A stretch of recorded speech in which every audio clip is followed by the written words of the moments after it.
Good morning, ladies and gentlemen. I think our time is it's already here. We should be taking our seats so that we can start our day. It's already above by about 8 minutes. So please, for those who are still outside, could you kindly come in and take your seats so that we can start our day? Thank you.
Once again, good morning, ladies and gentlemen. And you are all welcome again to this second day of our workshop. Yesterday we had a good, productive day, and we believe today we will have a very productive second and last day today. A very warm greetings to each and every one of you, and you are welcome to this 28th annual research workshop at our beautiful ESC headquarters in this beautiful city of Arusha. I'm Nicodemus Ajak, the MC for today's event or the last day of our workshop. And I hope we will have a very fantastic event with you and the day with you. And on behalf of RIPOA and our partners, we really extend our appreciation for coming this morning. And I know yesterday was a long day, and I hope you had a restful night, and you are all welcome today. As we begin our day, we will have not much. We will get straight into the program as you've seen it. Today, we will be talking about enhancing convergence through regional and global value chains. And that is what we are going to start our morning with this morning. So I would want to straight away call our chairperson, who will be moderating today's panel, Ms. Weinmi Omamuli. Please, if you are here, kindly welcome and forgive me for not pronouncing the names correctly. Yes, over here. You can have a seat over here, or probably in the middle, so that you are able to, in the middle here. Thank you. Kindly give her some applause. The panelist, Mr. Elijah Muni, kindly, if you are in the audience, take your seat in the high table. And we have Amer Daknachiu from the Ethiopian Leather Industry Association. Kindly also take your seat at the high table. We will also have Sempeho Nyari, the Director of Trade Development at the Ministry of Industry and Trade, URT, United Republic of Tanzania. Kindly take your seat. We will also have Bereket Alemaheyu, trade expert, United Nations Economic Commission for Africa. Kindly also take your seat. And last but not least, Professor Aidan Msafiri, a research fellow at Mweka College of African Wildlife Management in Moshi. Karibuni sana. Please let us welcome them with a round of applause. Ladies and gentlemen, you have the floor. Madam Chair, you have the floor to take us through the day's session in the morning before we do other things. So you're all welcome. Thank you very much. Can everyone hear me? Okay, great. So welcome, and it's an honor to be here from, I'm representing UNDP. It's an honor to be here to moderate this session, which is going to be...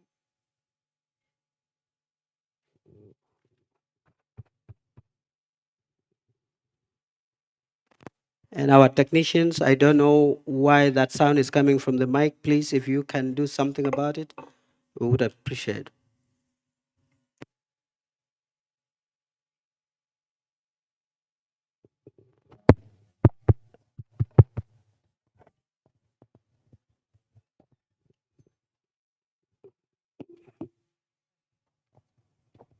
Okay, how is this?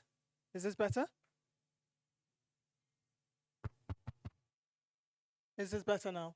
Okay, great. Okay, so as uh, as was introduced, this session is enhancing convergence through regional and global value chains.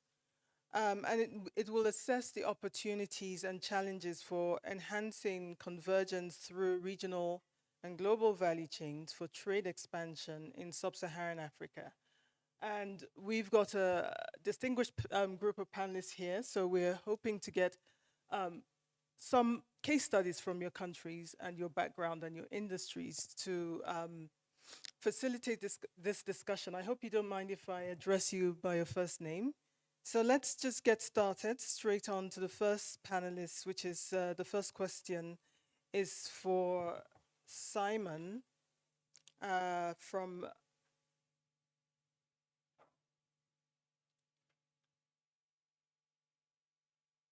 Simon, you have a presentation, I believe? Okay, so let's kick off with your presentation. Do you have slides? And okay, thank you.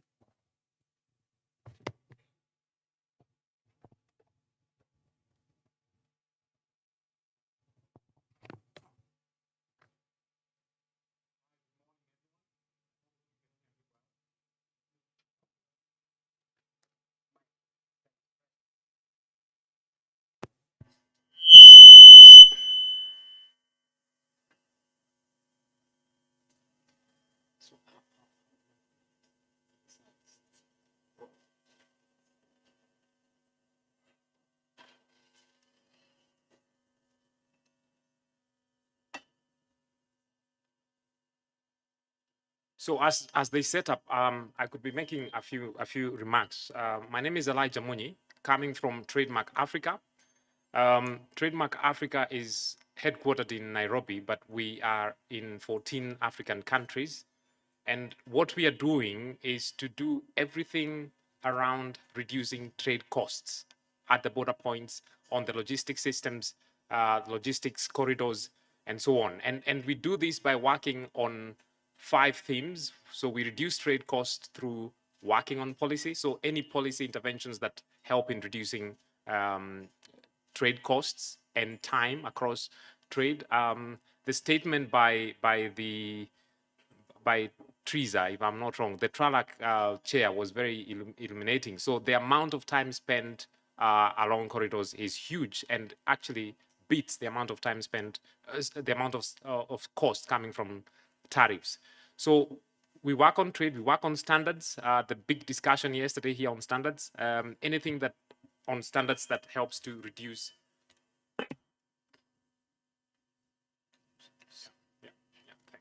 Thanks. On standards.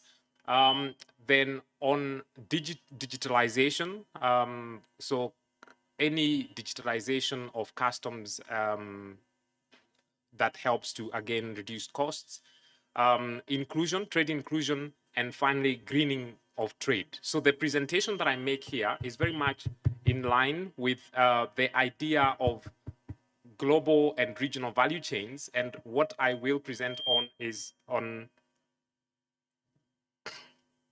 the concept of export supply hubs, which we are helping to set up in Kenya, but in line with the theme of the discussion and what the convergence. Sioni kama inaenda.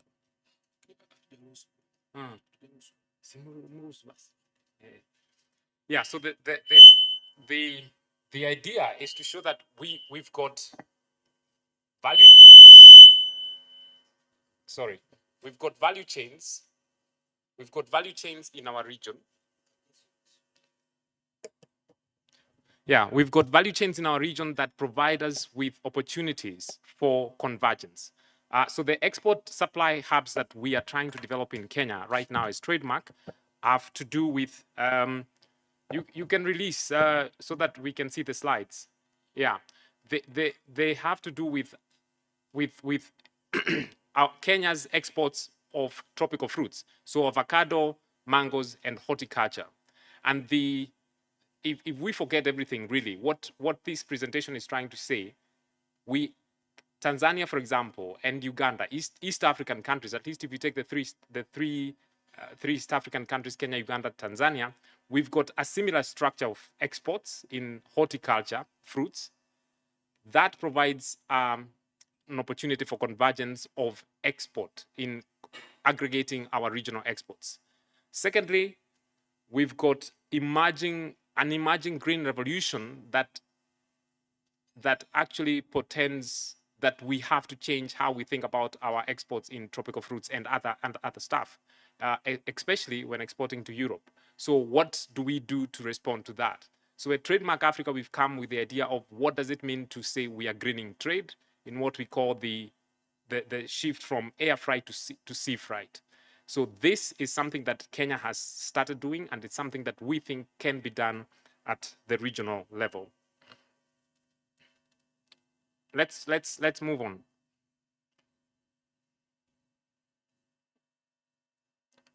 The people moving the slides, please.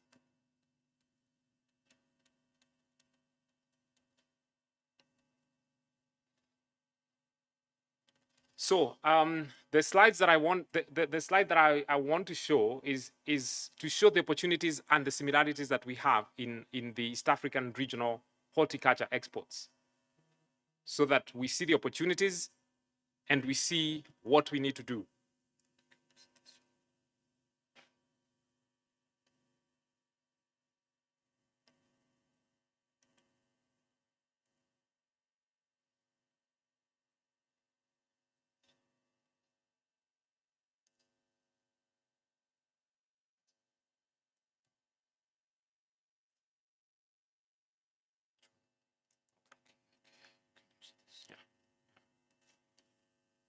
All right, so yeah, so what we are seeing here is a picture of the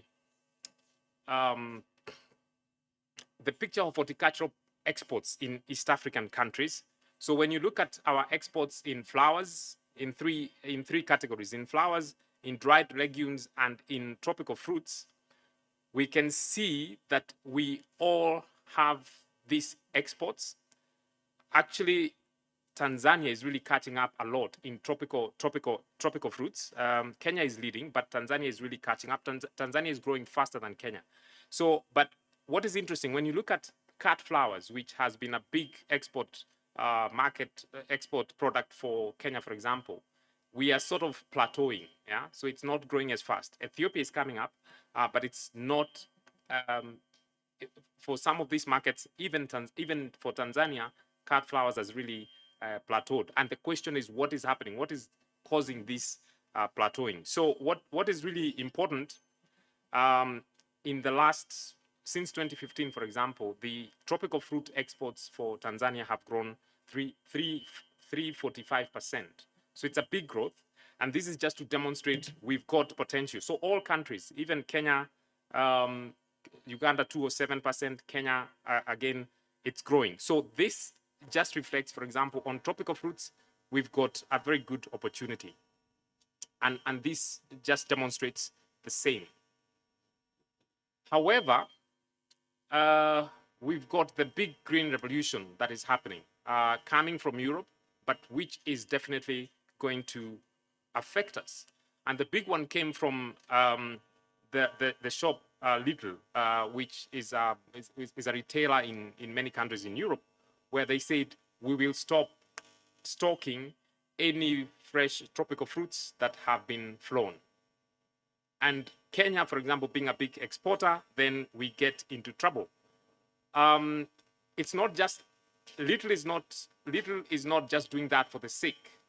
Lidl is doing that because that's coming from the sustainability preferences of consumers in Europe. They want to eat and feel that the food that they're consuming is actually sustainably either grown or sustainably brought to their market. So people are saying, why should we be eating fruits that are causing so much pollution? So these two things are causing now what the so-called the green revolution, and a few of those areas of CBAM and the EUDR and this kind of stopping to stock products that have been flown have excuse me, is causing us to rethink then how do we adapt to this kind of change.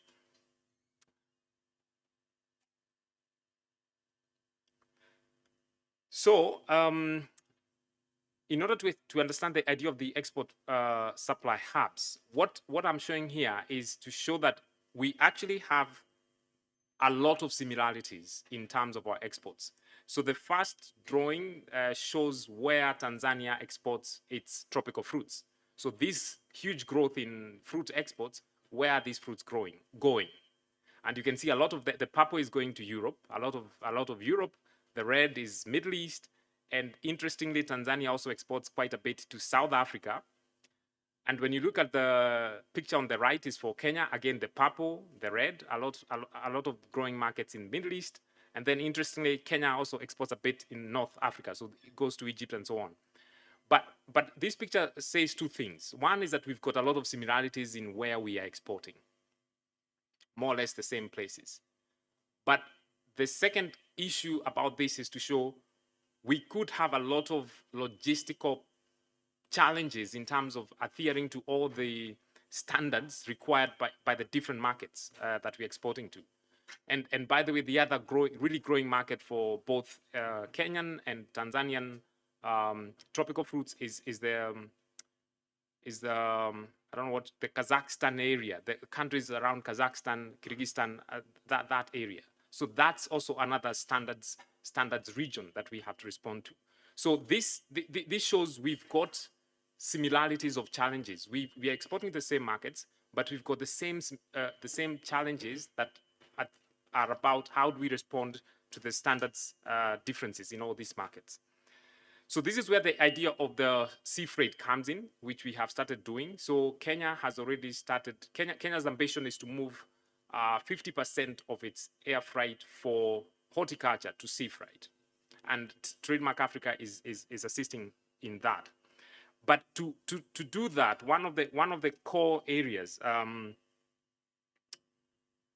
is this idea of the so from the farm to the aggregation, let's say the aggregation centers before the goods are taken to the port.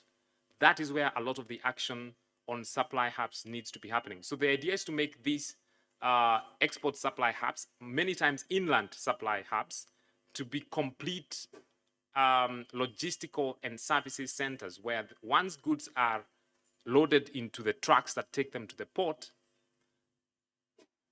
then very little time is wasted at the port with more inspection. So a lot of the inspection, a lot of the standardization, a lot of the certification, a lot of the custom trading goods, custom documents are completed at the terminal. So this this area, the terminal, the loading entry checkpoint terminal, becomes the most important nerve center along the logistics system.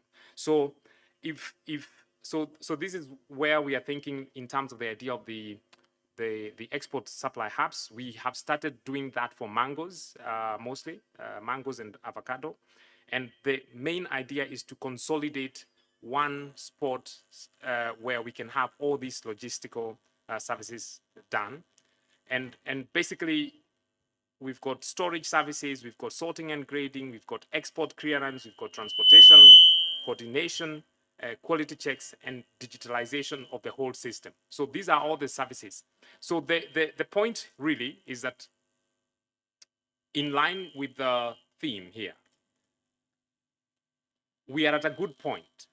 Oftentimes, at least when we talk about Kenya and Tanzania, the historical issue has been competition and how much we have to compete and competition between the two countries.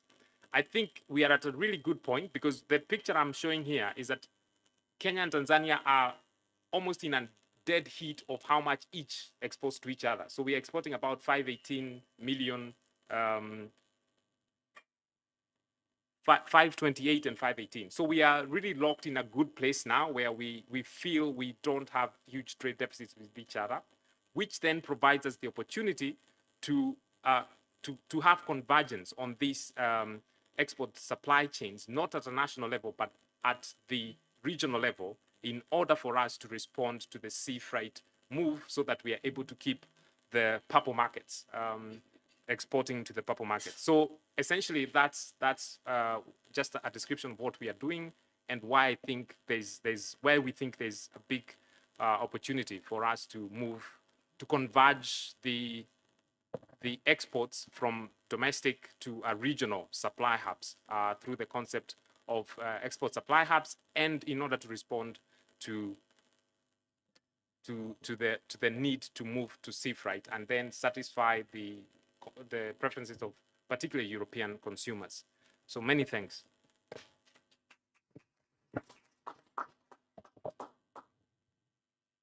Okay, thank you so much, Simon. Sorry, you're not Elijah, for that presentation. I found it really, really interesting. Um, you've just introduced so many ideas that I've never thought about, particularly the climate change and the opportunities, not just the risks, because we always talk about the risks, but then you've identified an opportunity that we can circumvent these risks and still benefit from trade. So thank you very much. So for the next intervention, I'm going to move on to Amir from Ethiopia, who is going to talk to us about the roles that regional value chains can play in promoting convergence and narrowing development gaps between countries. So in answering this question, I just wanted you to reflect on what policies should governments prioritize to foster convergence through value chains, ensuring that economic gains are equitably distributed? And also, what is the best case experience from the Ethiopian leather industry? Amir, you have the floor. Thank you.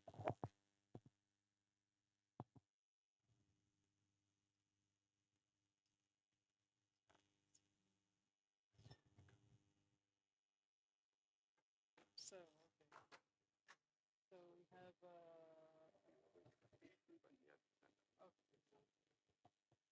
All right, so let's. Amir is not here, sorry. So let's move on to the next panelist, also from. Let's have a bit of diversity. So we've got Tanzania now. So we've got Sembello. Sembello, great. And Sembello, the director of Trade Development, Ministry of Industry and Trade of Tanzania. So would like to hear from you your experience in supporting private sector agro manufacturing and integration into respective regional value chains and global value chains, and what are the best lessons going forward And then we have another question here, which is what are the key challenges and constraints on enhancing regional value chains and global value chains conversion, trade expansion, success, and failures? And finally, how are global trends like digitalization, sustainability, and shifting geopolitics shaping the future of regional and global value chains? Thank you.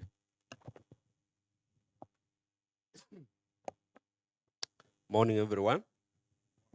Let me pronounce my name in a very different way.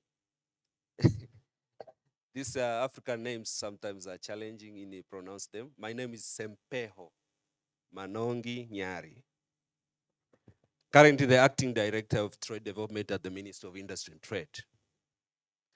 On the issue of the experience on value chain at the regional and the global level, we have some scenarios that we are experiencing, that we are supporting the agro-processing sector in Tanzania, which is very important for creating job to our community, especially from the farmers and processors and the young ones who are graduating from different universities to acquire some jobs. So in Tanzania, we have different varieties, so I'll share some of the experiences. One of the experience that agro-processing sector to enjoy the regional and global value chain requires the need to have a proper skills in the production process of the agro produces. That's where we have a program in our ministry called the Kaizen, which involve improving the quality of the product during the production process.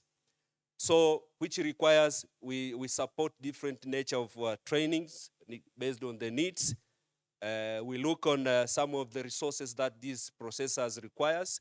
For example, in our ministry, we have a small and medium enterprise support institution, that is Small Industry Development Institution, that's SIDO, which provide all the necessary support to agro-processing and value additions community in the countries. But also we have an issue related to infrastructure development. One of the most and biggest challenges of these agro-processors to be able to enjoy the regional and global value chains is availability of proper infrastructure. So through promotion of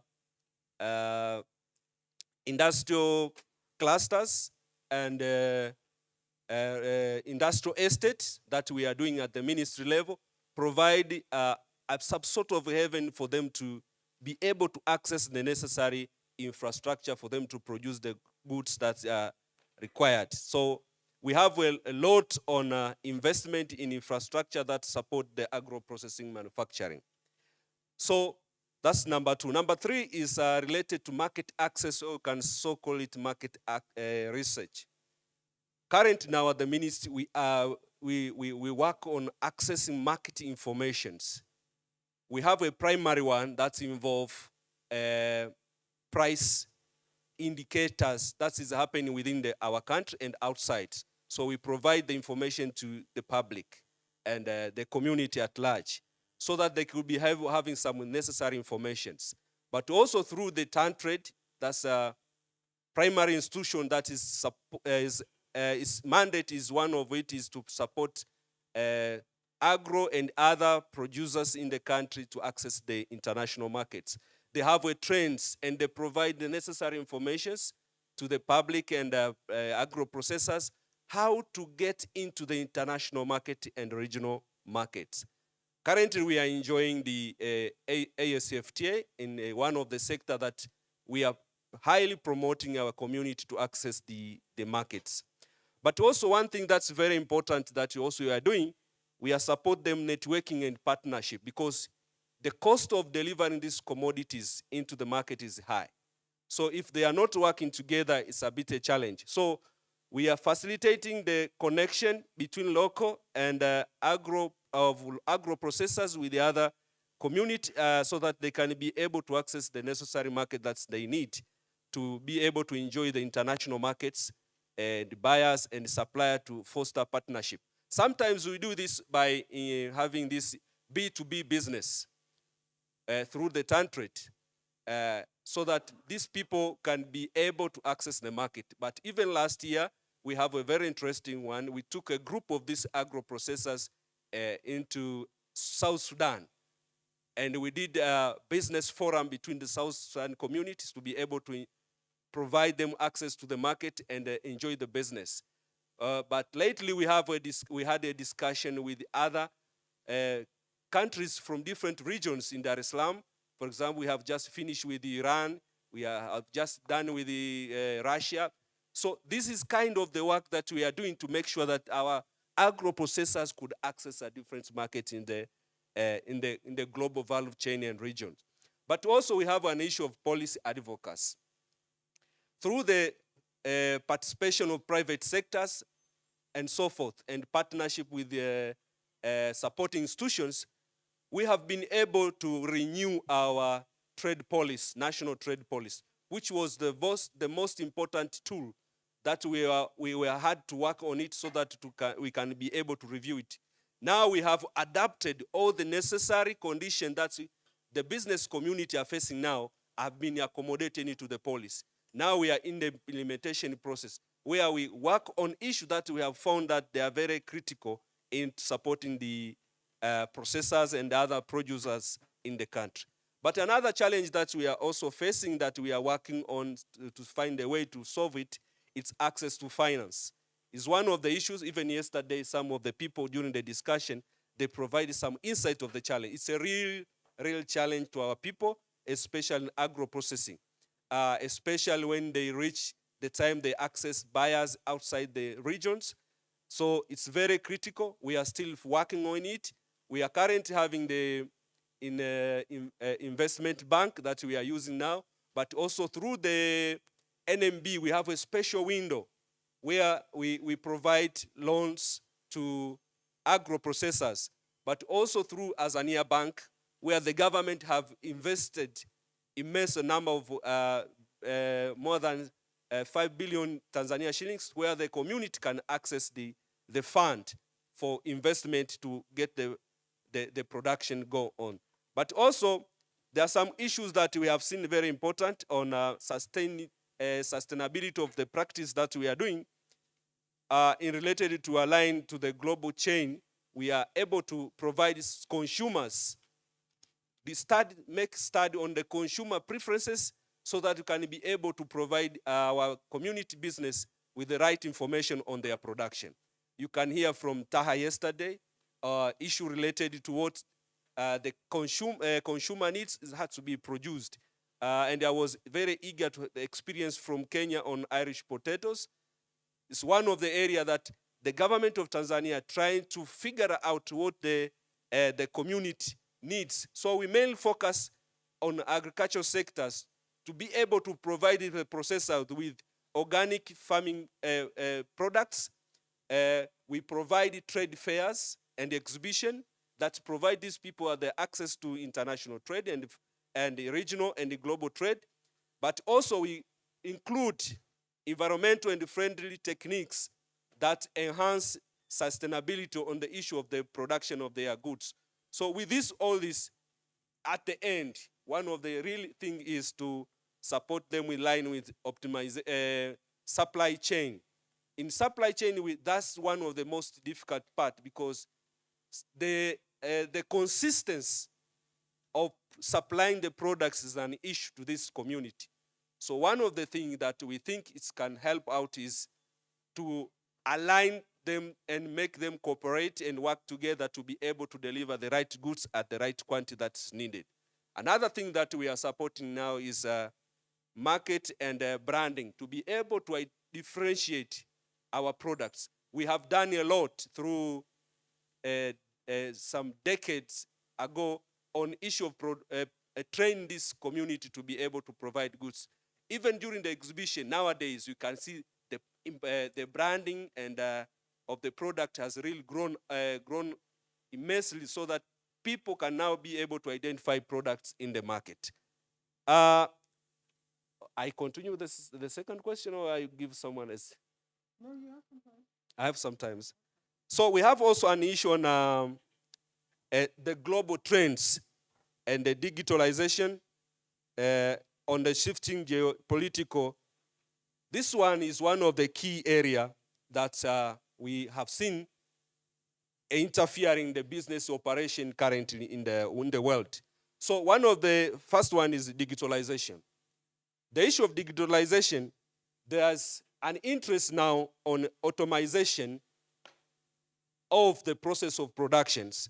So the increase of smart technologies has come into the business community and the production community.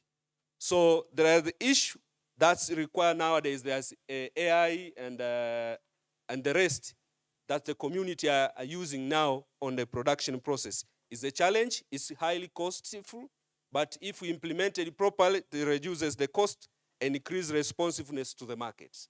So that's one of the challenges that we are facing in the production sector.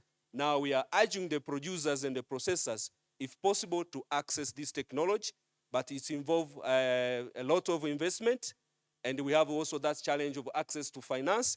So it's a bit challenges. But if we adapt it seriously, we'll be able to produce products, and company could be able to produce products that are localized and more processing. But during our review of national trade policy, we incorporated one factor also that has been emerged: e-commerce and the digital marketplace. We incorporate serious because we have seen now the shift of the tradition of marketing and access to the products in the markets. It requires e-commerce, and we are really promoting it forward so that our business community could be able to deliver their product through the use of technology and the digital marketplace.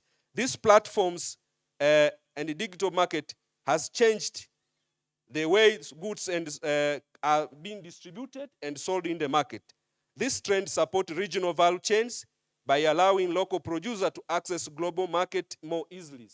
So the only challenge is the skills that is needed to apply and using this digital and digital platform that are available now in the market.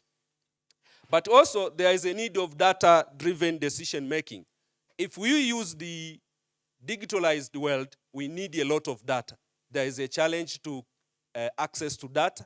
Now, this one we need to work together as a regional or as a country, as a key stakeholders, to find a way to be able to collect and pop in data that is necessary.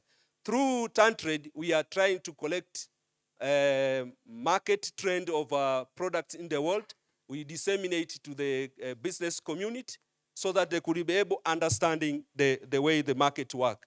But also in Tanzania, we have TIMEX, that's under the Ministry of Finance, that make a scan of the world market trend and price and demands and provide access to the community. But to support our business communities, for example, in agriculture produce, we have the so-called warehouse receipt system under the Ministry of Industry Trade, which provide an opportunity for local producers to be able to sell their product at a good price.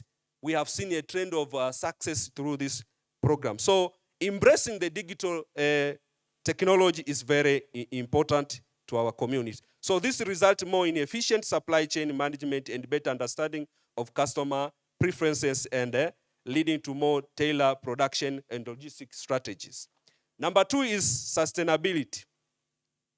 During this implementation of digital and technological era, we need to have a sustainability approach.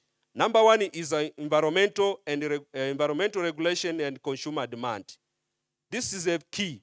Increase of regulatory pressures, rising the consumer demand and sustainable practice are forcing the companies to reevaluate their value chains.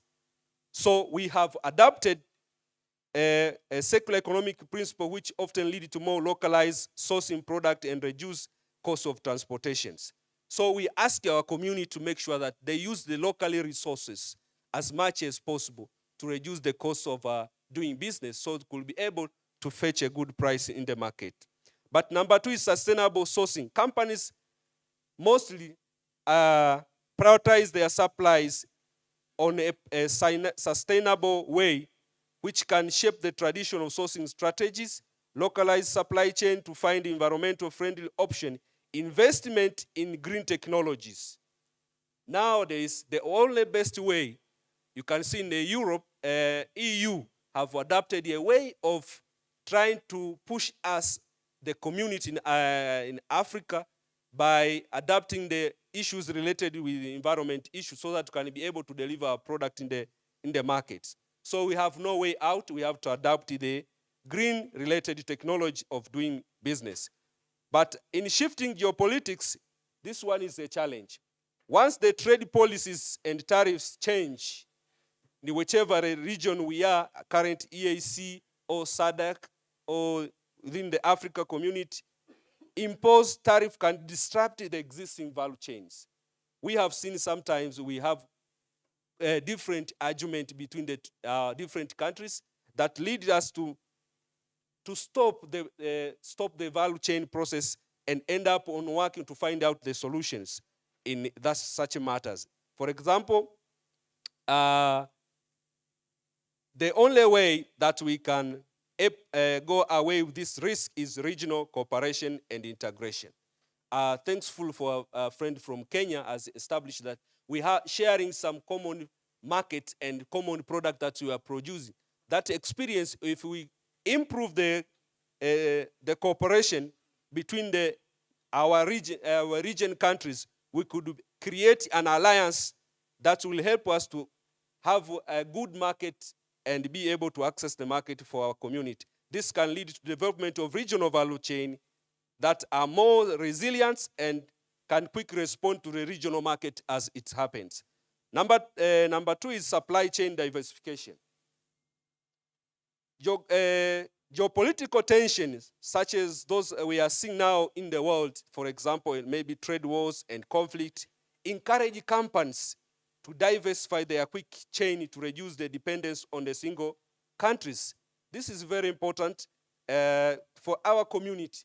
In this matter, in our new reviewed trade policy, we have stated clear that the way we can be able to adapt to the shocks of conflict in the world so that we can have better understanding of the way of doing business. We have really experienced during the COVID time that gave us a serious shock because trade and business were in really bad shape during that particular time. So often this one the way we have put it is going to help us to be able to reduce the shock up that we can experience during those matters. So to wind up on this particular point, the intersection of these trends is leading to more interconnected and fragmented global economy. Companies are increasingly balancing efficiency with resilient consideration factor like sustainability, political stability, where we designing their value chains, and this trend continue to involve business community will lead it to adapt their strategy and stay competitive while addressing environmental related issues and socio-economic challenges. That's one number two question. Number third, or I let someone else speak. Let's move on because of time, but thank you so much. It's great to see the responsiveness that you are applying to the different challenges that's facing agro-processors, and you're still obviously very attuned now to the many challenges as the world continues to change. So we anticipate the questions that will follow from your intervention. Thank you so much. So let's move on now to Bekaret, who's from the United Nations Economic Commission for Africa. And for you, I've got 3 questions.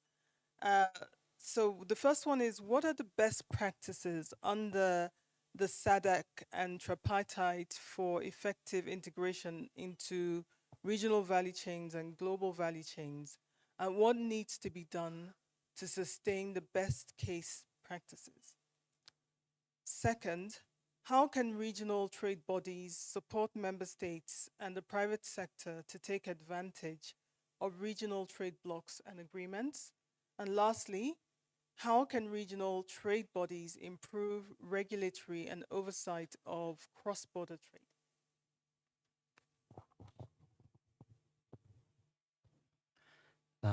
Thank you, Chairperson. Good morning, everyone. So to begin with the best practices, I think we have now agreed that Africa needs to move on from economy that is based on commodities. So just to use the formula that was produced by UNCTAD, the UN Trade and Development, that defines commodity dependence. So we all know that African economies are commodity dependent, which makes their economies vulnerable to global shocks, to price fluctuations.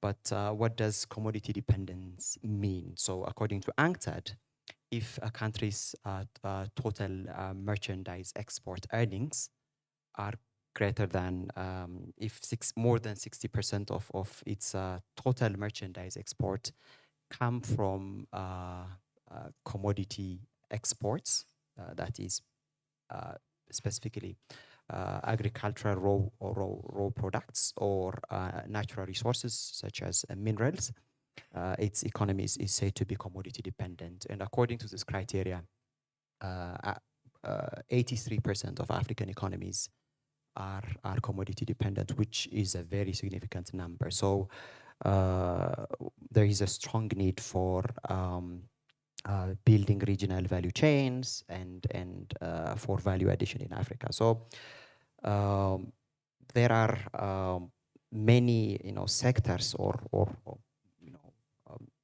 industries where African economies can engage in value added production.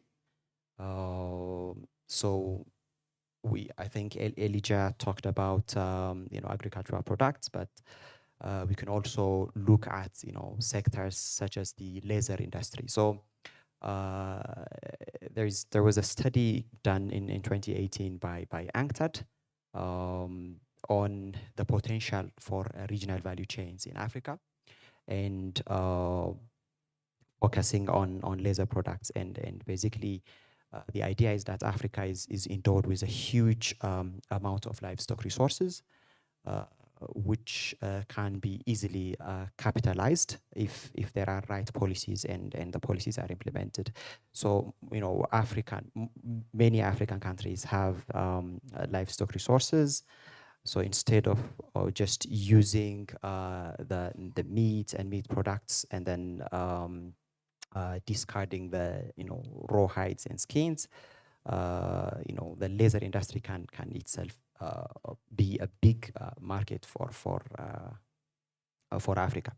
So UNCTAD basically identified the comparative advantage of the countries in terms of their contributions to a strong laser value chains in Africa.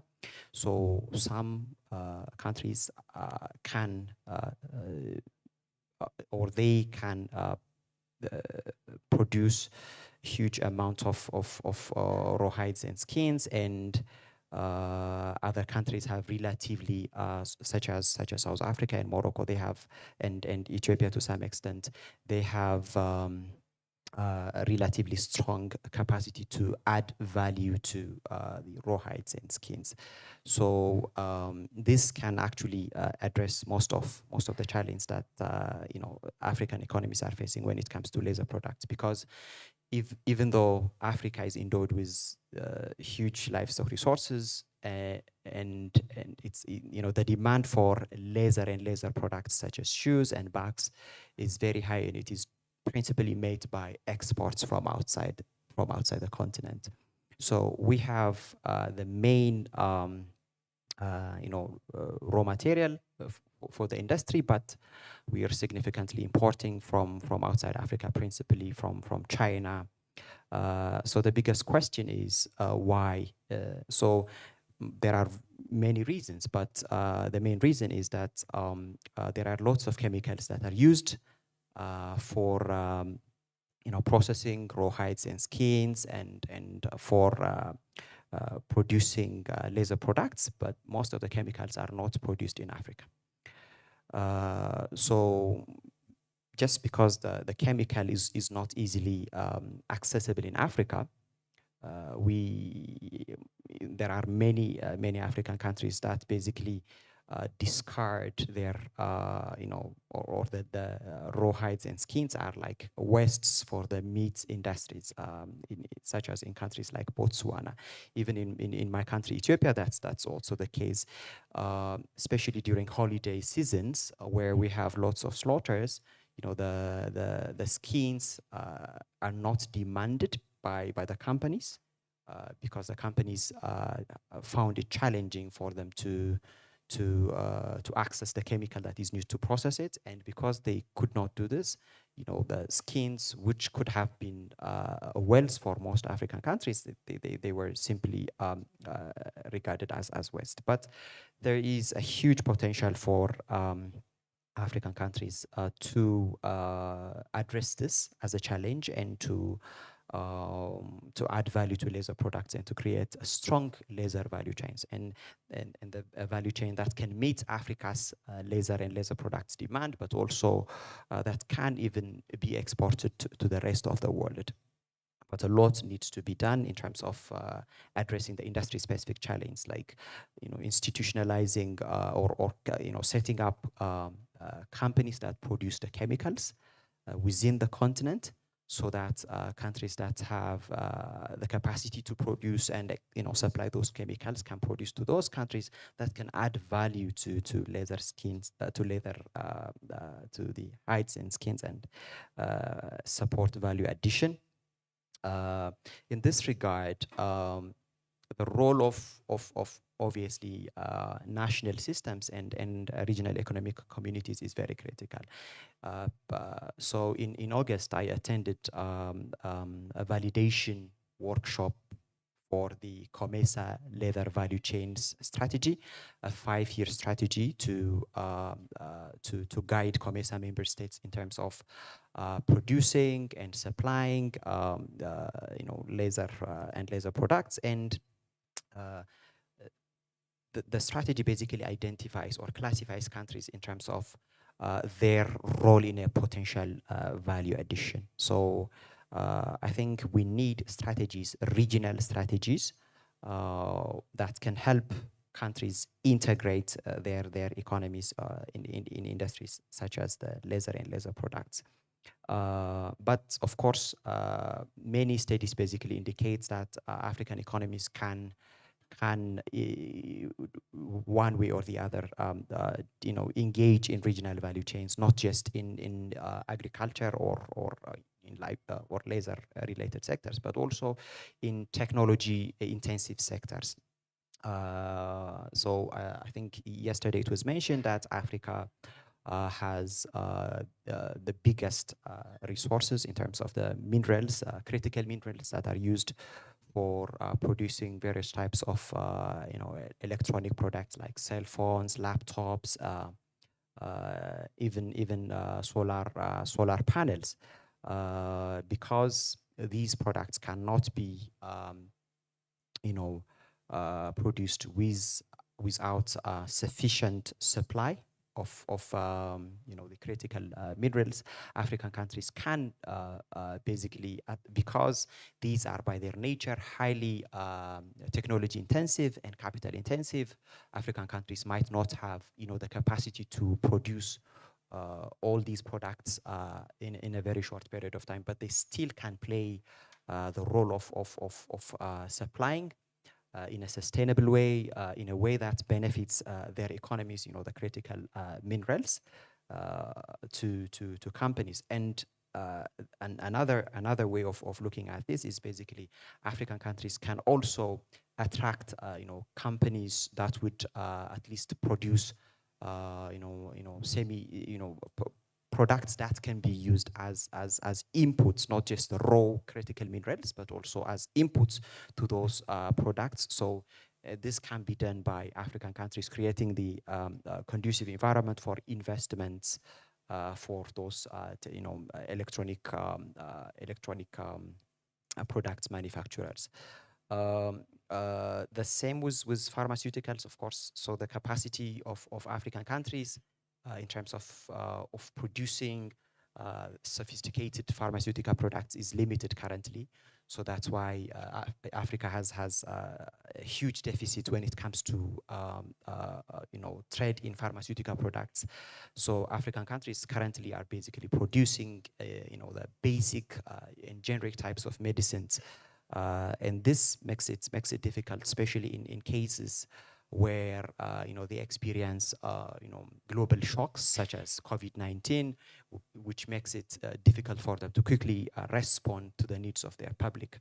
So in this regard, again, the long-term solution for African countries should be again to invite companies mostly based outside Africa to have investments in Africa, at least through private, through some form of joint ventures with local businesses, for African businesses to learn, the ways of doing, sophisticated pharmaceutical products. That way, we can see we can achieve technological and know-how transfer from the big companies to African companies that would enable African countries in the long term to cover their pharmaceutical needs as much as possible from the continent. So these are some areas where regional value chains is happening, or there is a huge potential for it to occur. So in terms of the role of regional trade bodies in terms of improving cross-border trade regulation and oversight, of course, regional trade bodies play a very critical role, and this is because they are basically there to promote trade, right? So regional economic communities such as the East African Community, COMESA, and also even at a continental level, the AfCFTA. They have as their objective basically to removing tariffs and non-tariff barriers to trade. So this is so they can support trade by removing or by helping the removal of tariffs and non-tariff barriers. But as was rightly and repeatedly said yesterday, the biggest challenge in Africa is not tariffs, rather than non-tariff barriers in all their different forms. So a lot needs to be done in terms of actually and practically reducing non-tariff barriers, and of course, regional trade bodies also create a predictable, a secured market for regional value chains to be established, because regional trade agreements, because they are reciprocal by their nature, they make it more predictable for businesses to plan for the long term. This is, for example, compared to the unilateral trade preferences schemes that are provided by the biggest economies to most African economies. These types of schemes, they are unilateral. They are not based on mutual agreements of the granting countries and the benefiting countries. And there are also conditions that are attached to them. And whenever the granting country feels that one of the conditions is not met, it can stop it. So we've seen it, for example, with the suspension of Ethiopia and some other countries from the AGOA scheme because of different reasons. So regional trade agreements and including the AfCFTA, they address this challenge because they are reciprocal by their nature. So for a country that is a member of these trade agreements to benefit from the benefits of the agreement, in principle, it has to give the same or equivalent access to its counterparts in the regional agreement. So this way, they also promote regional value chains, and harmonization of standards and regulations is also a critical important an important contribution for regional trade bodies. We've discussed about the important role of standards. If a product that is produced in Tanzania is not accepted, or if it is challenged, or if it is a subject of extra charge in another market, this would be a disincentive for traders. Regional trade police also can promote regional value chains by encouraging countries to promote investments. Most RECs have and the FCFTA have, for example, an investment protocol, which basically is a system for the member countries to address non-commercial risks that investors are facing, and also to promote investments, to facilitate investments. The same with intellectual property rights. So regional trade agreements can also be used as instruments of granting or giving protection to traders in the form of intellectual property rights. For example, trademarks protection or copyrights protection. They give businesses, investors, the confidence that their products would be protected in other markets. And the last issue is in relation to how can regional trade policy again support member states and the private sector, and I want to focus on the private aspect, on the private sector aspect of the question, because I don't feel it has been sufficiently discussed.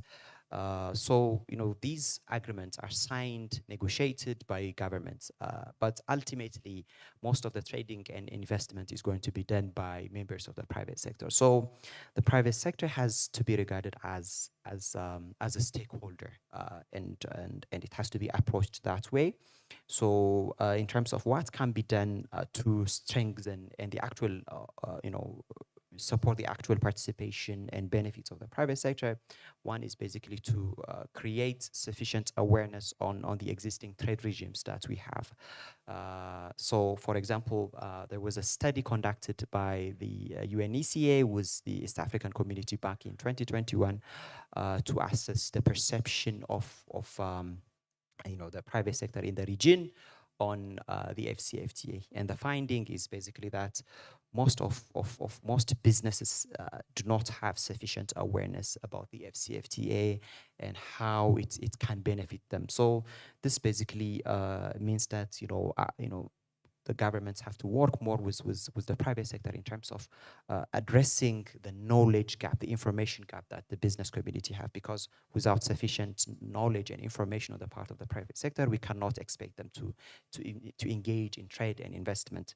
And also enhancing the readiness of the private sector is very critical in terms of particularly SMEs, which have, as we discussed yesterday and today, insufficient financial capacity, insufficient technical capacity. They don't have, the sufficient capacity to invest in, for example, to hire consultants to guide them on the legal procedures to trade from one country into the other country.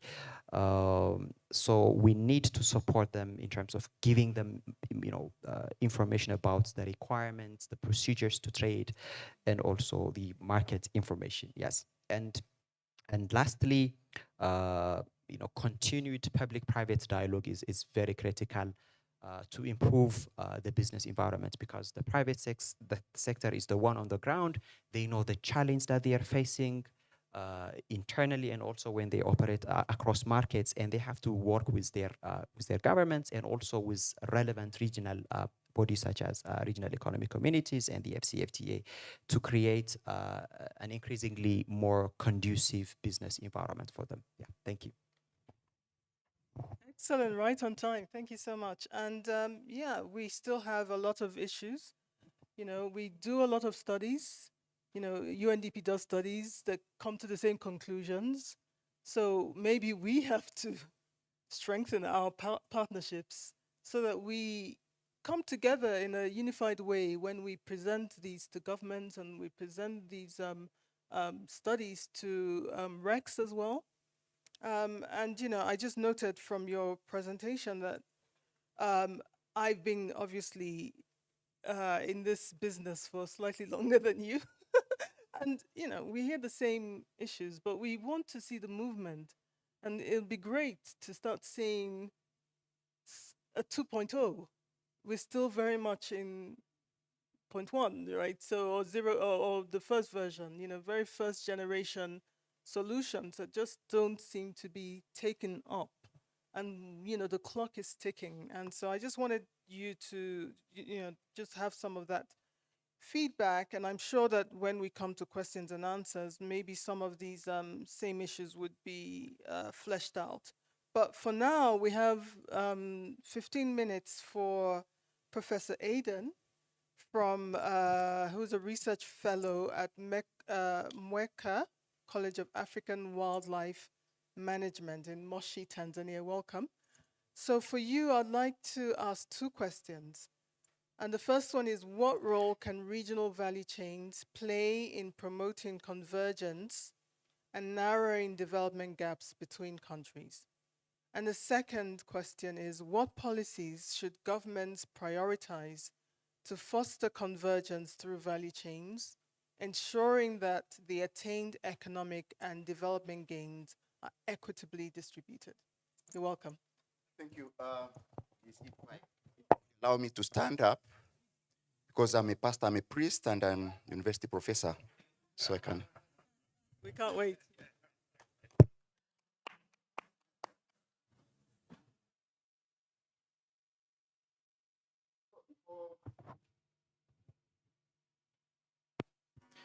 Before we engage and discuss on the task I've been given, please, could all of you stand up? Stand up, and then you just get more oxygen molecule. So you do what I'm saying. Okay, you do this one. You say 1 plus 1 equals to 2. Or we start 1 plus 1 equals to 2. 2 plus 2 equals to 4. Don't fall. I am 63 years old and equals to 4. And say you 4 plus 4 equals to 8. Okay, get seated, please. So my task is, let me start with thought.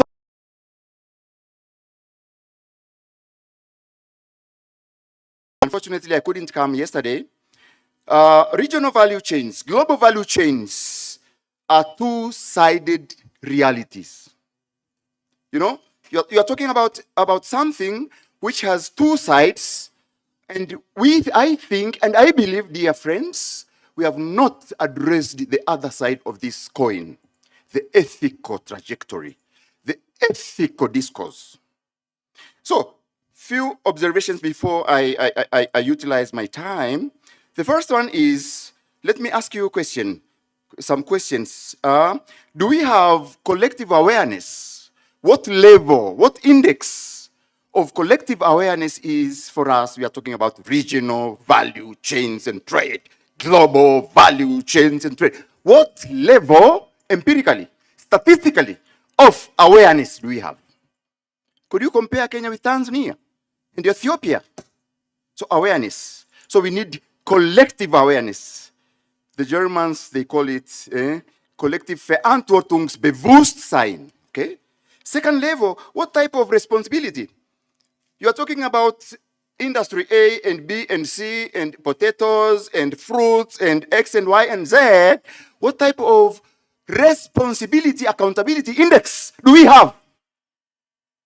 In Tanzania, in East Africa, in COMESA, in SADC, in Africa? What level?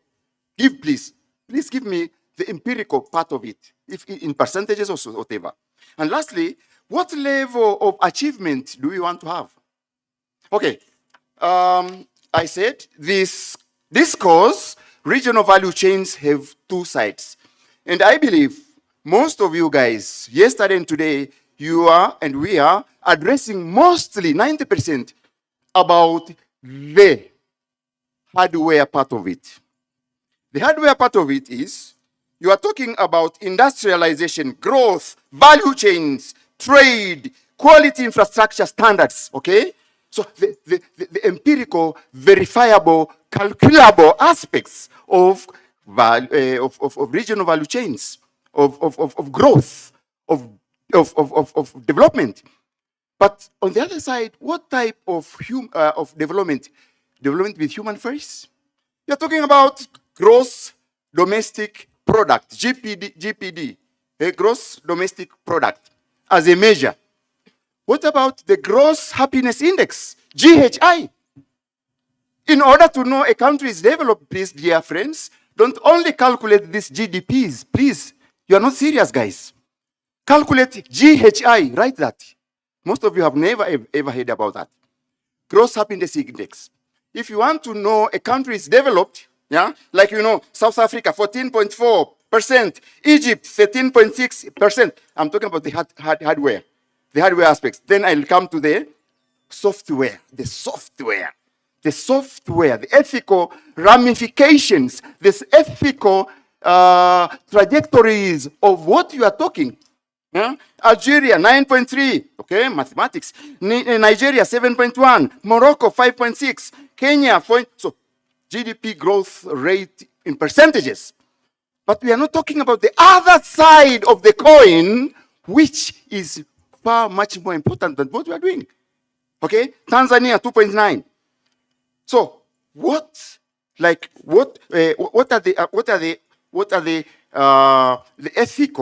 the ethical software parts of this cause of regional value chains and trade? Corporate responsibility. You cannot go in a firm, you cannot go to REPOA, a Norwegian embassy, or any research organization and ask them, could you give me us 200 kilograms of corporate responsibility? This is qualitative.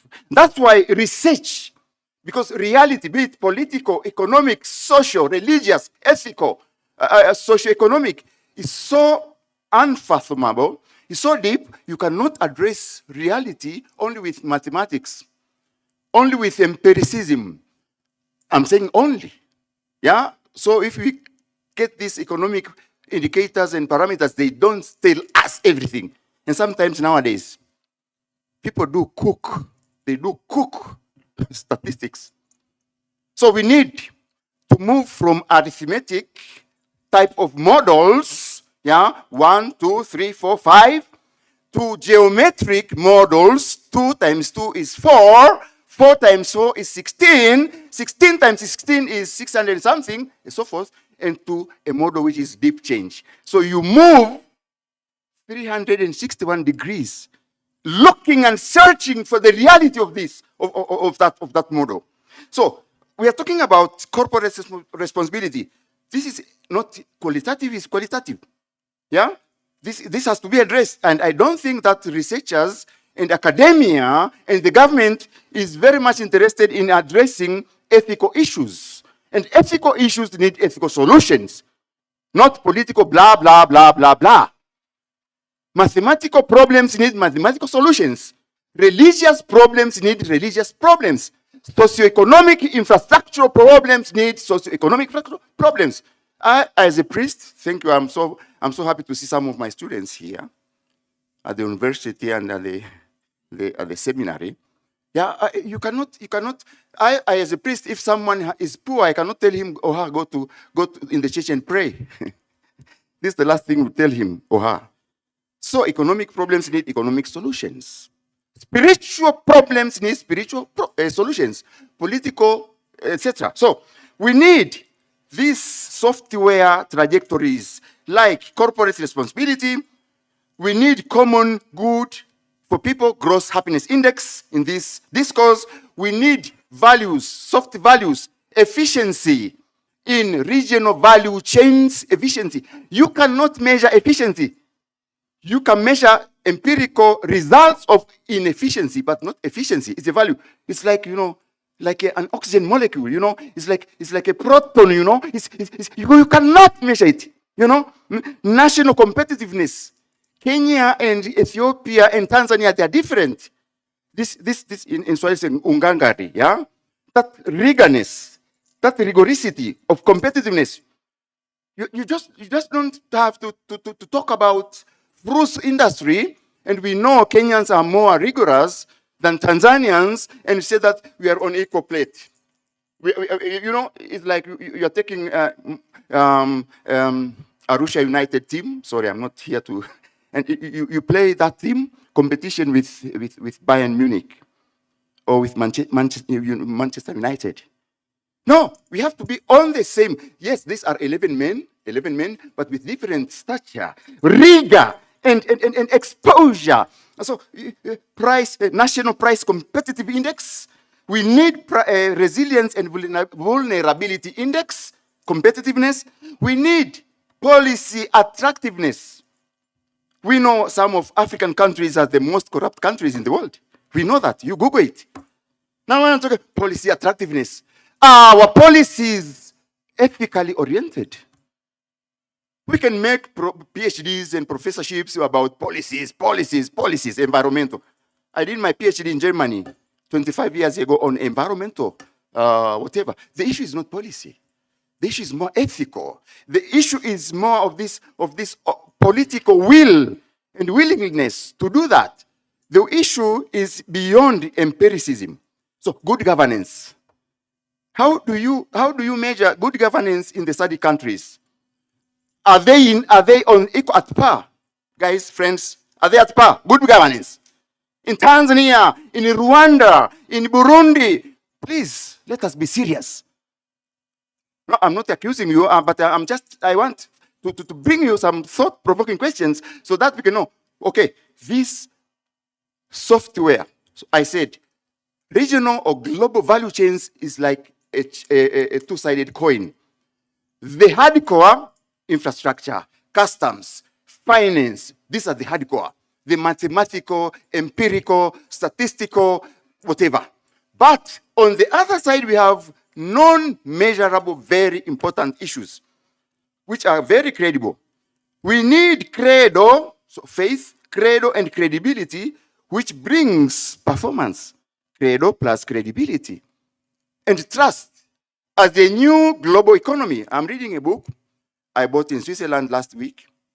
And this book is telling about trust as a new global currency. If I don't have trust in the industrial products of X or Y country, why should I go and buy it? The GMOs, we would like to live 200 years, but the GMOs are killing us. Be it Irish potatoes, be it fruit, be it juice, be it you call it, you name it. So we need to move together with a common understanding and vision, but the policies, now, let me conclude. What type of policies do we need? The policies, this is the second question. Critical policy.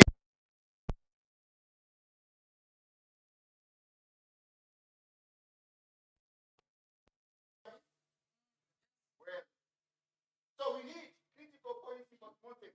So we need this report on the software space, on the software architecture of these regional and global value chains. We need the following, and I finish. Policies which are coherent.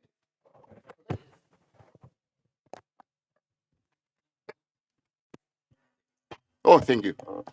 So, policies in RVAs, regional and value in value chains.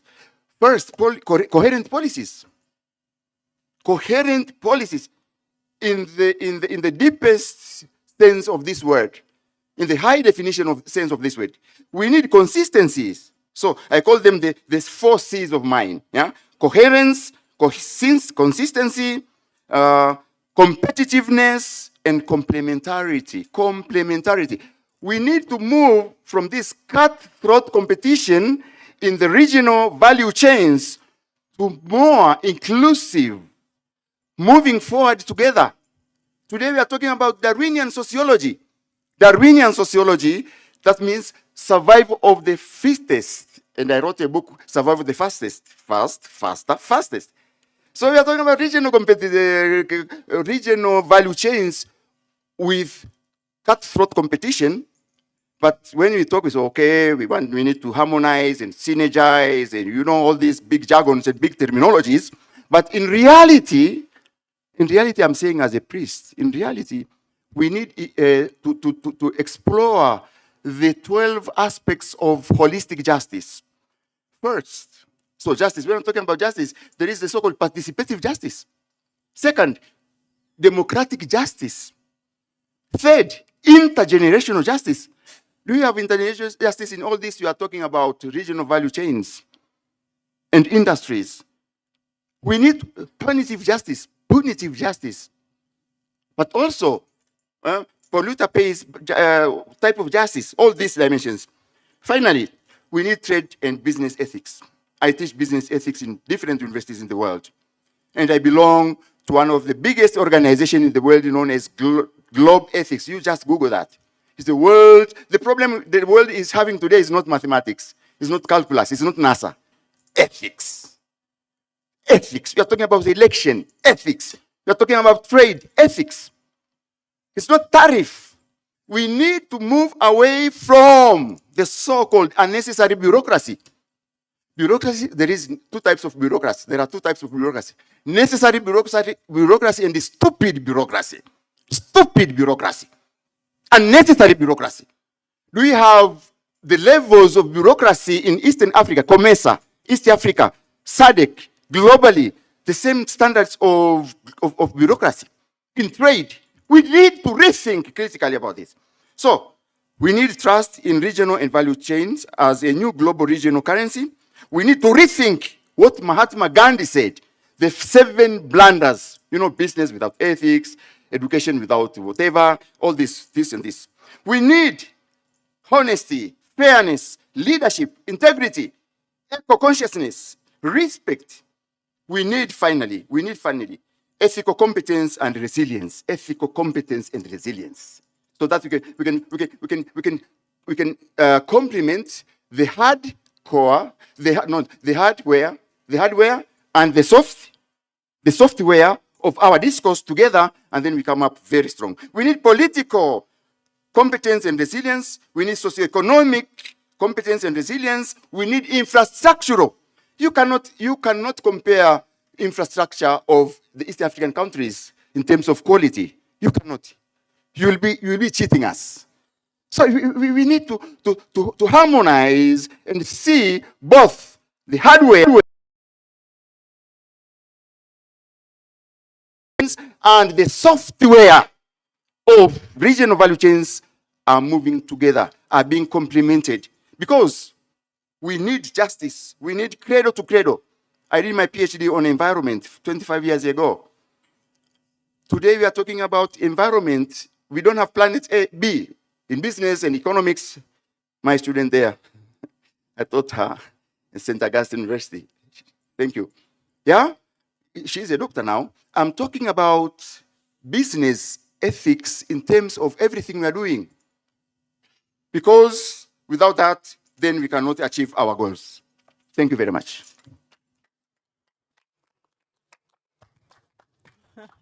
Thank you very much, Professor, for that rousing presentation. I really appreciate it. I think you are, tapping into the gaps that we continuously ignore. And maybe this is why we're not moving forward, like I asked before. And I think you raised some very interesting points here about trust. You raised interesting points about, should we be thinking more about converging on some of these software issues like governance, for example, before we can, start to think about converging on the hardware, the harder things, because those are the barriers, invisible barriers that people don't talk about. So we would be very, very appreciative to hear in the question and answer session that we're moving into now. Some questions around how we then start to break down these barriers to reveal what's behind some of the inertia that we see in terms of policies. So let me take this opportunity to thank our panelists for all their interventions. Please give them a round of applause. And we're moving into question and answer session now. Do you want to say something about that, or? Okay, so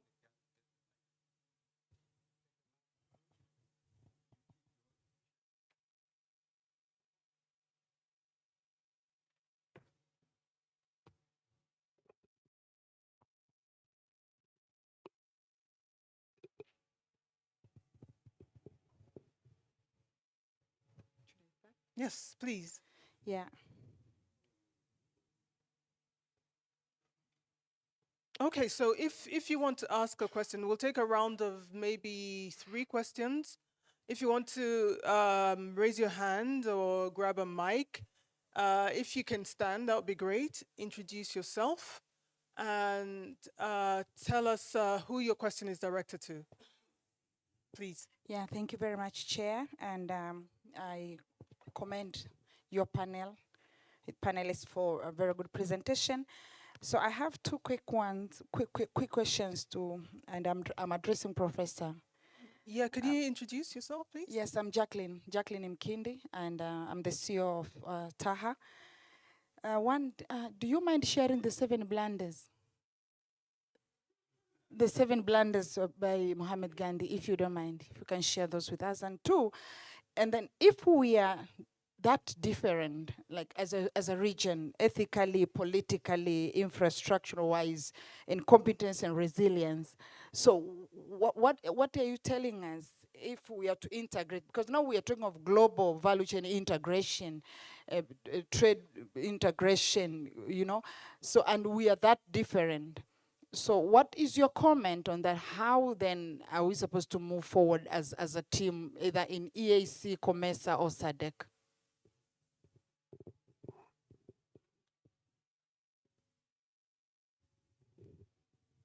Thank you. My name is Adenis Carrera. I'm a business operator from Rwanda. It's not a question, but I want to applaud our elder, the priest. First of all, I must say it is the first time I see a priest openly addressing a business aspect or business aspects in this way. And I believe if we have many more priests coming out to go with us in this journey, we shall make successes. And I want to build on what he said, the trust element. Believe me not, delegates at this meeting, this region, the integration we are talking about is, up to this point, very theoretical. It has only looked at the very soft things of protocol and a semblance of we are together. Lakini, there are 2 languages in this integration. And let's address it head on. There's a language in the open of the forum. When we hear for pictures and what, there's this language. Now, kuna language in Swahili, sometimes called ya kando or ya pembeni. There's another language behind scenes. This is what is happening in this integration. The agenda for integration is literally, I would call it is suffering from integration anemia. Hakuna damu inayotosha in the integration process. Believe me not. I have tested this in all angles, in logistics, in communications. We dealt with air transport yesterday. In movement of professional services, we have blocked everything. So, again, as I conclude, I asked Dr. Donald, let us have another rapport session that addresses 2 things. 1, quick reflections, what worked. We're not even so excited about what worked because it is very little anyway. But we address what hasn't worked in integration. And then we see where do we take the findings or the conclusions of what we discuss. At least we find a strategy that what we discuss here goes to the levels that have biting teeth. Thank you.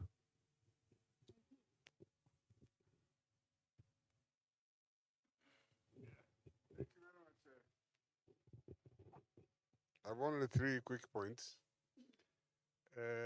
One, Can we have your Yes. name, please? yes, my name is still there. Samuel Wangwe. Thank you Samuel, for- where are you from? Thank you for that reminder. I'm from Tanzania. But I'm working as a retired person from the University of Dar es Salaam. You're where I wa- welcome. Where I was professor of economics those days. Now I'm a consultant. Now, I would like to address 3 points. One, the Mr. Sempembo. I like your interventions. What worried me a bit is the amount of work that the Ministry of Industries is trying to do. The ministry is a policy institution. Those issues of action, the action on the ground of Tanzania is so huge. You're talking of 185 local government authorities. This is where action is.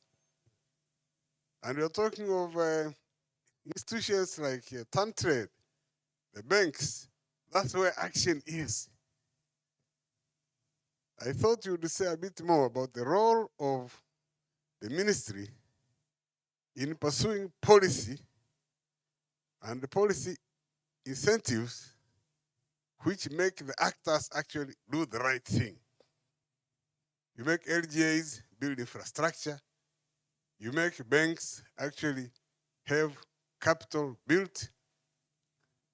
One of the most undercapitalized banks are development banks, TIB, TIDB. How can we capitalize them and we leave them to act? But when we say the ministry is doing this, doing that, making sure funds go, making sure infrastructure, that is too much. Just deal with the policy and incentives which will make those actors actually act on the ground. So I thought you could say a bit more about your own responsibility as a ministry and the policies you can pursue so that others act. But secondly, is this issue of regional integration. I tie it very closely to issues of national interest and how we can move from national interest to collective interest in the region. It is true. We hear you people, I'm not one of them, you sit and agree. And the statements come out. Take an example of trying to revive the textile industry in the region. You met and agreed no more used clothes from the US and elsewhere so that we can build ours. As soon as you left only Rwanda. And now Rwanda was under fire from the US. Why are you not allowing second clothes used? And we are quiet. We don't even help Rwanda. That's one. We agreed. Why are you interfering into affairs? Kamwacha Rwanda anapambana mwenyewe. Wengine wote wakanyamaza. Ni kama vile risasi zinapigwa tunaambiwa kama askari lala chini. Yaani zikipigwa mnalala chini. Haya, those who are trying to now I'm talking to about the importance of geopolitics and national interest. Unasikia mambo ya Israeli, unasikia mambo ya Ukraine, lakini under the surface, mule ndani, what interests are driving this process? What interests are driving the process of wars? Mpaka wanatuingilia mpaka Libya, anapigwa anaondoka, tumelala chini kama vile risasi zinapita juu. Geopolitics. We need to address this very well so we can identify our interests versus interests of wenzetu. lessons from Asia would be very useful. Asians have defined their interests. ASEAN, though it is operating in a build from the national interest to the national interest. Let us learn something more from them. Lakini hii ya kwetu hii, tunakubaliana, risasi zikipigwa tunalala chini, tunaacha mwenzetu anaumizwa. Sasa that's one I would like to see more of analysis of national interest in the context of geopolitics. Tunaangalia hata vijana wale wa West Africa, they are really trying to cut exploitation ties from France. AU ikalala chini, wengine wote wamelala chini, vijana wanahangaika wenyewe. Geopolitics, the national interest. Tusipo address hilo swala, hata hizi regional value chains zikianza kuthreaten interest za wengine, utaona wengine wanalala chini. Tusimame juu, to fight. Define our interests, act according to our interests, move from national to regional interests. Nimemaliza. Asante sana. Great.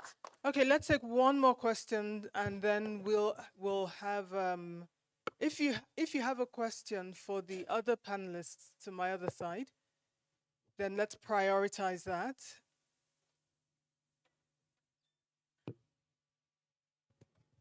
Thank you, Chair. Maybe not a question, but a contribution. And it was Mwanyama. I research on regional integration.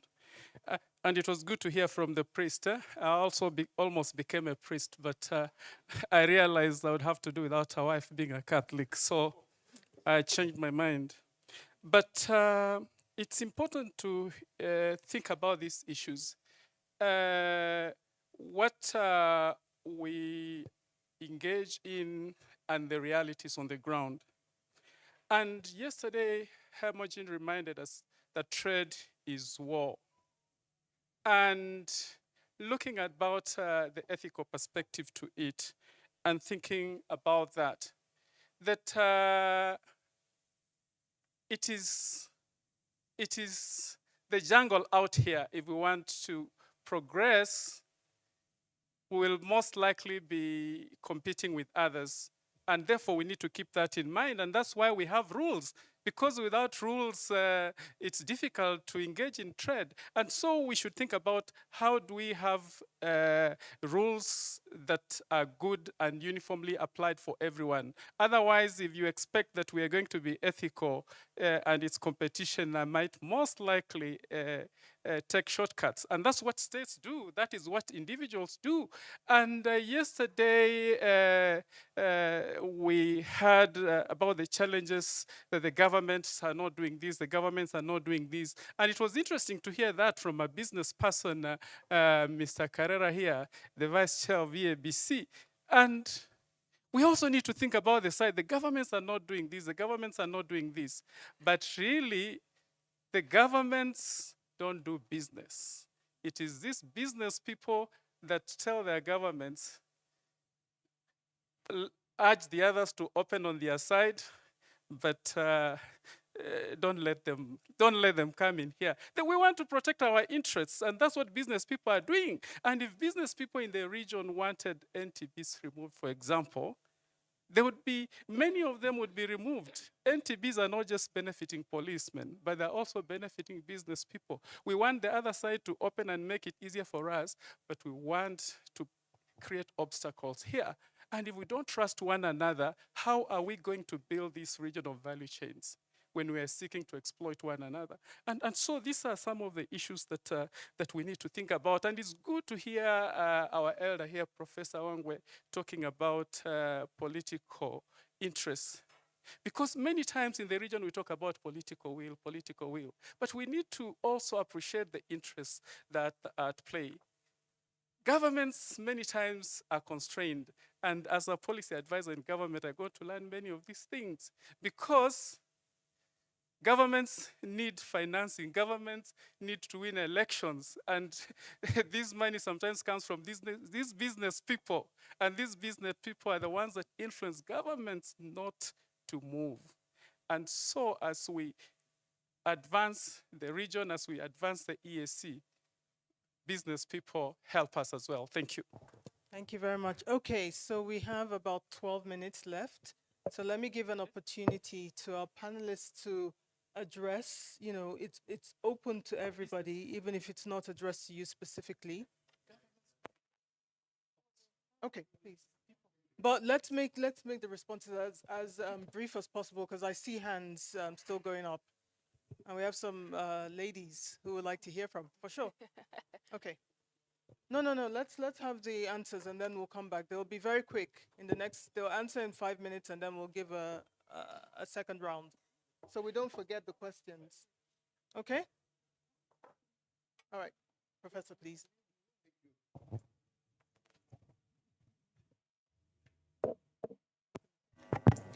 So let me, within 5 minutes, respond to your very interesting, very thought-provoking questions.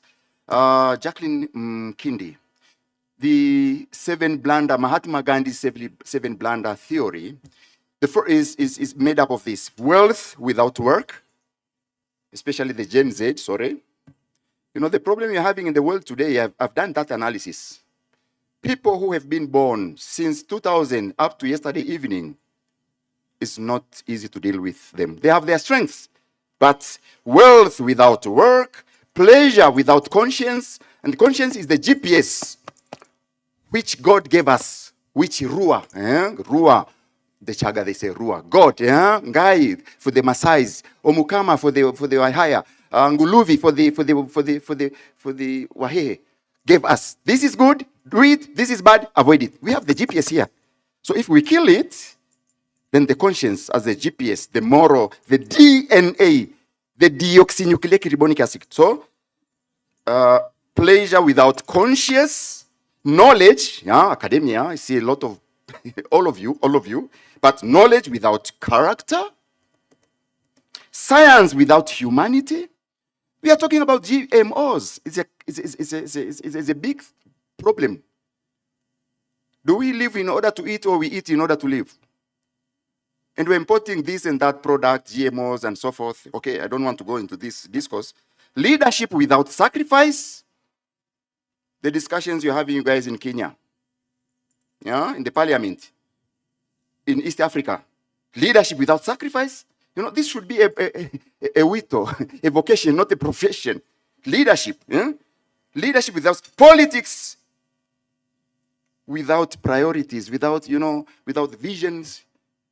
Young people nowadays want to go to politics. They don't want to give sacrifice. They know what they want to achieve. Most of them, not all.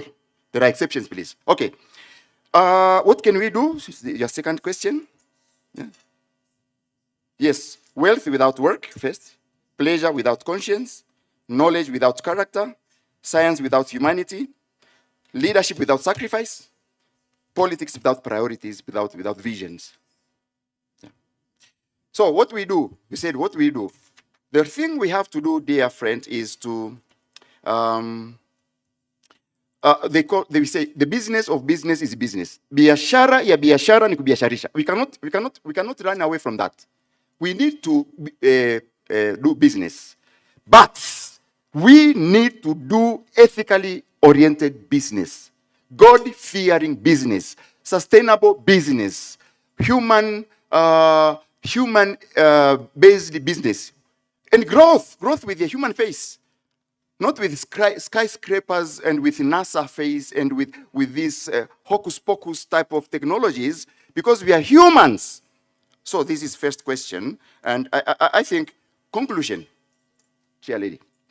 We need to get out of the comfort zone and transform the norm. Please write that.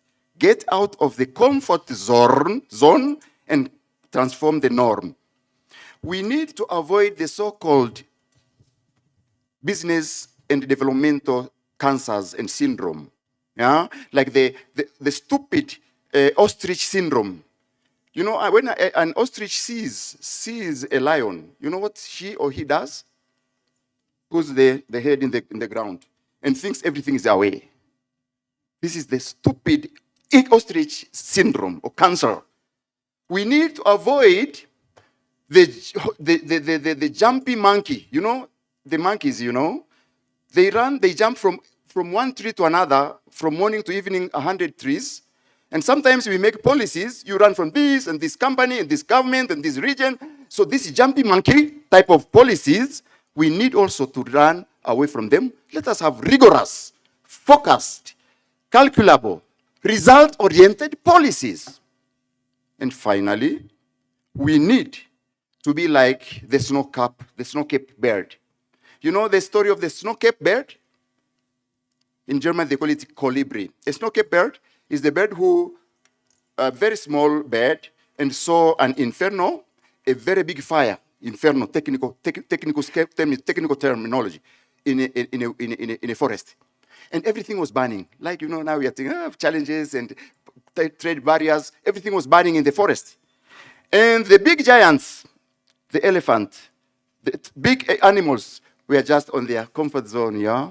And this small bird, the snowbird bird, took his or her, you know, mouth and beak, and took some drops of water from the river and put there. And these giants were telling him, do you think you can put off this fire, this inferno, with your small drops of water? And you know what Colibri said? I just do what I can. You do what you can. Thank you. Thank you. Do you want to answer the question before we move on, or? Okay. All right, so we have 2 more questions. I saw 2 hands. We'll take only those 2 because then we have to go for tea break. We have a lady over here in the scarf, and then we have the lady over here. Can we have mics for them, please? Oh, you have your mic. Yeah, good morning. My name is Tula. I work with Sagot Center Limited. I just want to add and to emphasize what Mr. Bereket just said about the involvement of private sector in the decisions which are being made. Okay. In 2022, East African Community developed the so-called East Africa Regional Seed Potato Trade Strategy. In that strategy, it was prepared by the government representative and private sector representative. And we have seen that these people sat together to prepare that strategy, and they agreed on some of the issues which were pursued by the private sector. For example, they said we wanted to have the potato platform, regional potato platform, in which all these issues that we are putting in this strategy should be addressed and should be implemented. Because without that, we will sit and discuss and nothing will happen. And they requested each partner country to have its own platform which will be presented there. Back then, only 3 countries had a platform: Uganda, Kenya, and Rwanda. Tanzania, Burundi, and South Sudan didn't have platform yet. And of course, DRC was in the process to join the East African Community. So one of the things that the private sector was asked is to make sure that they have these platforms. I'm happy that for Tanzania, we have one, the Potato Council of Tanzania, which has been registered. But that awareness and that involvement has shown us now, for example, in Tanzania, we managed to register about 19 varieties of potato, most of them industrial potato, and we managed to support Kenya, actually, to import the potato which have been needed by the market, including the KFC, to make sure that the Kenyans could support the value chain of potato in there. Why I'm saying this? I'm saying this because in these decisions, and apart from those softy part, but another softy part is inclusion. Make sure you include everyone who is involved in this value chain, because at the end of the day, a smallholder farmers is the one who will benefit on that decision which has been made there, and also they will get something in their pocket, and the value chains will grow automatically because they know for sure if you will not be a reliable business partner, nobody will come to you. So it is also a call for us to make sure that we have organized private sector which have the proper governance structure and everything to make sure that the whole system from up to down is being organized. And that is what has happened in the potato. And the strategy is well implemented. There were training for NPPOs, TPHPA, and the others, TOSC. So everybody is involved, and we see the development of potato. Do you have a specific question, or is just a comment? No, I just wanted to add when my brother there said that the private sector should be included in the process, so as to make sure that these strategies are implemented. Great. So the next, the last question, please, from the lady. And if it's a question, please, it's a question, not a comment. Is it a question? Yeah, it's a question. Okay, great. Yeah, my I will name just is take one more. Bieni Msafiri from Repoa. I just want to direct my question to Bereket from Ethiopia, Unica. And this, I think he forgot to address when the chair asked what's the success story from the leather industry in Ethiopia. I'd just like to hear what worked that facilitated your integration in the regional and global value chains, and what are the challenges that are still existing, and maybe what are the lessons that other countries can take so that we can also be able to integrate into the value chains or to develop, given the potential that East Africa and most of African countries have. Thank you. Okay, I know there's a gentleman here, very, very quickly, so that we can move on to answers. And there's a tea break after this. Everyone will have a chance. People are hanging around to just ask more questions and make more comments and network. But just very quickly, this gentleman over here. So my question is, these countries like clusters, which they have to collaborate and compete, that's the nature. How do we balance the two to facilitate this integration working well? Okay. Thank you. So, do you want to start, or do you want to start? I know you put your hand up. Okay. Okay, thank you. Thank you for the intervention on the importance of the private sector engagement. I fully agreed. On the question in relation to the challenge and that the Ethiopian leather industry is facing, so the Ethiopian leather industry has been supported by the government ever since we had our first laser factory, which was almost 100 years ago.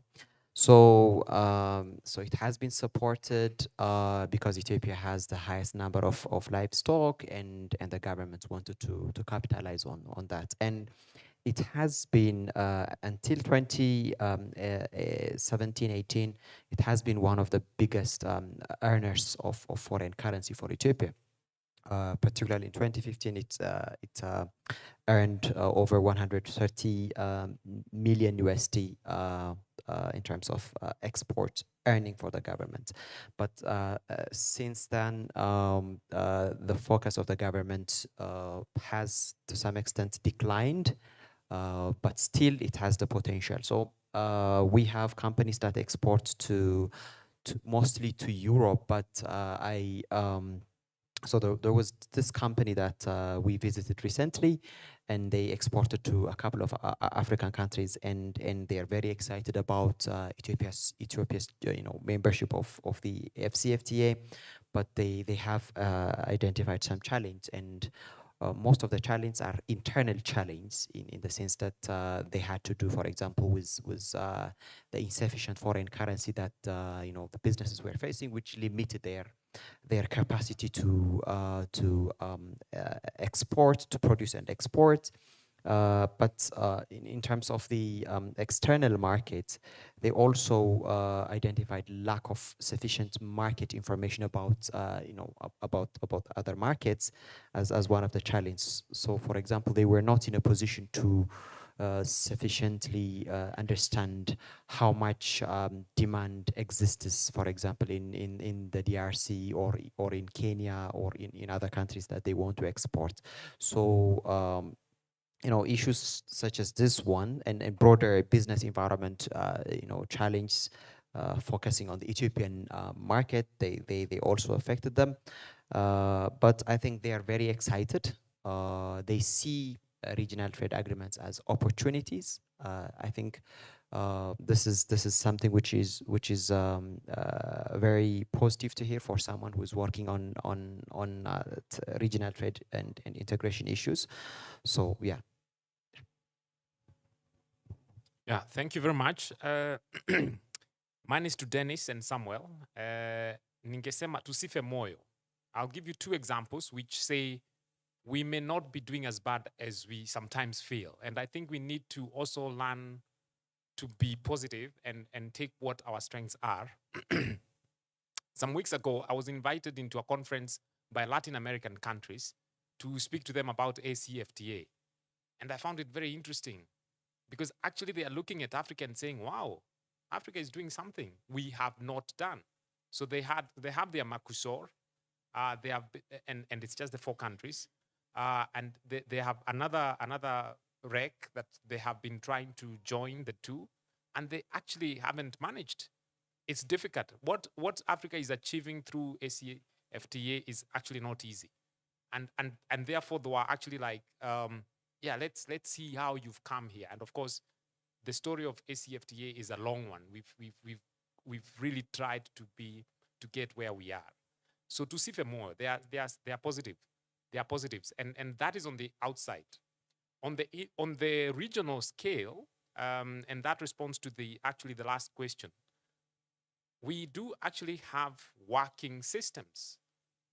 Right now, Tanzania has become one of the fastest growing import markets for flowers to Kenya. So Tanzania is actually exporting flowers to Kenya. Yeah, flowers. Yeah, cut flowers. Yeah, it's so Kenya is importing flowers from Tanzania.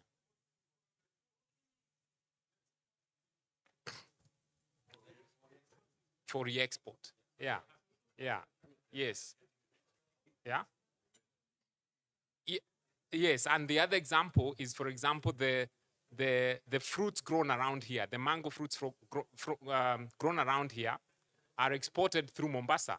So from where we are seated, Mombasa is less than 400 kilometers. Dar is 600 kilometers. I think the answer, we can't finish competition, but there's competition and cooperation. I think it's a very good question, but I think the biggest part of the answer is efficiency. Yeah. So whether it's for Tanzania or for Kenya or for whichever countries, which is the most efficient way to grow your market? So I think that is where, and there are some positive stories around those. Yeah. Yeah. Yeah, thanks.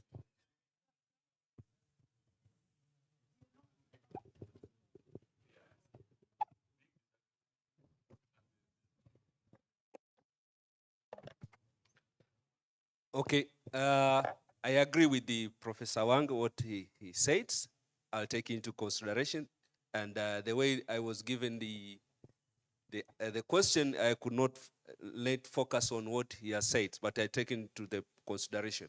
But what the last person asked about what can we do for these regions to work together and so forth, there are some few success factors that we can utilize. There is a regional cooperation where we can collaborate among countries in region, can facilitate smooth trades and harmonize regulations and build trust at what the bishop said,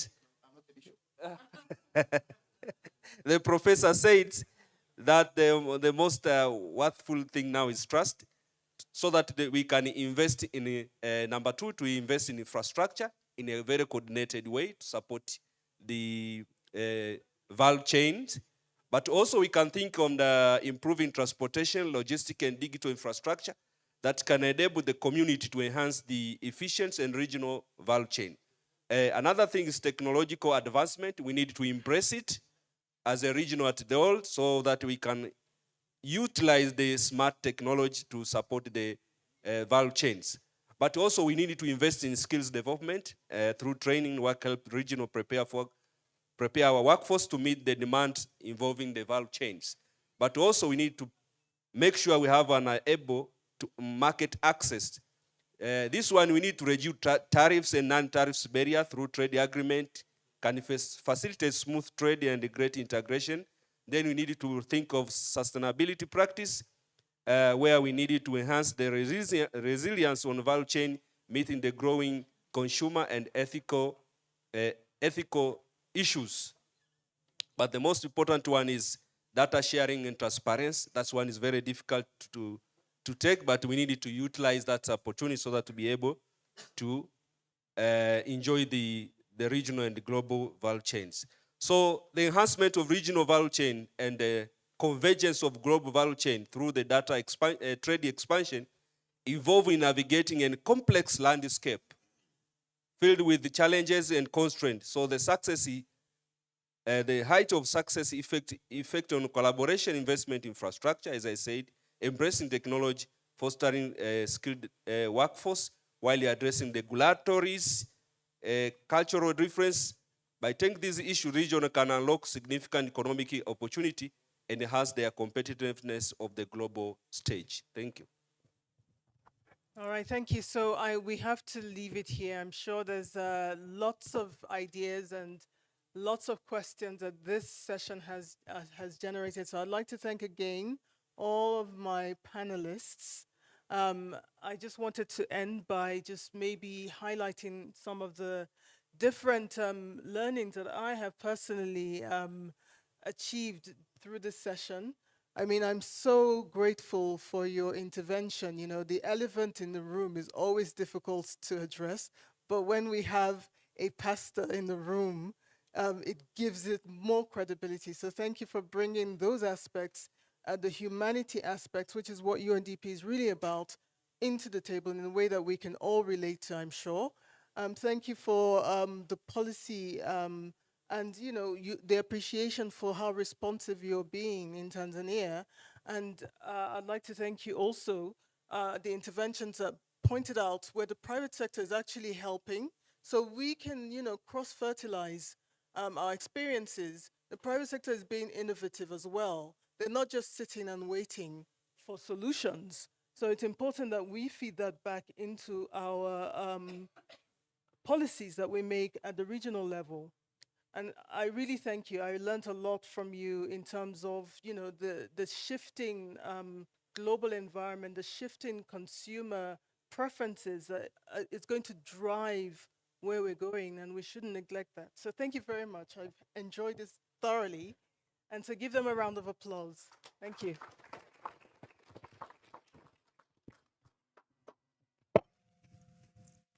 Sorry. Let's give them one more time. Thank you very much. Thank you. As we've already taken a few minutes of our break, but I'm sure we will make up for that time. Just a few announcements before we go for our tea break. The arrangement remains the same as yesterday. So the VIPs will have to go to the same place for their tea, and the rest of us will have to go to the tents. So that's the arrangement. And for the next panelist, I would love to call out your names so that we can have a minute to organize the next discussion.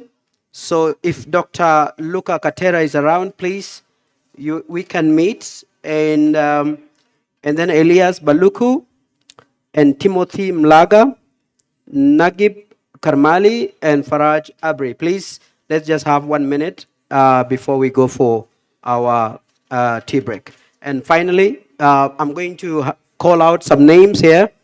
And please, if you hear your name, you can go to the registration just outside. They will tell you what to do. Dismas Teti, Asia Maskeva, Anasia Saria, Dr. Patricia Liatu, and Dr. Estherina Mtimba, and Khalifa Kendo. Please, if you've heard your name, just pass through the registration desk. And I hope to see you back.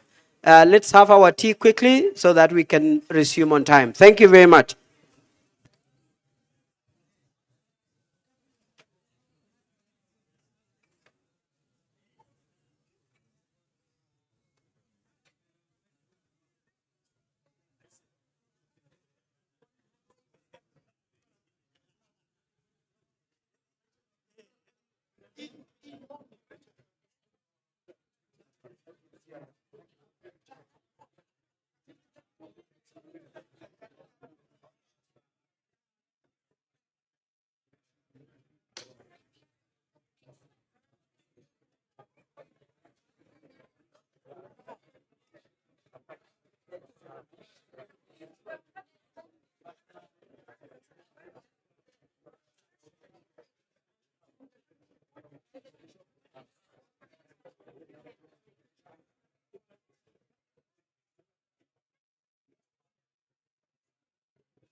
Uh, let's go and have tea, please. Our time is running.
I think we should start taking our seats so that we can start our second session of the day from that energy break.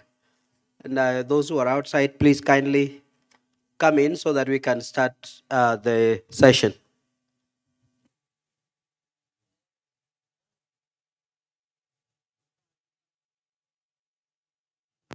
And in the meantime, our panelists can start taking their seats as we wait for the rest to come in. So please.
Charles will take the place. Okay. But you're also from South Africa.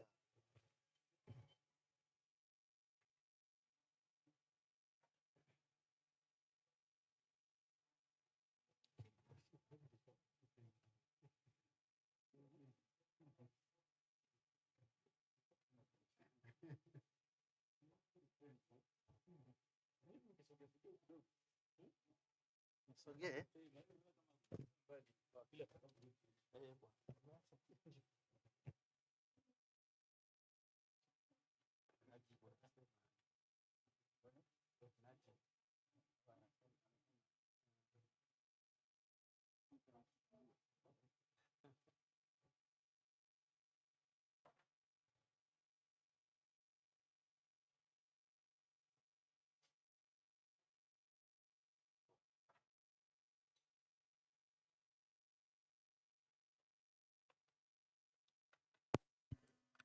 Please, if you are outside, kindly get in so that we can start the session. We are running behind time.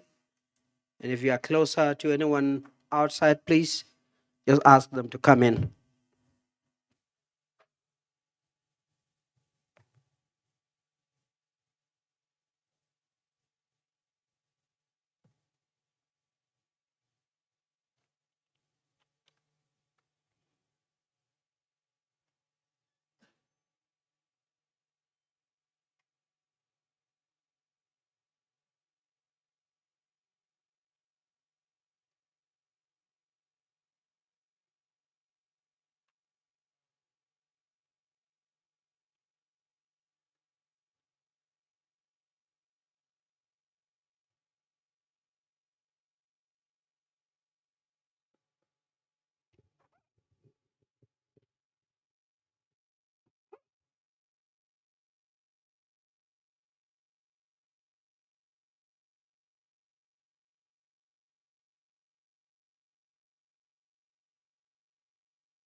Oh, okay, please.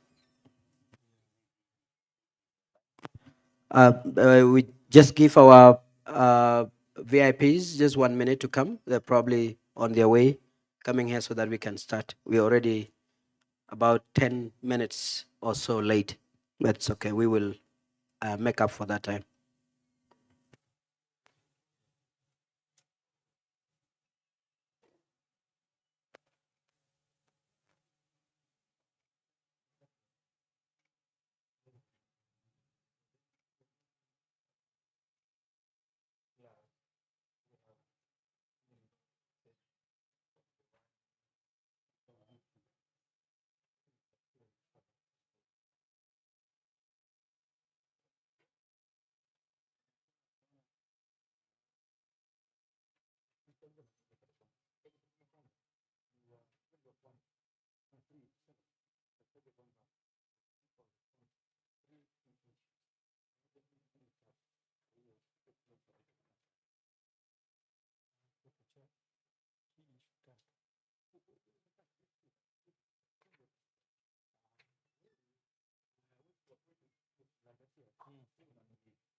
Good morning once again. Welcome back from that breakfast for this break.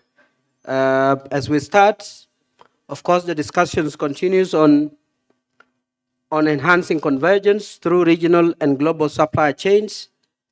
Just as the first morning discussion, we will continue with the same discussion, but with different panelists. As you've seen in the high table, we have 4 distinguished panelists who are going to take us through this session, this mid-morning session. And I will just call their names so that you can have a look at who are here. We were supposed to have Mr.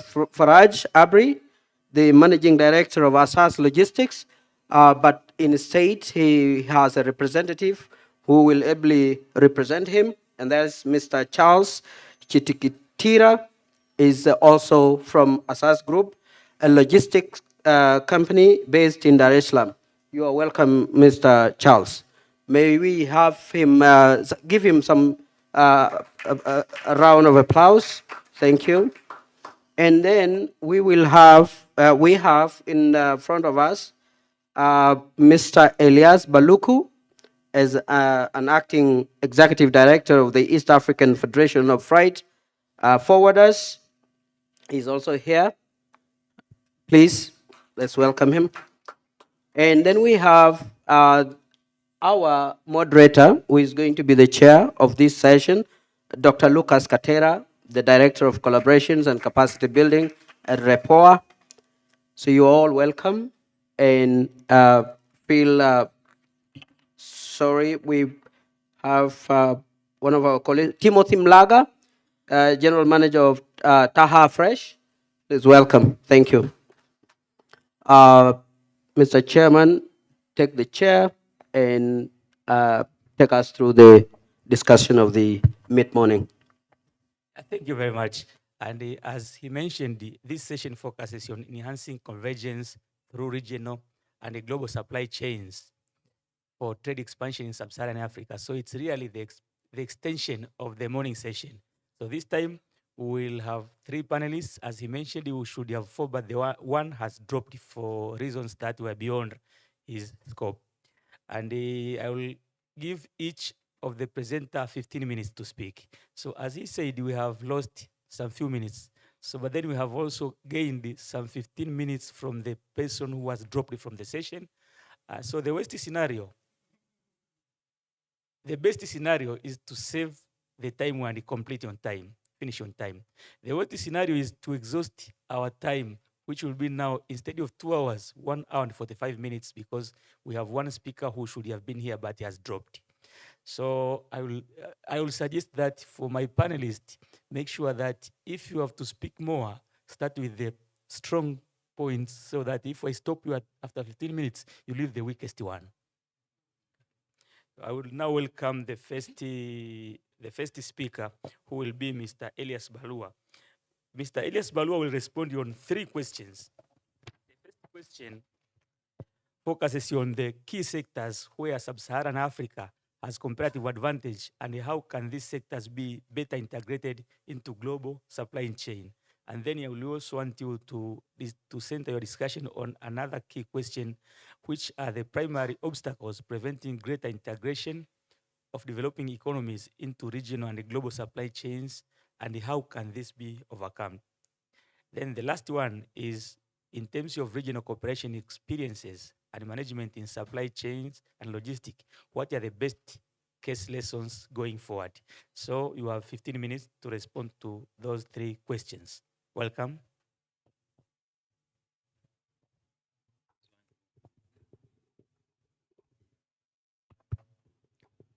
Thank you, Chairman. Good morning, ladies and gentlemen. Maybe I'll start by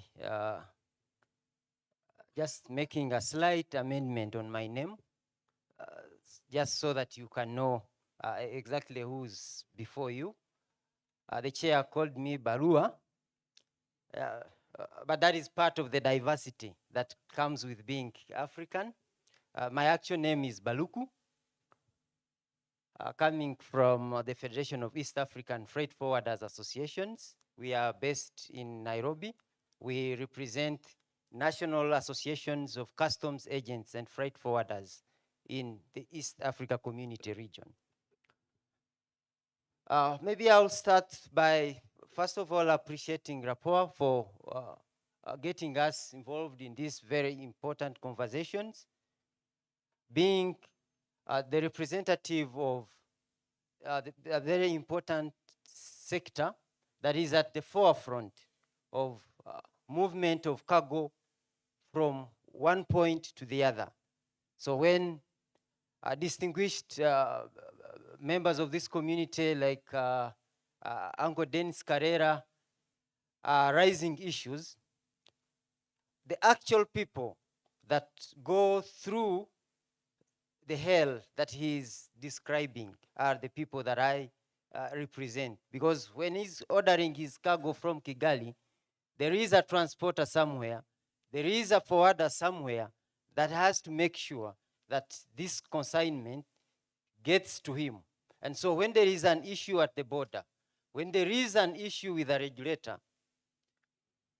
although it eventually comes to him, somebody will have taken the bullet on his behalf. So those are the people that we represent. Now, in terms, back to the questions that my able chair has posed to me.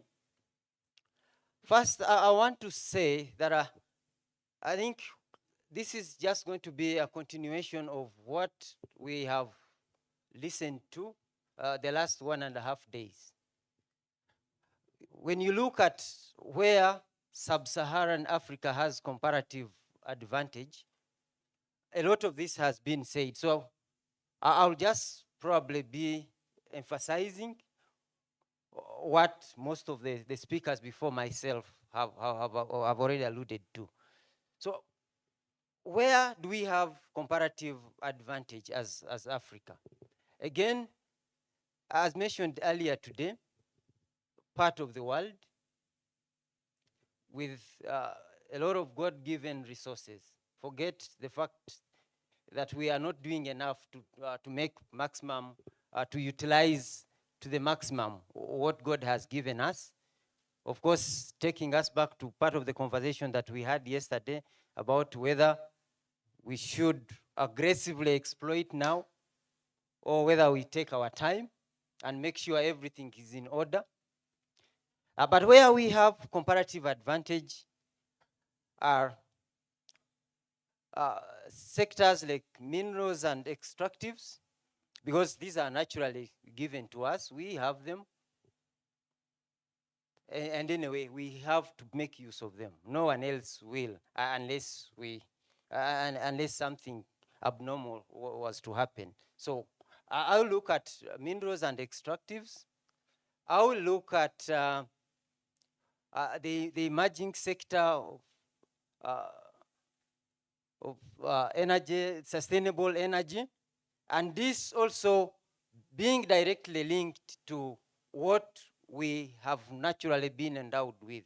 We have heard a lot about how much of the natural resources that are required in the renewable energy sector we have in Africa. Minerals like cobalt, others like lithium, and the others that are required to make solar panels. But also, if you are to look at overall as a continent, the kind of energy that we rely on is largely clean energy, because most of our energy is from hydro, most of our energy is geothermal, and all these are clean. So this is a sector that we also have comparative advantage in. The other one is agriculture in its various forms. This morning we heard about the leather industry, which has to do, which has some connection with livestock. But we have also been hearing a lot about horticulture, the potatoes, the fruits, the flowers, and others. We were yesterday reminded of how much endowed in terms of arable land our continent is. 60% of what is arable globally.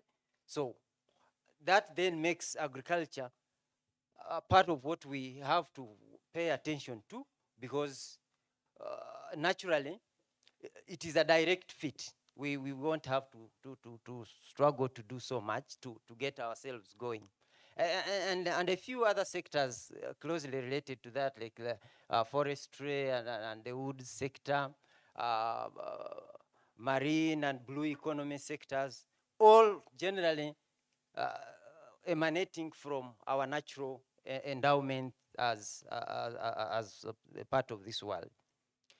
But I think where our task now becomes a bit challenging is how to get these sectors integrated in the global supply chain. Because as we have heard, there are quite a number of gaps, there are quite a number of challenges that are making it a little difficult for us to swim smoothly, just like the others are. So what are those things that we will need to, what is it that we will need to do to integrate? First is because of the heavy capital and technical requirements required to fully and properly exploit what we have, there are limitations on how much of it we can do ourselves, and this has been mentioned severally. So this drives me to one of those aspects that I think we will need to pay proper attention to get our way properly into this. And this takes me to how we collaborate with the partners from the rest of the world by way of making sure that we are protected probably through proper local content policies, so that even if we are working with developers from the rest of the world, at least when they get here to exploit our minerals, there is sufficient provision for us to also play a part through sufficient local content provisions. The other one would be ensuring that we are properly connected to the bigger parts of the other parts of the world through proper infrastructure. If I may speak for the East African region, in terms of movement of our cargoes, most of us rely heavily on road. But if you look at how good our roads are, with a focus on the northern corridor, a big part of our roads, actually up to about 38% of the northern corridor roads, are described as being in bad state. Only about 41% of our roads on the northern corridor are described as good. So the question now becomes, how then will we integrate with the global supply chain when right from the source we are having difficulties? Yes, we may have good roads, major big roads, but most of this production is going on in far and remote areas. We've heard about, for example, how massive Tanzania is, where the farmers are, and how putting together produce itself is a task because the farmers are far apart. So how do we make sure that our roads are in good shape for us to be able to integrate? But beyond the roads, for products like horticulture and others, it is way beyond the roads, where facilities like warehouses, facilities with maybe cold chain facilities that will keep our produce in good shape for us to be able to get ourselves into the global supply chains. Then the others are, Chair, with your permission, maybe capacity building. Do we have the requisite skills to fully take our place in this global space? I come from a sector where all it takes for you to be in transport is having some money, buy a few trucks, and that is all. At least the specific subsector that I am in, which is freight forwarding, requires a little bit of skills because we are the ones representing importers and exporters before customs and other trade facilitation agencies, but we are also representing the importers in terms of defining and helping them understand complex issues like standards and others, as we were taken through yesterday. So a bit of learning, a bit of education is required. We are privileged to be running some capacity building interventions, but still, most of what we are doing is still largely voluntary. What we currently have is the program we run, although adopted by the ESC as the regional program for capacity building of customs agents and freight forwarders. The laws we have only require you to have 2 technical staff trained. So for a big firm that's having maybe 500 employees, only 2 of them are required to be competent in matters of customs. So what happens to the rest?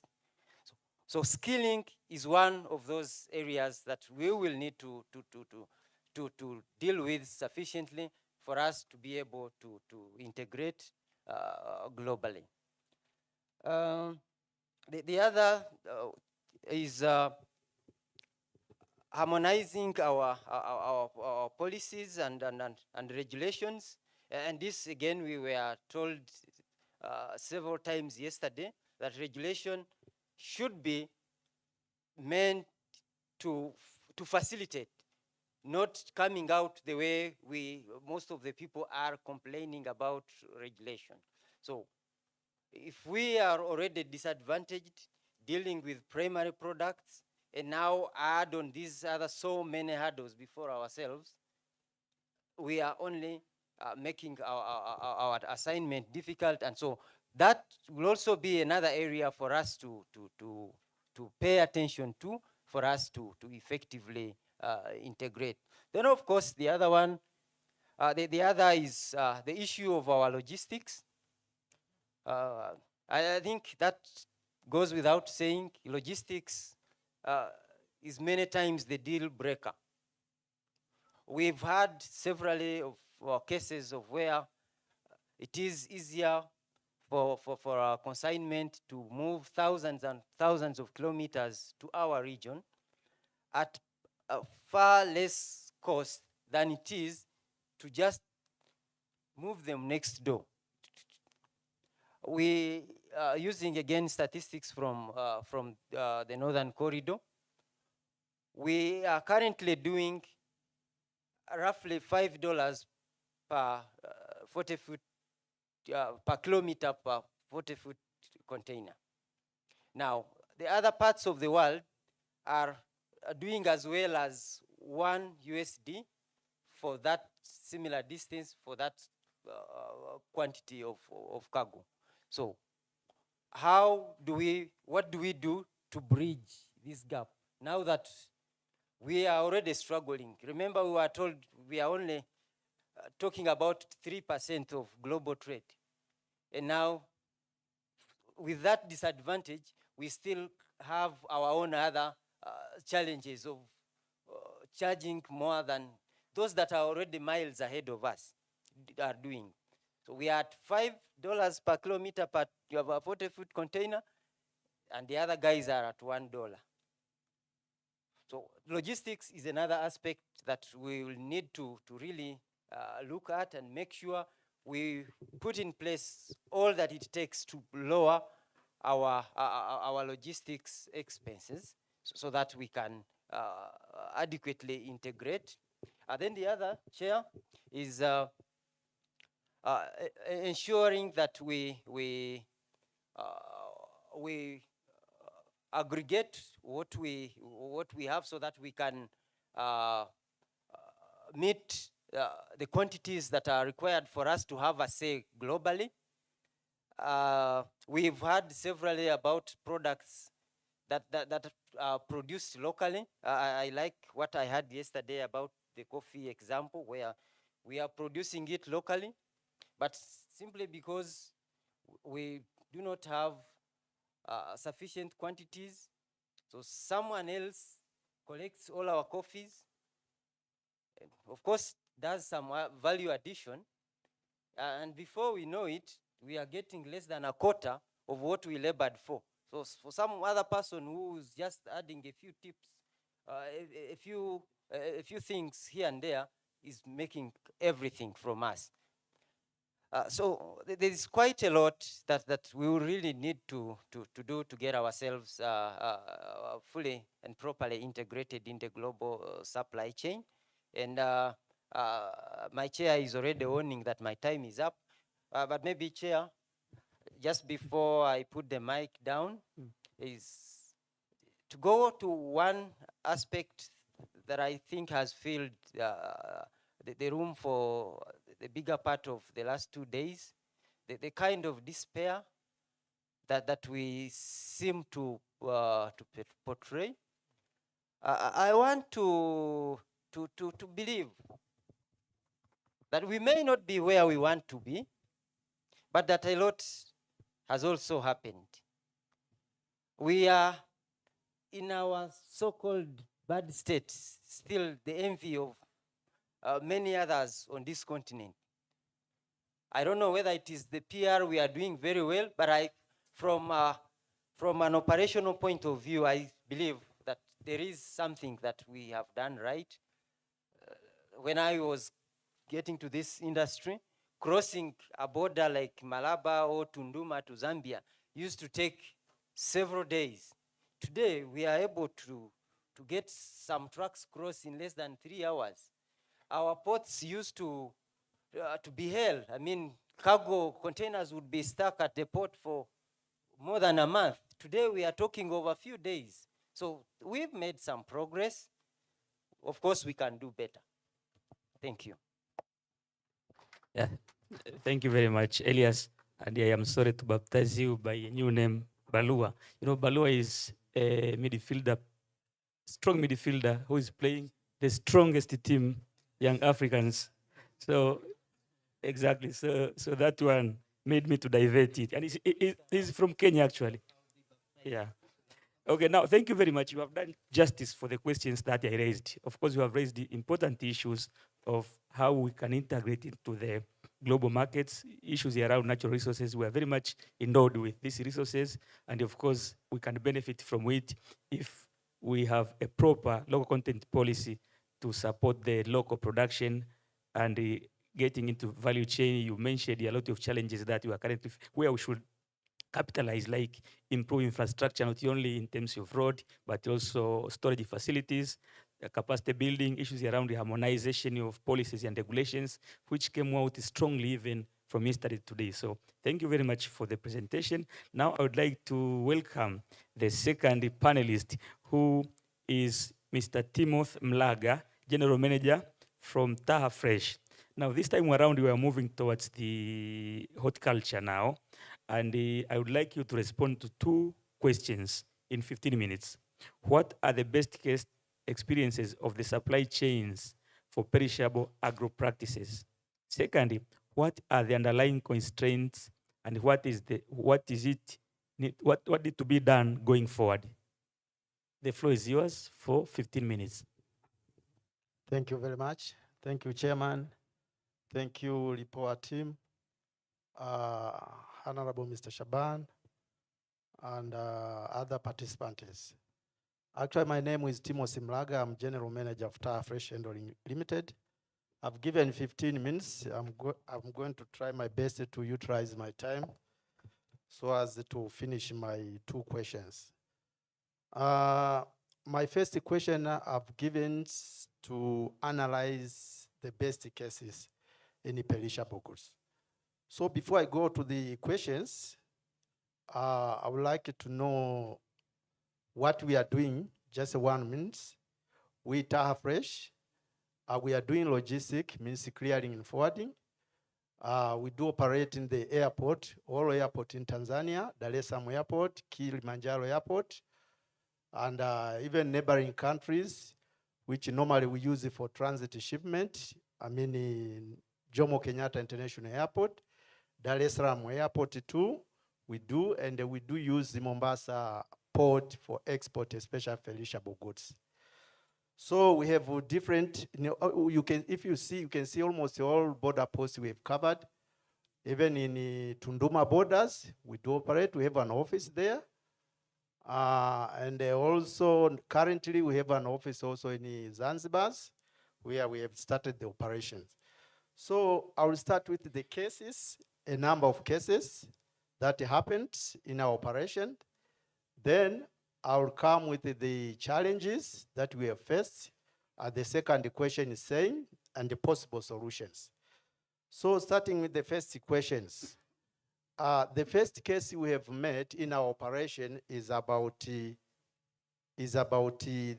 payment of village levies to another region, apart from the region that the harvesting or the loading place has taken. We always track the fruits from Njombe, Makambaku, onward to Mombasa port.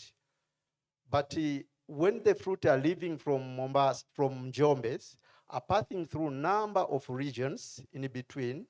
But when it arrive at the last regions, before they exit to Holili border, you find a roadblock, and someone is saying, pay a village levies. So it's something we are facing a number of times. We do pay it, always we do pay, but when you get the receipt is written a parking fee. So that is a kind of issues we are facing. Yesterday, one of the presenters said that we are trying our best to eliminate the NTBs, but if you eliminate 2 NTB, 2 more are generating. So this is the kind of cases we are facing. So the second case is about the transportation of goods and fruits in non-refrigerated truck. Professional, if you transport a perishable goods, especially fruit, which is non-frozen, you need to put into the refrigerated truck. So if someone is taking the fruit from the pack house, if you collect from the pack house, means you have chilled already. You have set the temperatures. So if you transport to the non-refrigerated truck to the airport, ready for uplifting, that is unprofessional. So this is a case it happened, although we as a logistic company, we have our own truck, but due to the fair trade, we cannot force exporters to use our truck. So we give him the price. So if he's ready, he can use us. If he's not ready, he can use his own truck. This is the second case we are facing. And another case, case number 3, is you transport the fruit into the refrigerated truck from the pack house, but you meet in between. The police officer is saying, no, I want to inspect this truck, what you have loaded inside. So professional, if you set the temperature from the pack house, from the pack house, then load the fruit inside the containers. You need to lock to set the temperature. For example, avocado is almost 5 degrees centigrade.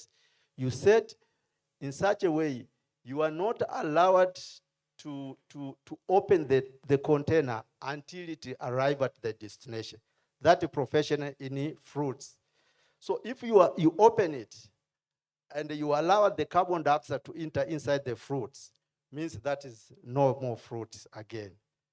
So this is a kind of case. So you meet the officers, he's saying that you open the container.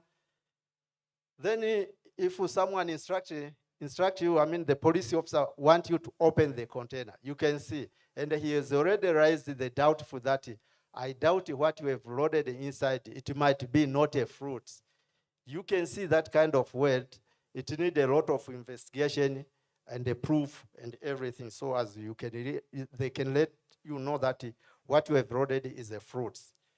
That is the case number 3. Number 4 is packing and the loading of perishable goods for export at the normal warehouse, not a pack house. So this is something happened to some of exporters who are not ethical, of course, in their professions. So someone is loading on that. So he can set temperatures and to allow the fruit to go. But at the end of the day, it is an unprofessional way of dealing with the perishable goods, especially fruits. Case number 5 is a monopoly on provision of what we call is a regional custom transit guarantee. Regional custom transit guarantee we call it RCTG bond. It's a security bond that need to be organized by agents who are dealing with the transportation of goods or clearance of goods through the COMESA partner state. So in the COMESA partner state, they have agreed that a person should have the RCTG bond, but this RCTG bond has to be issued by only one insurance company, which is the National Insurance Company. So I don't know what they thought about to allow only one insurance company to deal with it. So sometimes when you go to the National Insurance Company, we are business. And sometimes how the government is dealing is sometimes slow. I can't say it's too much slow. They are doing well. But those kind of protocol, organize the things, it keeps us to suffer somehow. So sometimes you have no option to go either to the Jubilee Insurance or the Bomaco Insurance. You need to only deal with the NIC. So this kind of challenges, you can see, for us, we have paid almost 2 years consecutively. We paid the first year a premium to National Insurance, but we didn't succeed to make a business. Second year, we tried our best. We paid again, and then nothing. And today, I'm still working on it. I can't say I didn't get, but I don't know if I'll get it maybe 2 weeks to come. So this is the case we are facing. And another case is a change of technology for irrigation system. So we have this is very important, of course. On irrigation system, we have what it calls a central pivot irrigation system and a normal irrigation system. a normal irrigation system is this type of irrigation system we are using, and you can find even the small farmers they are using, even the middle one. But a pivot irrigation system, I mean a central pivot irrigation system, is that irrigation system we are using to the large investors. For example, for ASA project, if anyone who has ever visited to ASA project, you will see the central pivot irrigation, how it works. Is the highest technology on irrigation system. Excuse. So when you are handling this irrigation system, you need to dismantle first, so as you can allow it to pack inside the container and to process the documentation for customs. The same to central pivot irrigation system. But what equipment has included in the central irrigation system and in the normal irrigation system? In the central irrigation system, we have electrical wire, we have generator, we have a pump, we have pipe and everything. In a normal irrigation system, we have pump, we have pipes, and the other small tools like a clamp and everything. But if you go to custom, they don't realize that irrigation system is supposed to have electrical tools. So you may find out the challenge is the investors is already agreed with the government to run the certain project, and the government has already planned and they have agreed that in your cost, you have no cost for tax and duties because the irrigation system is free of duty and taxes. But when you are importing, you have dismantled the generator, you have dismantled the cables. Customs are saying that you are supposed to pay a tax.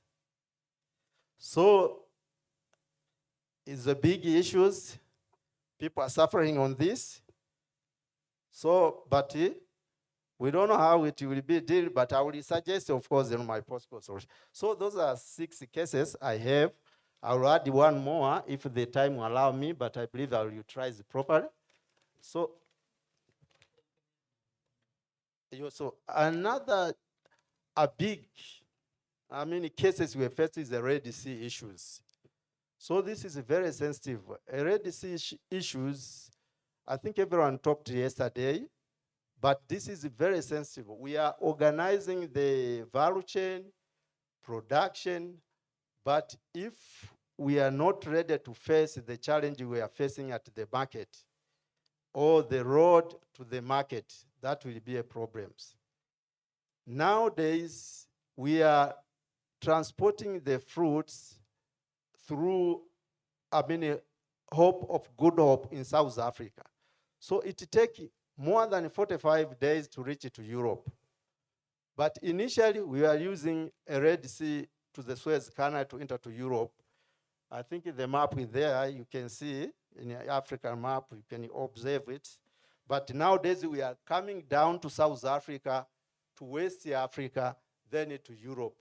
So even the case happened this year, a number of exporters faced a fruit were arriving not in good conditions. Some of it, they even stopped the business. But one of the reasons was the Red Sea attack. Changing of the route. Instead of using the same route we are using initially, now we are using, we are taking almost more than 45 days to reach to Europe. So I've done an additional question. If I can go the possible solution, I don't know if I've finished my 15 minutes. I think it's not yet. You have some, I thought you were done, but it's okay. You have still some 3 minutes. For my second question, right? For the whole session. Yeah, no problem. I'll go at it. Okay, I'll go straight forward to the case by case. On case number 1, if you track by using the normal track instead of perishable go to airport, the challenge you are facing is the temperature record. Those airlines, they normally record the temperature on arrival. So in case of any queries on arrival of the fruits, that is the case, it will be again rising.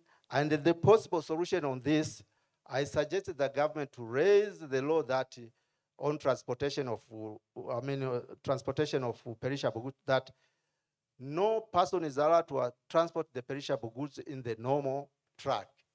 Only refrigerated truck is allowed. That is my suggestion. And second case, the challenge we are facing is if someone has stopped you somewhere to inspect the fruits,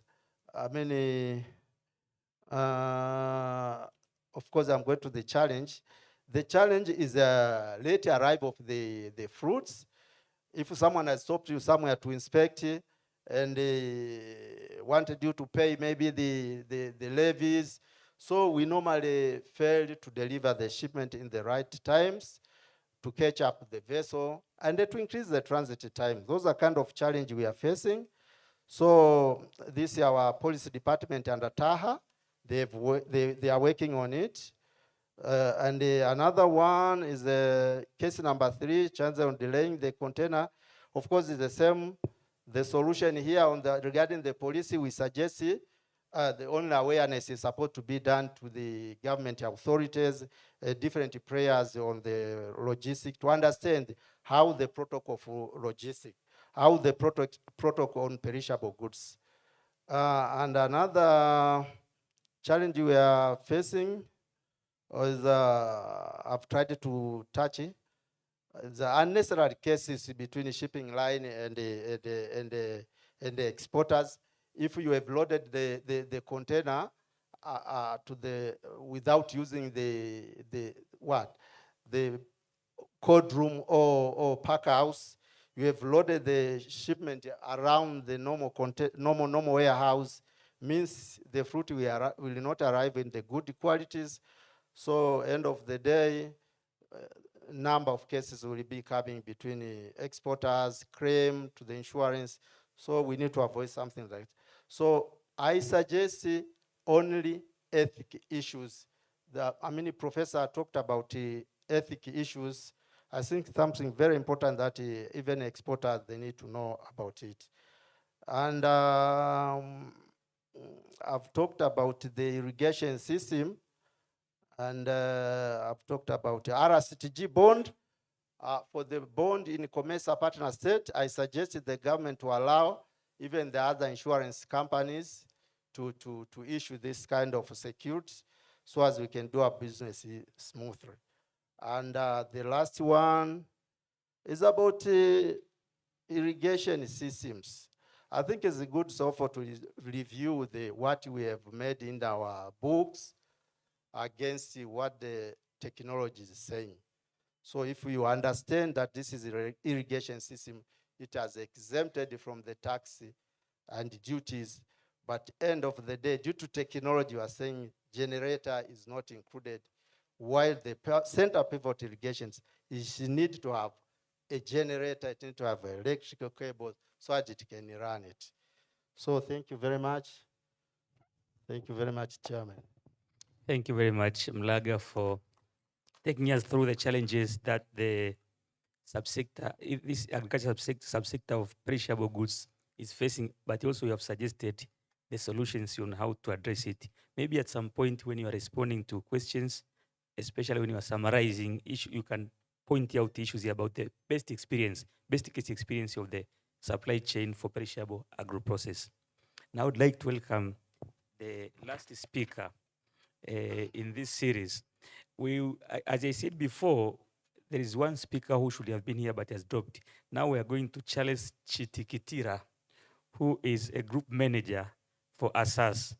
He will respond to two main questions. One is, how can supply chain diversification help reduce vulnerability and enhance competitiveness for countries aiming to expand their participation in global trade? Question number two, what have you experienced to be a significant challenge in achieving supply chain efficiency and competitiveness in the industry that you deal with?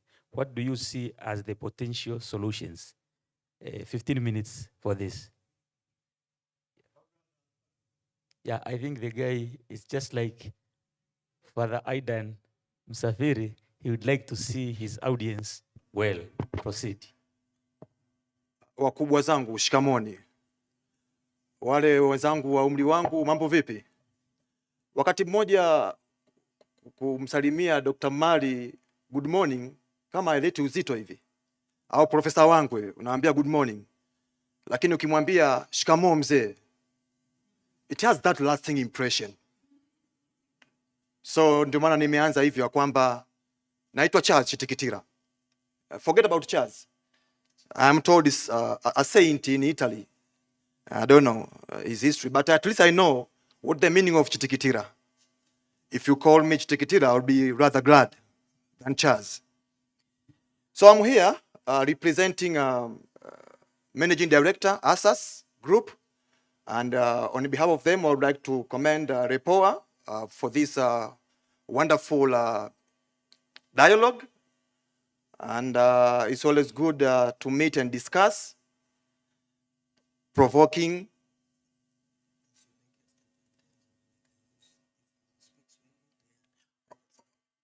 Okay, I'm reminded here that here and there I may use Swahili, so you may just twist and change. You can just put on the devices for the translation, right? ASAS group of companies has 88 years in operations. It was once established in 1934, but by Ahmed Said Abri. And in 1936, he managed to buy one truck. And you know, by that time, the transport and logistics was under the state, regulated by the state.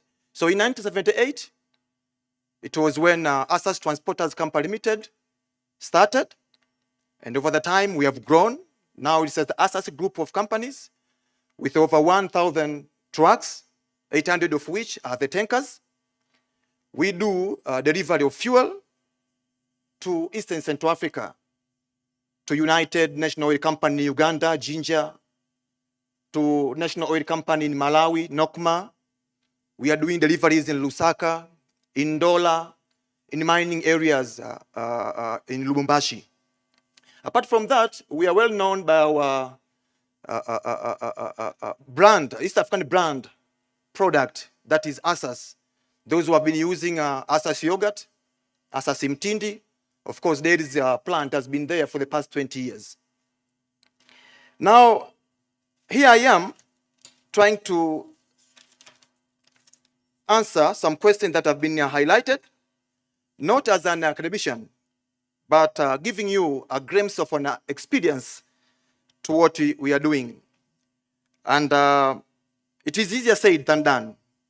Being in the logistics industry for the past 80 years, it is not a joke. And I would like to comment what the government is doing. The government has been quite facilitating, and we have been having a lot of discussion with them. We have not been able to say we are quitting the business because we see the policies are not okay. Because business is also transformation. It's a continuous improvement. And I've been asking myself when I was here, people were complaining. And Mr. Chair, if you find me complaining, please stop. I think we need to have a solution-oriented mindset. If you complain about the government, who is the government? Who is the government? If we are told to be here at 8 a.m. and we come at 8:30, who is the government? Do I look smart or not? Yes, indeed, I look smart. This suit I made from Morogoro, one of my fundi. I spent 100,000 Tanzanian shillings. I'm proud of it. And with this shoe, it cost me 50,000 shillings. Who is the government? If we are proud of putting on expensive commodities from Europe, and we are here standing saying we want to uplift, productive capacities, and we are not even able to use one of our own. I've been working with drivers for the past 6 years. 800 drivers, ensuring that their health, their safety, when they are in the route, managing their fatigue, to ensure that they've got appetite for rest. I am struggling with them. So if someone is complaining about the government and the president, over 70 million people in Tanzania, and you have only 800 people, and you are cracking your mind. I think we need to go back to the drawing board. Something is wrong somewhere, and I don't see the Honorable Shaban Suleiman here. He commented yesterday. I was quite embarrassed. I wish he could be here. He said, no, not that one. Someone was here, a member of the East African Legislative Assembly. He said, are we stupid or retarded? We are not stupid. Absolutely, we are not stupid. But we have not been able to use our common sense. Professor Aidan has put it that, Mahatma Gandhi, seven blunders. Me, I'll take you back to what Mwalimu Nyerere said some years ago on those 10 tano code of conduct. Binadamu wote ni ndugu zangu na Afrika ni moja. Nitatumikia nchi yangu na watu wake wote. Nitajitoa nafsi yangu kuondoa umasikini, ujinga, magonjwa na dhuluma. Rushwa ni adui wa haki. 50 years ago. Usitoe wala kupokea rushwa. Cheo ni dhamana. Sitakitumia cheo changu wala cha mtu mwingine kwa faida yangu. Nitajielimisha kwa kadiri ya uwezo wangu wote na kutumia elimu yangu kwa faida ya wote. Nitashirikishana na wenzangu kujenga nchi yetu. Number 8, nitasema ukweli daima. Fitna kwangu mwiko. 50 years ago. And these are the issues. And that's where we are. How many are speaking the truth right now? How many are ready to sacrifice? Professor Aidan has said about leadership without sacrifice. Blunder. Politics without priority. Blunder. Science without humanity. Blunder. So my fellow delegates, I think we have a role to play to take this country, to take African continent to the next level. We are not in that bad shape, but some of the things need to be streamlined. We cannot complain here, Honorable Minister. He has been here, he presented, he commented a lot of issues, but we have got a role to play. So having said that, let me go back to the questions. How can supply chain diversification help reduce vulnerability and enhance competitiveness for countries aiming to expand their participation in global trade? So here we look at the importance of diversifying supply chains to minimize risk from disruption. One of the issues is risk reduction. It's always a risk when you put all eggs in one basket. But by diversifying your supply chain, you stand a better chance to counter all the external forces so that you can move on with business. We are doing, there is a product supply. We have got over 7,000 farmers in Njombe, Mbeya, and Iringa. We are supplying from these different suppliers so that when Mbeya fails, Iringa will supply. When Iringa fails, Njombe will supply. At the end of the day, we ensure that the customer gets the right product at the right time. So one of the advantage of the importance is you minimize the risk by outsourcing all the supply chain. Technological transfer, yes. We do imports of some of the sophisticated and advanced machineries to improve our productivity. And we know how limited we are in our country in terms of the technology for the processing. So here and there we diversify and find the right way to have the right machinery for the processing of our product. Resilience. By diversifying the supply chain, you give the ability to handle and adapt to sudden and unexpected changes or turn of event. I can tell you, we have about 20 trucks currently in Beira. You know what is happening in Mozambique? The post-election violence. Our trucks has been there for the past 15 days, waiting for the situation to calm down before they take the fuel to Lubumbashi. Those 10, 20 days, who is paying for that? Every 1 hour, when the wheel is not rotating, we lose. But at the end of the day, the client is not really interested. He wants the product to go to the... So sometimes those unexpected turn of events are becoming really something to push you forward. You cannot say, okay, now, from now on, I stop this business. That's why I said for the past 80 years, we have been doing business against all odds. Things are not that much okay, but we know what we are doing. Because we can sell all those 800 trucks, sell them, build the apartment, make people rent. But how many people, 800 drivers, how many directly involved with these drivers? And those who are indirectly, from the food vendor, from the car wash, from the voucher seller, everywhere. So we could have opted to go and buy and do something else. But we are continuously improving. We are continuously adapting to the change so as we can still help the government to ensure that we create a pool for people to get employed in this country. That's why we have been here for the past 80 years without saying enough is enough. We are doing it. We are pushing it against all odds. And I would like to comment to some of the people who are thinking of saying, okay, let me quit from this business. Never quit. The moment you quit from the business, it's like saying you are killing your own people. The other thing is on the proactive approach to planning. By diversifying the supply chain, you become proactive.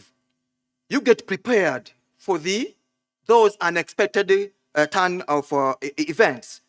And so, when you have a contingency plan for the things that will happen in future, you have a better chance to move on with your business. Now, with these significant challenges, what are the significant challenges in achieving supply chain efficiency in our industry at the logistics and company? Number one, we are dealing with drivers, and so we have driver mobility. Drivers are so mobile. You employ him today, you train, tomorrow is another company, and you have nothing to do to him. But also, an harmonized rate to transportation. My friend Timothy has said here, and also Barua, that the rates are not constant. Everyone is putting his own. Barua of Simba, yes. I belong to Simba. Yes. But also lack of qualified and interested talents. We have drivers driving trucks, but actually they are driving to make their both ends meet. They are not really, that is not their talent. In Tanzania, when you have your uncle and he has never gone to the ordinary levels in a school, the only option you have, someone will call and say, Chaz, your uncle is here. He has failed in Standard 7. Is there anything to do with any mechanics and driving?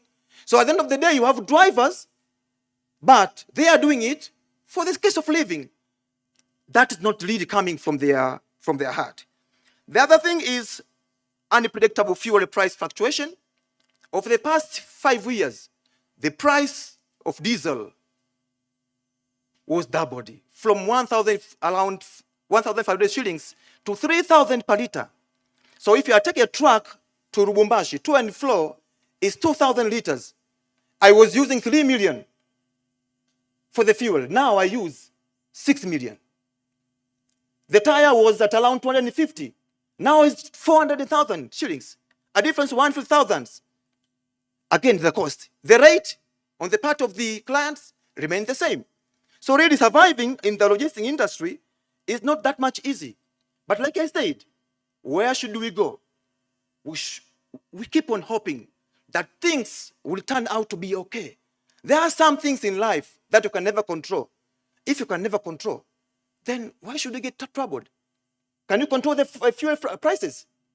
Can you control the war in Israel and Palestine? Can you control the Houthis labels in Red Sea? Can you control? So what else would you do? Stand up, be firm, and see the opportunity ahead. Be optimistic that at the end of the day, things will turn out to be okay. That's what I perceive. And that's why ASAS has been doing in the operation for all the time. From Nyerere, the late Nyerere, from Mwinyi, Mkapa, Kikwete, Magufuli, and now Madam President Samia. We have been there. The government is changing. The people are changing. But we are still doing business because we believe the future is bright. Thank you very much for understanding. Thank you for listening. Thank you. Okay, thank you very much, Chitikitira, for presentation. Yeah, and I can imagine.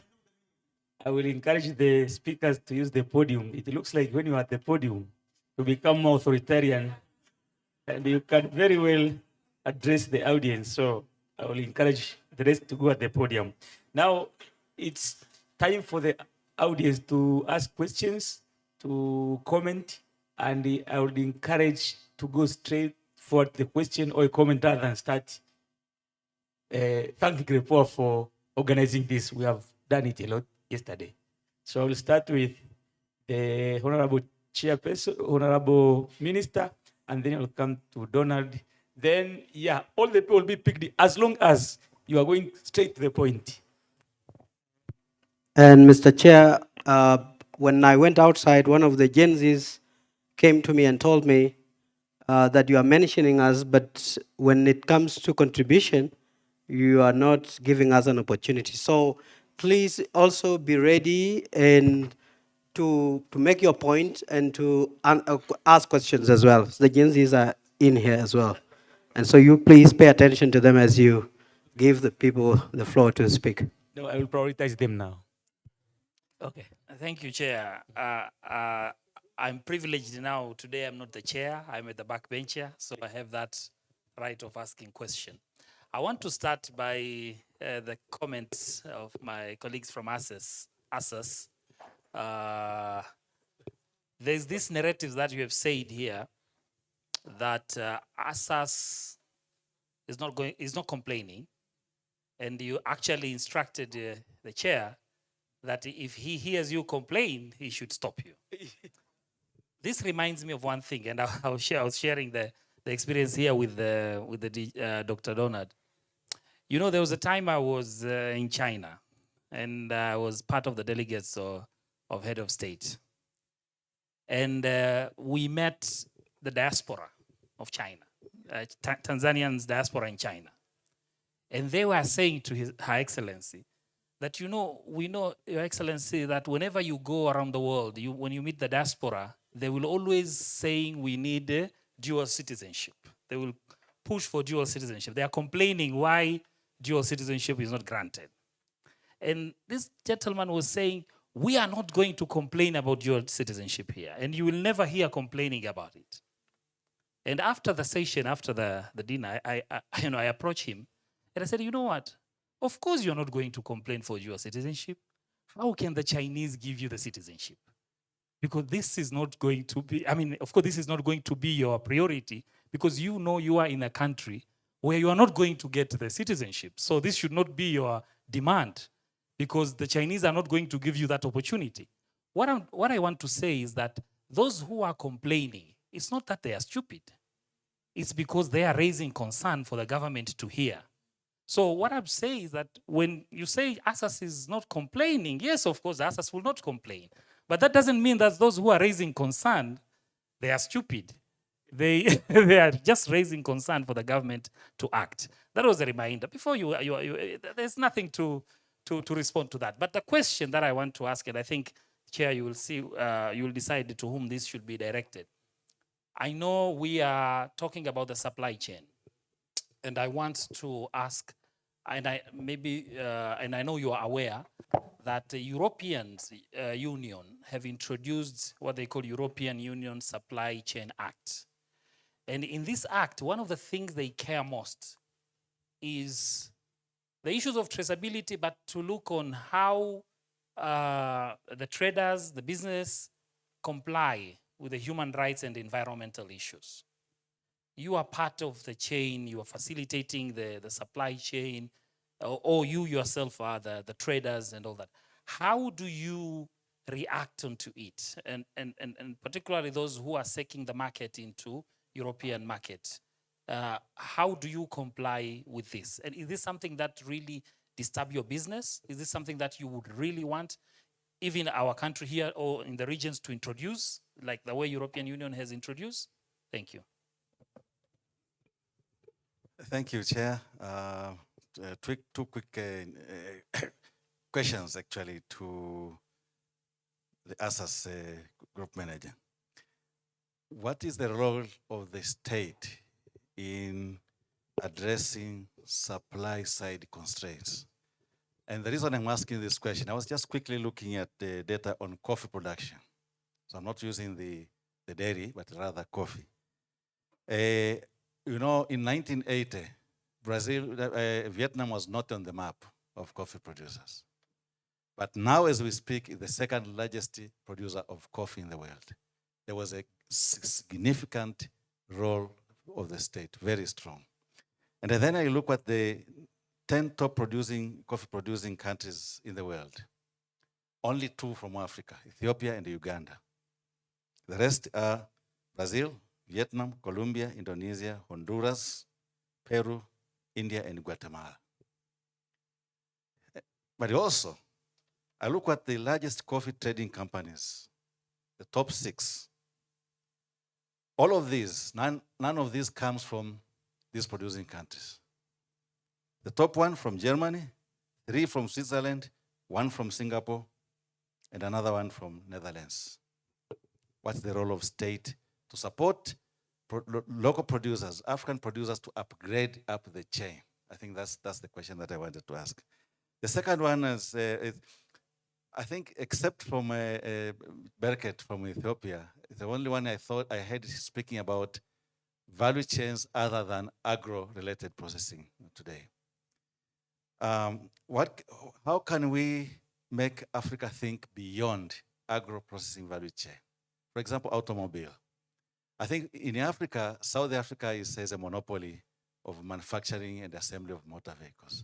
But I think other regions too can do that. The EAC. I know Kenya is assembling, I think, Isuzu, maybe other cars. But we can divide roles. Tanzania, right here in Africa, we have a very large tire manufacturing company that is defunct for years. We could be supplying tires to the assembly. I think Rwanda is also assembling some, I think it's Volkswagen or something like that.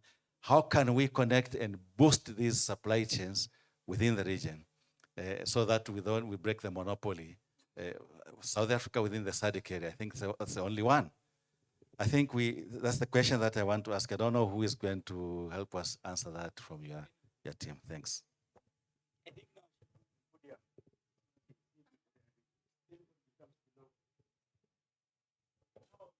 The Gen Z, if there's any, I can't see Gen Z, they are complaining, but I don't see them now.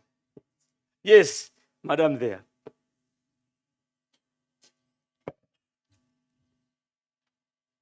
Shikamoni wakubwa. Mara. Naona Gen Z imekuwa jina ambalo linachukuliwa tofauti. Let's talk only, tuite youth, vijana. Mimi ni mtu ambaye nitaongea Kiswahili. Is it okay? Yes. Okay. Mimi ndo nilimfuata Mr. pale nikamwelezea. Nilikuwa kuanzia jana nilikuwa namsikiza mkurugenzi wa TAHA Miss Jacqueline pamoja na Honorable kuhusu challenges ambazo mnakutana nazo huko kwenye upande wa export na import hivyo. Sasa nikasema na leo Mr. Aidan ameongea pastor ameongea kuhusu Gen Z. So kwamba hatutaki kuwa front, ila tutakuwaje front if you're not pushed? Sawa? Tupeni nafasi na sisi ili tuweze, na imani youth tuko wengi sana kuliko wazee, nadhani kuliko watu wazima, nadhani vijana ambao mko hapo mnaelewa, right? So tupeni nafasi sisi tuweze raise our voice in a peaceful way, sababu sisi ndio wafanyabiashara wajao wakubwa wa baadaye. Hata sasa tushaanza. Please, tulikuwa tunahitaji hilo. Give us space. Madam Jacqueline aliongelea kuhusu vibali, all expenses ambazo zinakuja, price na nini. Sisi ambao mkitupa go forward, go ahead ya kutusukuma tukaa kwenye keki hiyo ambayo iko hapo,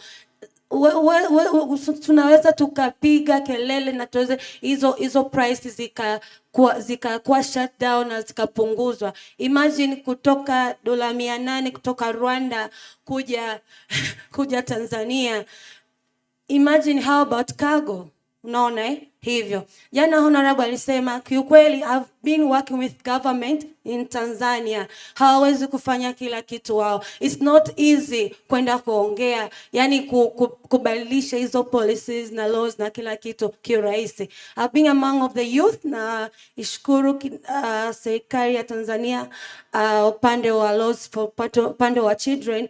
Nilikuwa mmoja hapo kwa main the laws of children law kwenye mambo ya ukatili na kadhalika. So give us chance, push us, tuweze kuraise hizo voice in a peaceful way, ili tuweze kufanikisha. Ukiangalia China, jana nilimsikia, simkumbuki jina, nilimsikia anasema kwamba kuhusu those main nchi ambazo zimefanikiwa kwenye upande wa biashara na kadhalika, ilikuwepo USA, Russia, Iran na China. Sikuona Africa, na kama Africa nchi yote ipo basi zitakuwa huko chini maybe. So naomba na hizo nchi zimeweka vipaumbele kwa vijana sana sana sana, na ukiangalia China wamefanya vitu vikubwa sana kwa vijana kuwasukuma, na ndio maana wanafanya kazi 24/7 hours na vijana kuhakikisha uchumi wao unakuwa. Please, please, please make us an asset and not liabilities. Thank you.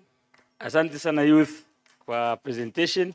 Now I will, as I said before, ukienda kwenye point then we can have many people participating in the discussion.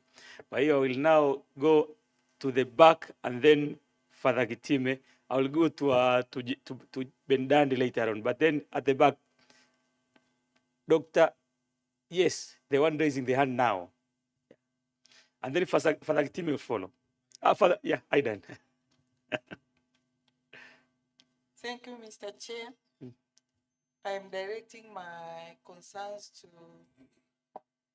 Mr. Elias Baluku concerning the challenges he identified, some of them along the value chains, and he suggested the aspect of making a law to prohibit transportation of perishables without being in the trucks which are not refrigerated.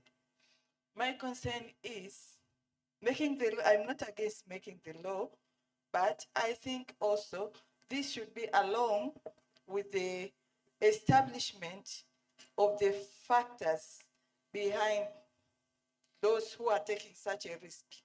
Why are they doing so? Is it the aspect of knowledge gap? Can it be attributable to affordability? And if so, what should be done?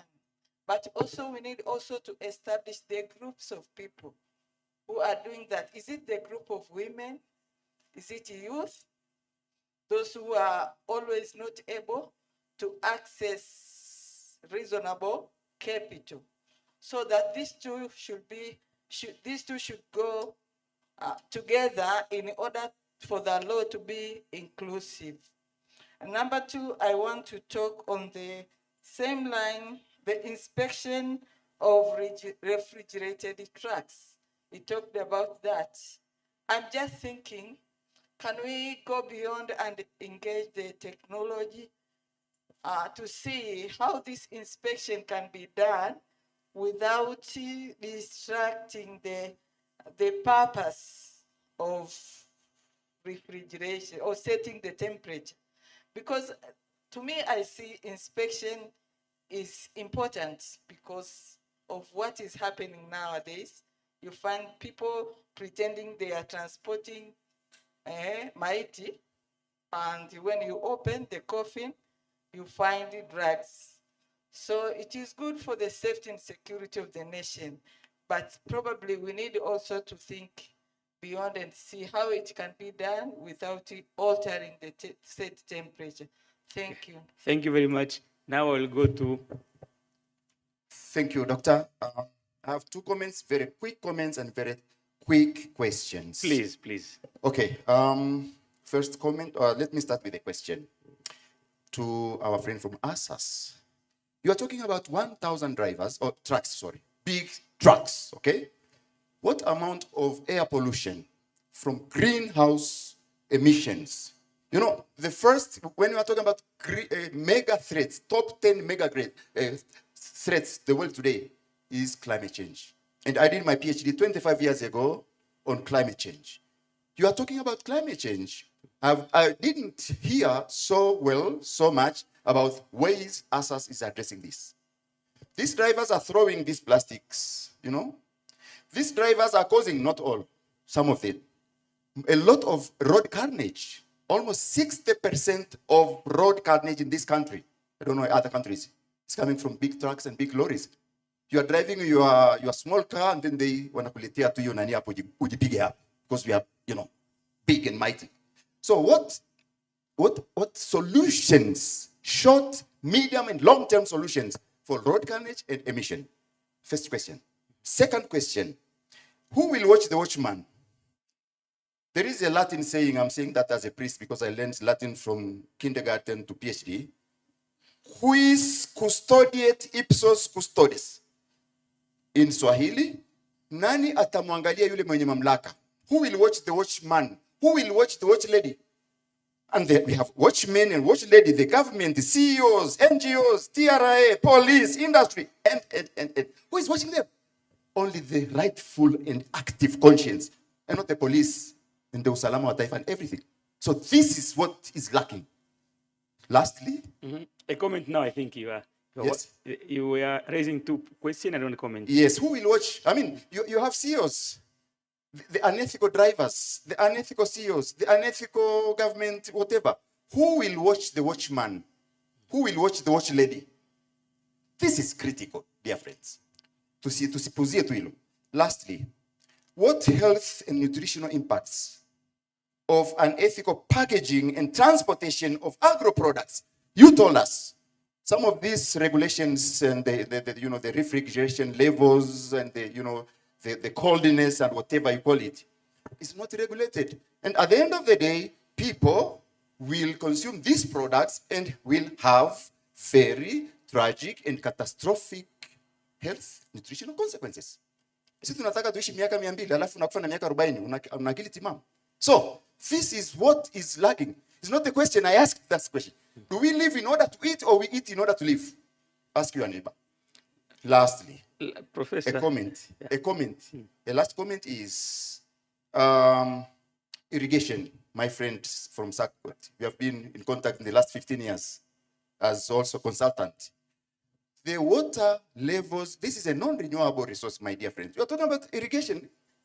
The water hydrological cycle has diminished. This is a non-renewable.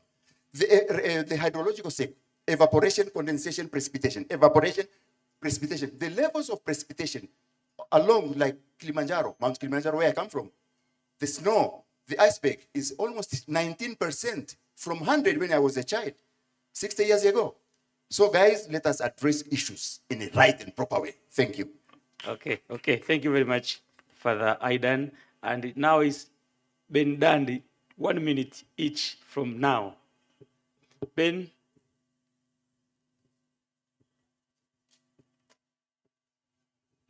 Thank you very much. I will speak very fast like Kariako auction. I'd like to congratulate the very young person there for her comments, but she should know that the current old generation was delayed by the previous generation due to poverty, so they somehow still need to hang around. If we push them out, then it's going to be problematic. Yeah. Okay, then about the workshop, I think the topic, yeah. direct participation in lucrative global value chains is going to be very, very important. For example, logistics sector, air logistics. You're building an airport and it's very, very short runway. That means you're locking yourself out of the global lucrative routes. So build long runways, maybe 3.3 kilometers and above, so that you can participate very well.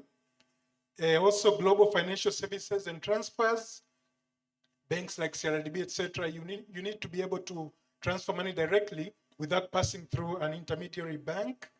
Also, for those who want a single currency for this area, don't abolish the national currencies, because make the single currency to coexist with the national currencies, yeah? Don't abolish the national currencies, otherwise monetary policy will be very difficult. Also, regional integration, people-to-people contact and friendliness. And friendliness is very, very important for regional integration. Don't just focus on leaders only, focus on people-to-people friendships and the contacts, yeah?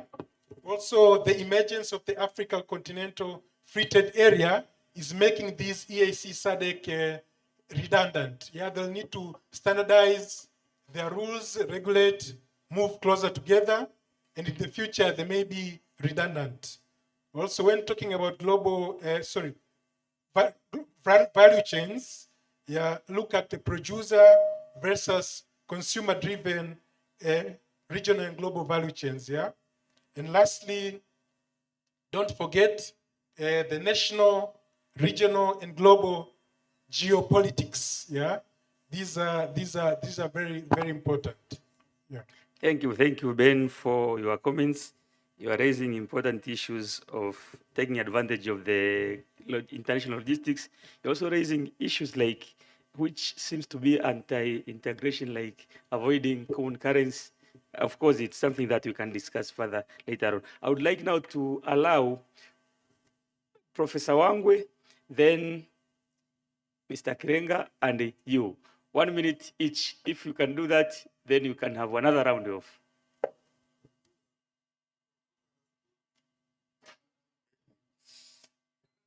At one point, integration of global into global value chains. I think this has been made very important. This should really make a start. Maybe more specifically in terms of logistics. Where are the most important key areas where actually could start? Beautiful.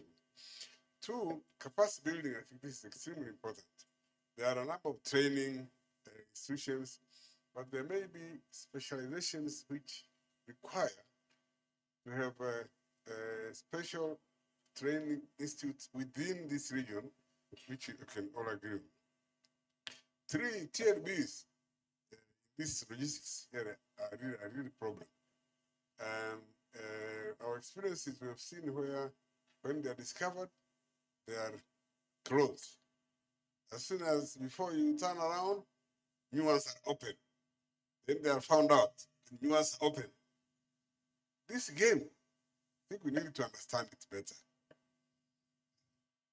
Next point, role of ICT. I was thinking of ICT in terms of how to facilitate these logistics.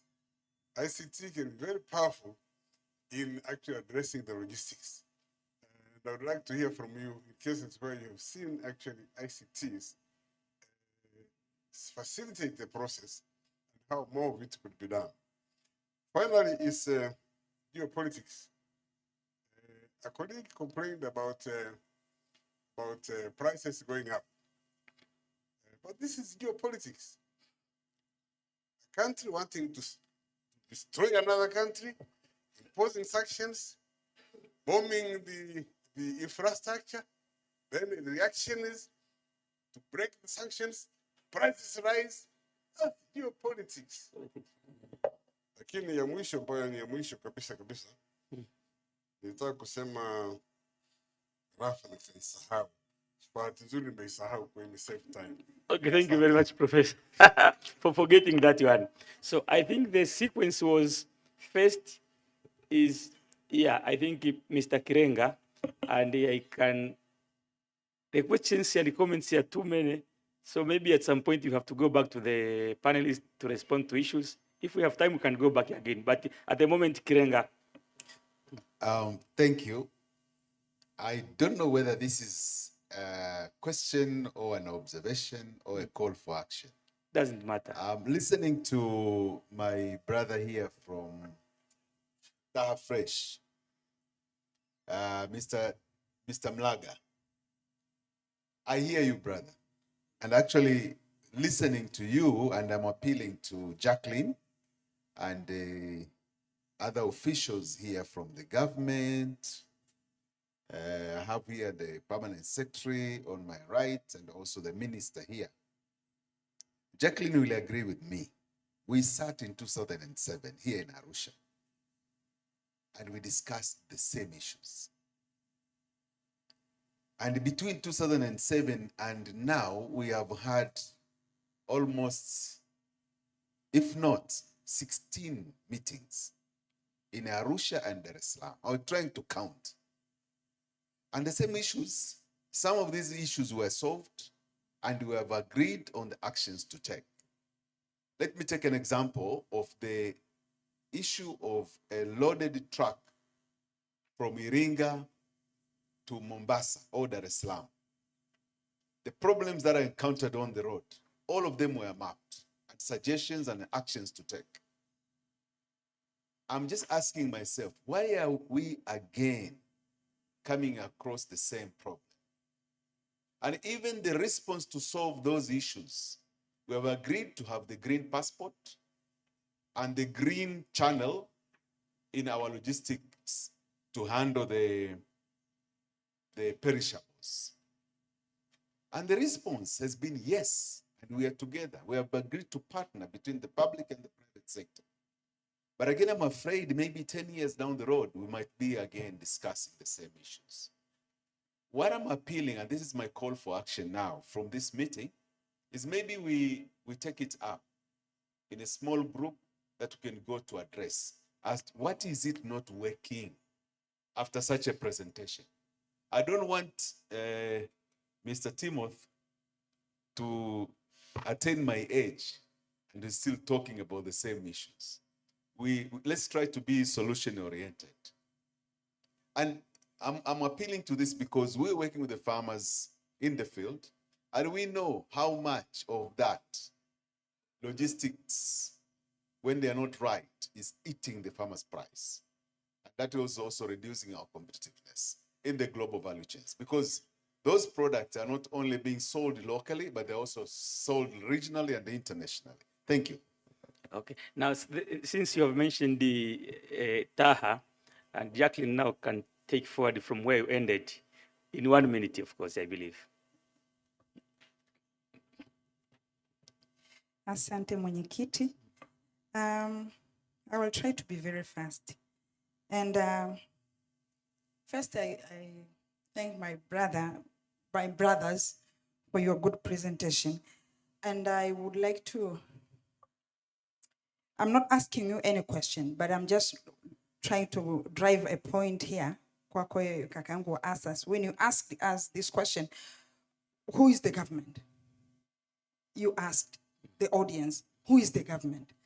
So I just want to ask you then, do you think my roles and responsibilities as Jacqueline are the same or equal to the roles and responsibilities of Honorable Omar Shaban? Are they the same? Are they the same? The minister and me, just Taha. They are not. Umeona, eh? So there are different responsibilities and roles. Sindio? Lakini what we are trying to say ni kwamba as we try to drive this agenda, we need very focused, very practical, trust and transparency in public-private partnerships.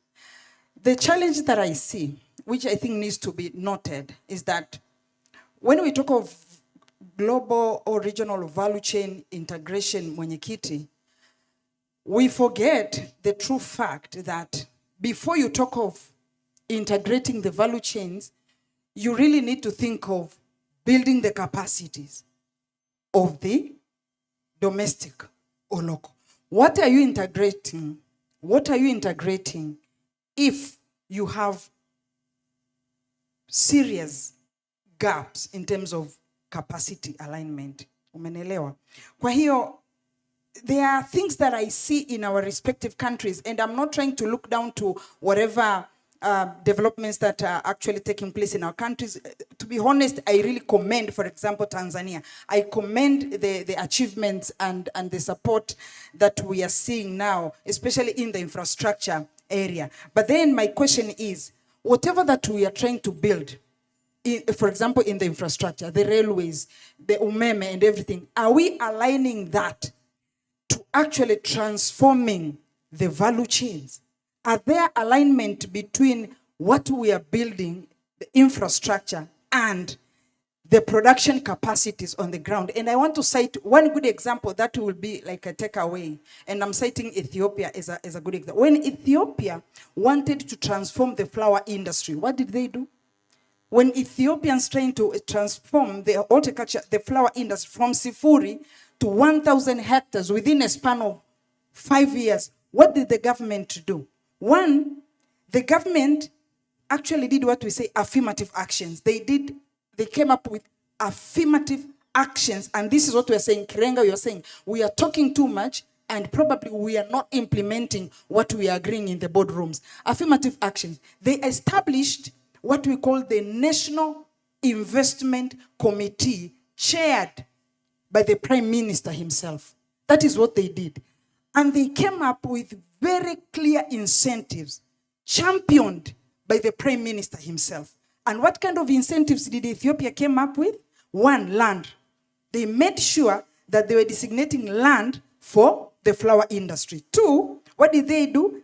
The incentive package was very clear. Yes, I'm finishing. And three, they came up with very clear, they established very clear logistic support system. Instead, they went even ahead by moving their logistic hub from one of the European countries to Belgium so that they could actually supply the entire European market. Now I'm coming back to our countries. If we are talking of building capacities or integrating the value chains, are we really sitting down, Mr. Kirenga, or Honorable Minister, and come up with very clear actions, including the type of incentives that we want to implement, that aligns with investment promotion and value chain transformation agenda to go with the capacity enhancement? And this is how actually we can talk about value chain, integration, na vitu kama hivi. But if we talk about the policies, if we talk about, integrating the value chains without these kinds of affirmative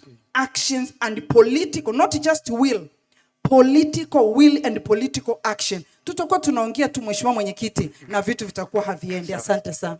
Yeah, thank you very much. I think the points floated. There are a lot of discussion, many people would like the discussions are quite hot, but the time is not on your side. So I will now get back the microphone to my panelists. I will give each panelist 3 minutes.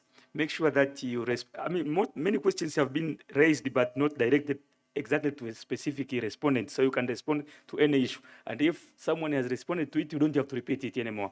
So 3 minutes, you reflect on the discussion, but you also conclude your presentation. So maybe we start from, now from the last one. Yes, you can. 3 minutes, please. Thank you, Chair.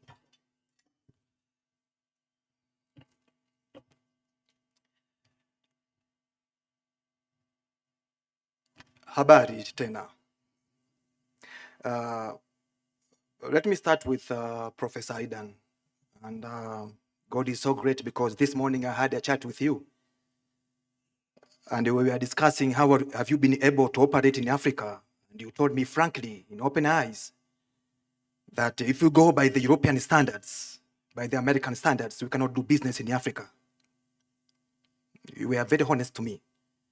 So addressing the issue of climate change, yes, we are trying. I have to be honest with you. As a company, 50% of our trucks are Scania brand, knowing that they have invested a lot in technology and especially in using emissions. We have got a refleeting policy. To every 500 to 1 million kilometers, we do refleeting. But also, I have highlighted on the case of the drivers I said frankly that we have drivers who are there, like in other profession. So you need to train them from recruiting. You know, someone has been there for the past 20 years. He wanted to become a soldier. He wanted to become a mwalimu. He wanted to become a nurse. He ended up being a driver. So really twisting his mindset, acknowledging that he's a driver, taking it as a profession, and move forward. But again, you are training him today. We are certified with 3 systems: occupational health and safety, management system, environment, and quality. We have invested a lot in that because we are doing with international companies, Puma, Orexi, whatever. They want us to be in that management system. We have invested. We are doing training, but that is not enough. So in African context, really, Prof, if we go by the European standards, I think tomorrow all the tankers will stop. But we are trying to establish it, you know, thinking globally, but using the available resources to move forward. 1 minute, please, if you don't mind, with Jacqueline. I think I have to be very clear here. When I said, who is the government? I meant it. And I'm stressing. Why? I don't want you to throw out your obligation. The government has a role to play. I admit, and I said, from independence of been doing business, the government is there with the policies and whatever that it takes. But we as ordinary citizens, we have a role to play. If we keep on stressing that someone is there, has got some solutions for our problems, then that's where we are wrong. That's what I meant. I didn't say that to you as the minister. And I hope, Jacqueline, I pray to Almighty that one day you become the minister or the CEO in the government. I'll remind you. So my intention is to try to tell you that, please, let's be optimistic. The government has a role to play, but we as ordinary citizens, we have an obligation to play. That's it. Thank you. Leave the floor to the...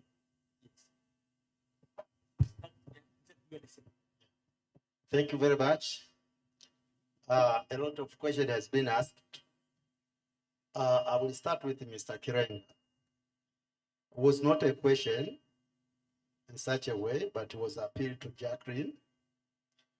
But I can remind you that about what we discussed yesterday and today I've said again that we are trying our best to eliminate the non-tariff barriers, but we eliminate 2, 1 more is generating. So it's something that we need all together to think on that, on the issue of transportations from Jombe to Mombasa Port. So it's something that I can clarify here is I think we are targeting on the non-tariff barriers and the inspection at the road.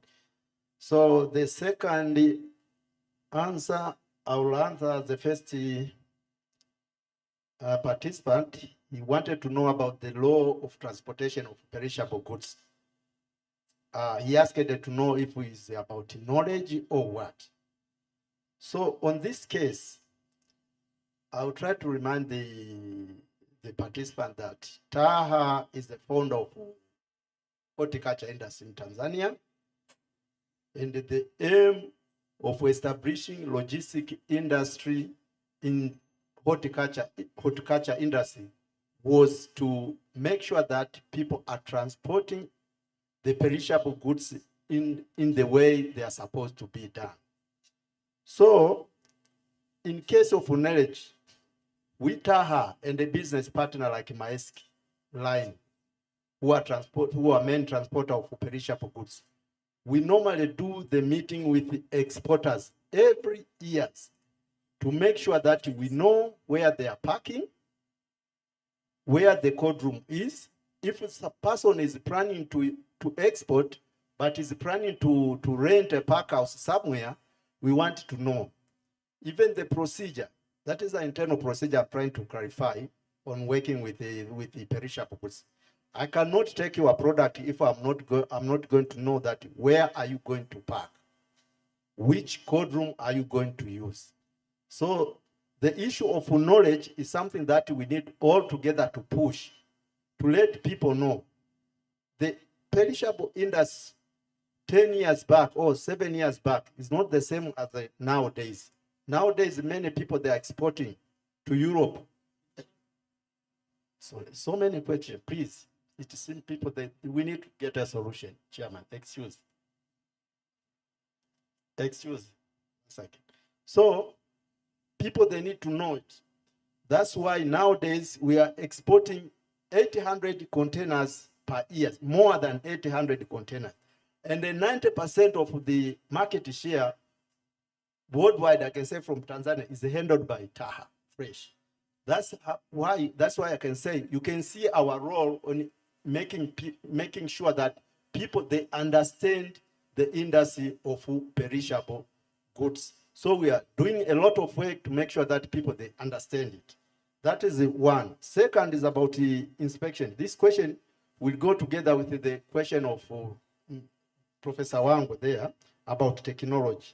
So exporting perishable goods, example fruits, we need to pack inside the pack house, which is at a remote area, at the farm. But during the packing, we need to have custom officers. We need to have other players to make sure that what is loaded inside the container is a fruit. Then we seal with a remark, then the container starts to move. That's why I was saying that if you find and realize someone in between inspecting, you want to inspect the container to open you want you to open the container so that they can inspect it. It's something that we need to let them know that this is a perishable goods. So we are not in danger on exporting perishable goods. The government official, they participate full 100% to inspect, to make sure that what is loaded is a fruit, is not something else. So regarding the technology at the border, I do accept that. And there's some that the government also should take a note of it. At the border, we don't have a scanner. But Taha Fresh and the Dar es Salaam Port Authorities, Tanga Port Authorities, we have done a number of meetings about the technology. In such a way, now there's a big number of scanners are there at Dar es Salaam Port, even Tanga Port. So you cannot export a container without passing through to the scanners. After all players inspected, everything is done, documentation. Finally, the container has to be inspected. It has to pass at the scanner so as the officer will know what is inside. So we are not in danger. Oh, thank you. Thank you. Thank you very much. Thank you, Chair, and thank you, able audience, for contributing to our conversation. I think in the interest of time and given what my colleagues have responded to, allow me to just maybe respond to one or two. The first one from my sister, who prefer to be called the youth. I want to assure you that the logistics industry in this region now has opportunities for youth. You only need to take what is required for you to enroll. We have capacity building interventions to introduce you to what it takes to be a logistician. And we are making strides to make our practice recognized as a profession. Probably in terms of advocacy, maybe we could also ride on what is coming out here. We have a draft bill meant to recognize freight forwarding as a professional practice in almost all the EAC countries. Unfortunately, we don't seem to be understood, even when we realize that the deal breaker in our international trade is many times logistics. Governments don't seem to have appreciated that by the logistics industry trying to put itself in order so that it can play its role, there will be a ripple effect to them. And so we have struggled to get our draft bill enacted in almost all the ESC countries. But if we are to achieve this, most of the logistics related complaints that we have will internally be dealt with, because we are looking at self-regulating ourselves, so that tomorrow, if I messed with your assignment, your consignment, you know what to do with me. What we currently have is you will only run to the Commissioner of Customs, because the clearing bit of what I do is regulated by a Commissioner of Customs. But for them, as long as you pay duty, they have no other business with you. So, POA and the others, this could also be something that we can take up, push government to get this through, because all of us will eventually benefit. The other is on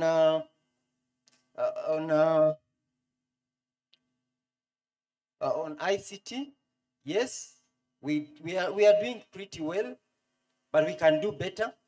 We are grateful that most of the people in our industry are actually youth. And so in terms of being targeted, whoever would come in with any ICT related developments, our sector is ripe for this, but just because of having more youth than any other group within us. So we are ready to move, and we would be welcoming any such interventions. Most of the logistics bit is done electronically, so it's not a strange world to most of the people in logistics. You have just been generous for the responses. Thank you very much. For the whole team has been very fantastic in stimulating debate, and you could see that the floor was very hot. I think there are questions that I wish the question that was raised by Donald on the role of the government in making sure that the people are part of the value chain would be, but then I think it can be part of the discussion when we're going for lunch, and the other questions that have not been responded to. Chair, I think she dealt with it a bit. Yes. Okay. In that sense, I would like to thank you all for that, and return back the mic to the MC for any housekeeping announcement before we go for lunch. Thank you very much. A round of applause for the team. Thank you, Dr. Luca Katera, for that beautiful session. I know time was not enough, but as we go for lunch, we will continue with the discussions. And these discussions will not even stop over lunch. They will continue to engage our conversations going forward. So thank you very much. Let us give them the final applause as we prepare for our lunch. It's our lunch time, and we have an hour. We should be coming back at exactly 2 o'clock to be able to continue with the afternoon session. And one final announcement, we have, Rapport have spent a lot of resources printing out some of their resources, and they are out there. Please, those are for you, and they are free. Please don't leave them there. They do not want to take them back to Dar es Salaam. Just take them for your references, for your readings, and for other information. So please, as you go out, maybe before the end of business today, please pick a piece of paper or resource and have it with you. Thank you very much. I want to wish you a happy lunch, and please, let's get back on time. Thank you very much.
Here, yeah.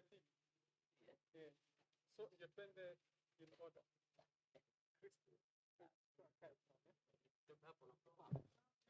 Ndio Melaku akae pale, Marlos pale, Waini pale. Okay. So we go to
Hello, I think we should start coming in so that we can start our afternoon session. Please, someone would just tell everyone who is outside to start coming in.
I think as the guests keep coming in, our panelists should start taking their places at the high table.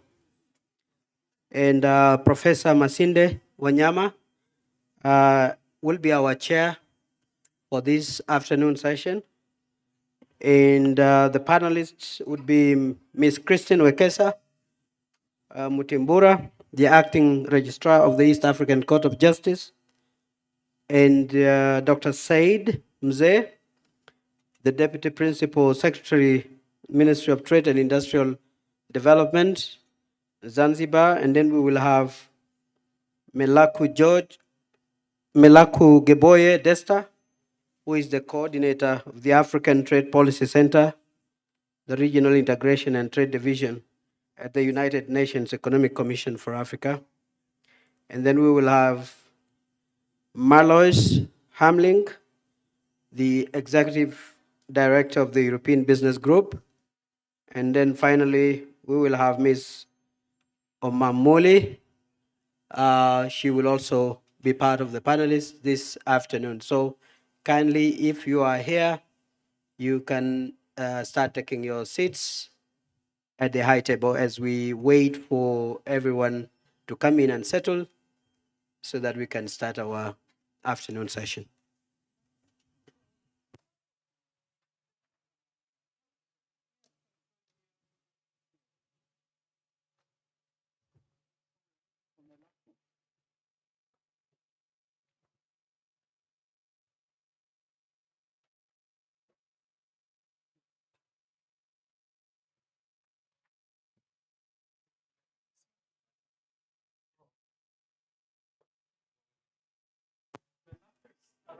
We're waiting for Melaku Geboye. He's around, so we will be waiting for him maybe for a minute or so that he can take his seat.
There's water on this seat. There's somewhere I sat and somewhere. No, that one. No, yeah.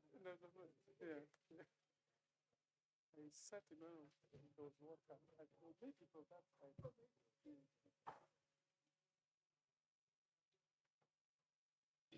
Melaku, yeah? Yes. I didn't go to Google Map. Yes, but right here. I will.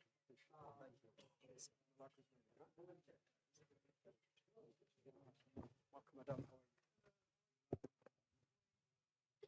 Actually,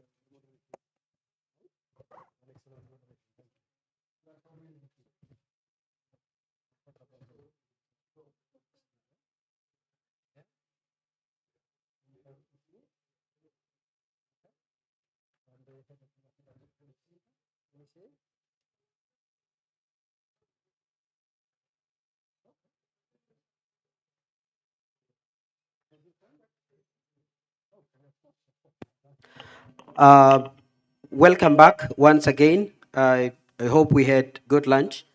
And as usual, after lunch, the body starts the natural processes and people start slowing down. So we will try and start as early as possible before we all get tired. But I want to take this opportunity to welcome you all back and thank you for coming back, all of you. At least I can see most of us are back. We can start the plenary session. This afternoon, we will be talking about partnerships and benefits of trade agreements. That is going to be the discussion of our afternoon discussion. And in front of you, our able chairperson of this afternoon session, Professor Masinde Wanyama, who is the regional, at the center, works at the Center for Regional Integration in South Africa.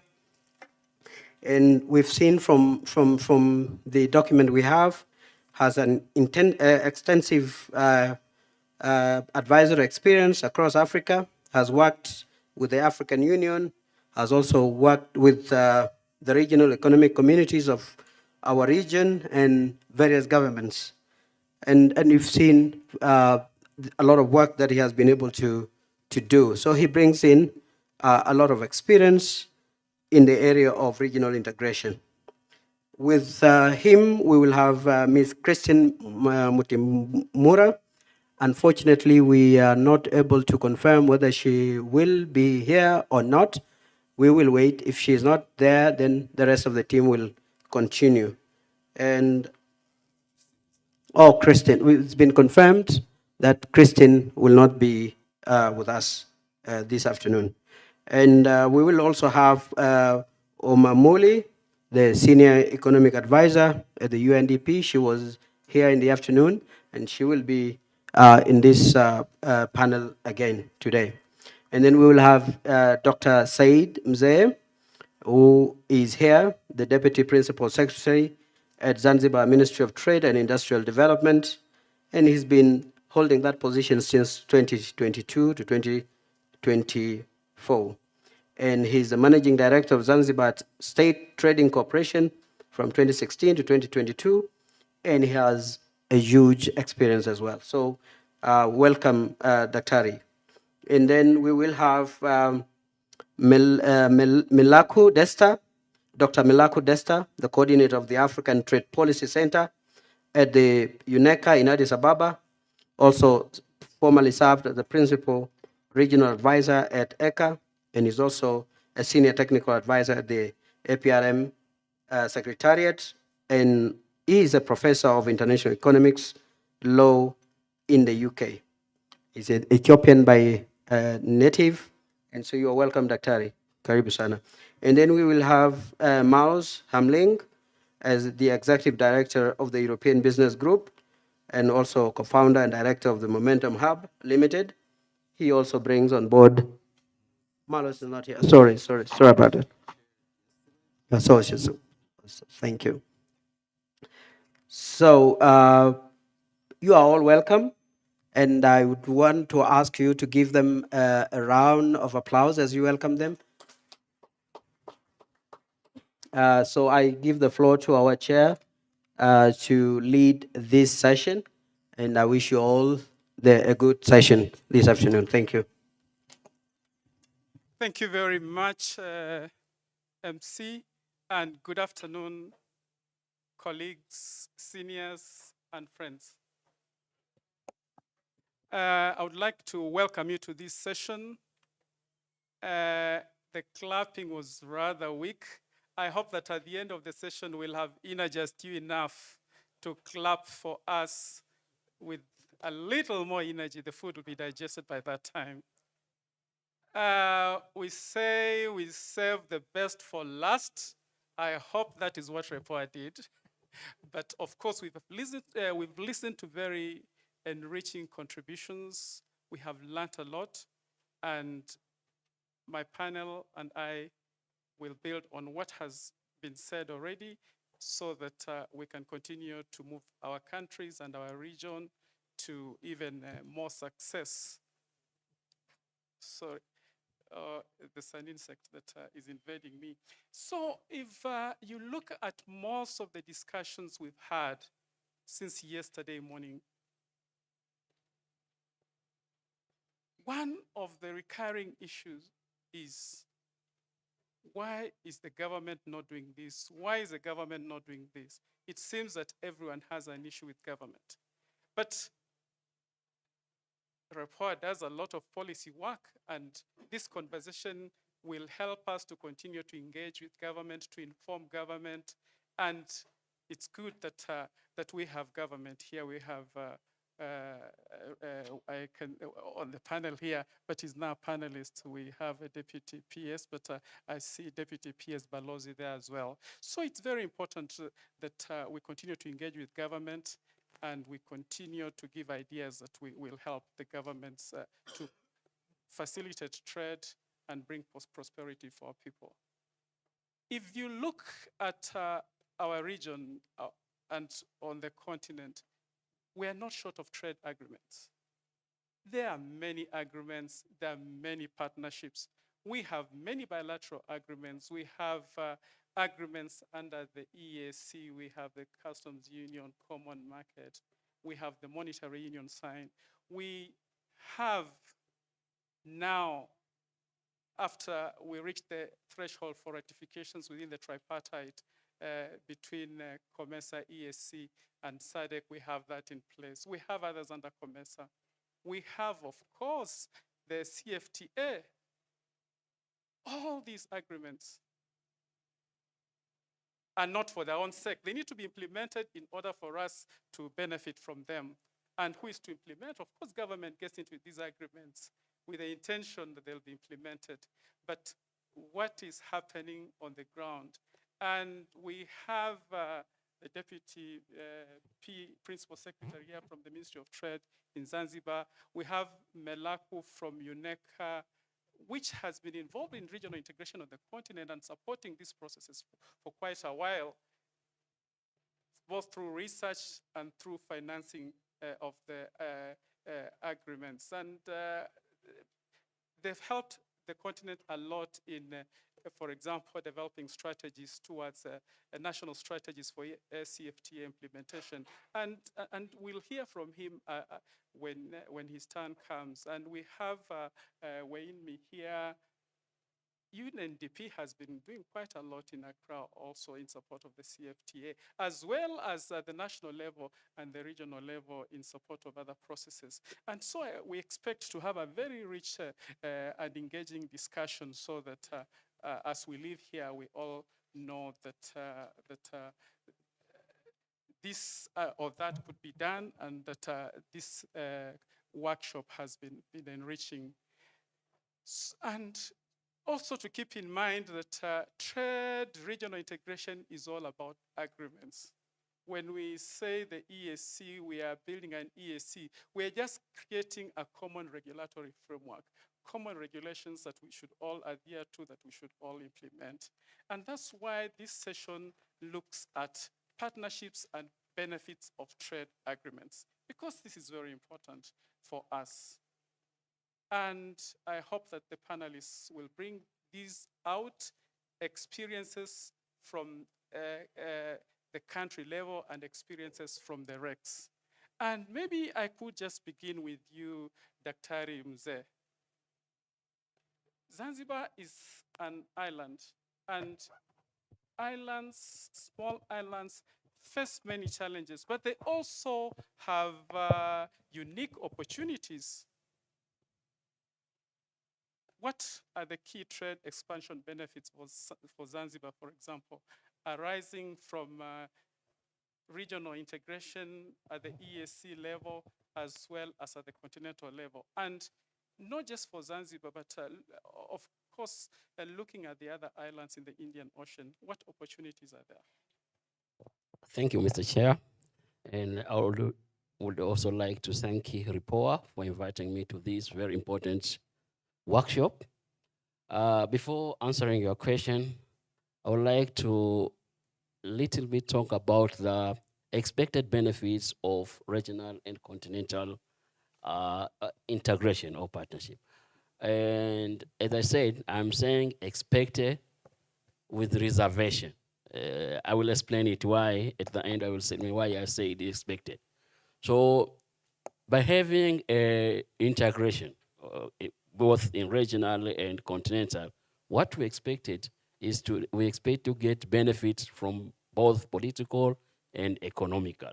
From the point of view of political, we expected to fostering unity between countries member and also the development. And also we expected to facilitating and deepening exchange of information between countries and providing peace and stability or reduce conflict within the region. Or Professor Wangwe, my teacher there, he explained very well concerning the issue of how we are really implementing this. On economical point of view, we expected to encourage investment.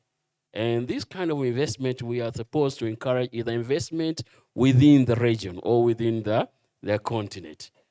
And also we're expecting to mitigate that trade barrier. I don't want to go detail on this because since yesterday, all of the speakers here talked a lot about the tariff, whether it's a non-tariff or normal tariff. But also we expected to improve economies and create jobs. So these are some of the expectation and another expectation we from the integration, original integration, is this of reducing cost and time. And this is especially when we're using a single window. So a lot of speakers talking about this. Why I say that it's expected? I'm saying that because since yesterday, all of the speakers, they mentioned one thing, that is the trust. And this is very important issue to discuss. If we don't have a trust, all these expectations can go away. And trust, we cannot have a trust between ourselves if we don't have competence. So trust is built by three things. One is competence. The second one is to have a common purpose. And the third one is to have a motive. So since we have these three things, and this issue of competence, all the speakers here talked a lot about it. We cannot say or we cannot trust each other if some country seems to be more developed compared with the other in terms of infrastructure, in terms of skills, in terms of other things. So we need to, trust can be only built if we have a competence or we build a competence. One of the speakers here this morning talked about how we can build the capacity to our people so as to be on the level or the same level of competition or of the same level of trading each other. Yeah, thank you, Dr. Rimze. Chair, I'm coming to your... Yes, I'm not cutting you. You're still on the floor. It's good that you address the issue of trust, and you mentioned capacity as well. And maybe if we had time, we could have looked at what is our negotiating capacity and other capacities, looking at agreements, and also what capacities do we need to implement. But now looking at the uniqueness of islands, and it's a bit different because for you Zanzibar is part of Tanzania, but could you also give us a few examples from the small island nations? What uniquenesses do they face that the rest of the countries don't face, and what are the opportunities and what are the challenges in implementing trade agreements? And maybe give us just one example that you have encountered in your work. Thank you. Thank you, Chair. I think for small for island, and especially for small island like Zanzibar, it is more trading in services. Most of these small islands are more trading on services. So by having an integration, they are expecting to improve, or they're expecting to freely trade between themselves. Taking an example of Zanzibar, Zanzibar has a unique product to offer or to showcase to the market, both in terms of goods and in terms of services. Yesterday, one of the speakers talked about a spice. And I think most of you or all of you know that Zanzibar is known as a spice island. And it is not known as a spice island because of the uniqueness of the spices that Zanzibar produces. So by having this integration, Zanzibar has an opportunity of showcasing its unique product, both in terms of product or services. But unfortunately, and I'm saying unfortunately, statistics don't show that.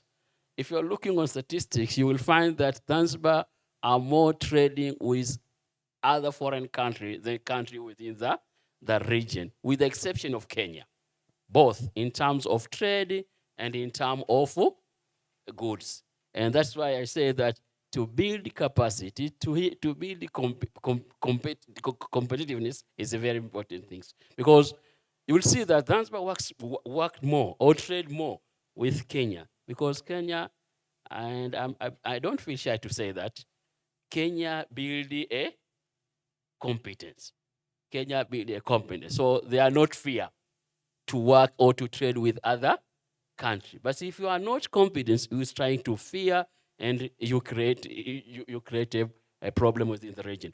So for Zanzibar, I'm coming back to your question. For Zanzibar, as I said, it is a unique product that can offer, but unfortunately, these unique products, both in terms of goods and services, are not well explored by the other regional countries. Yes, and as you conclude, maybe you could just enlighten us a little more. What benefits does Zanzibar gain from being part of the EAC, for example? Yes, from being part of the EAC, thank you, Melaku, from being part of the EAC and other regional organizations, what benefits? So the benefit Zanzibar get is to expand its trade of goods. And for example, in terms of goods, Zanzibar are trading well with other countries, as I said, Kenya, South Africa, especially on spices and other textile products. Yes. Another area is on tourism sector. Zanzibar receives a lot of tourism, especially from Kenya also, and very few from other East African countries, but they are receiving a lot of tourism from South Africa, from Egypt, from Kenya. But compared with other countries, I said, one of my friends here, he's not here around, he's from Rwanda. When we talked yesterday, he told me that, oh, I was visiting Zanzibar 2 months ago, and it's a very beautiful island with a good hotel. I can get a fresh fish from the sea. So this is the unique product that I'm saying Zanzibar can offer to the market.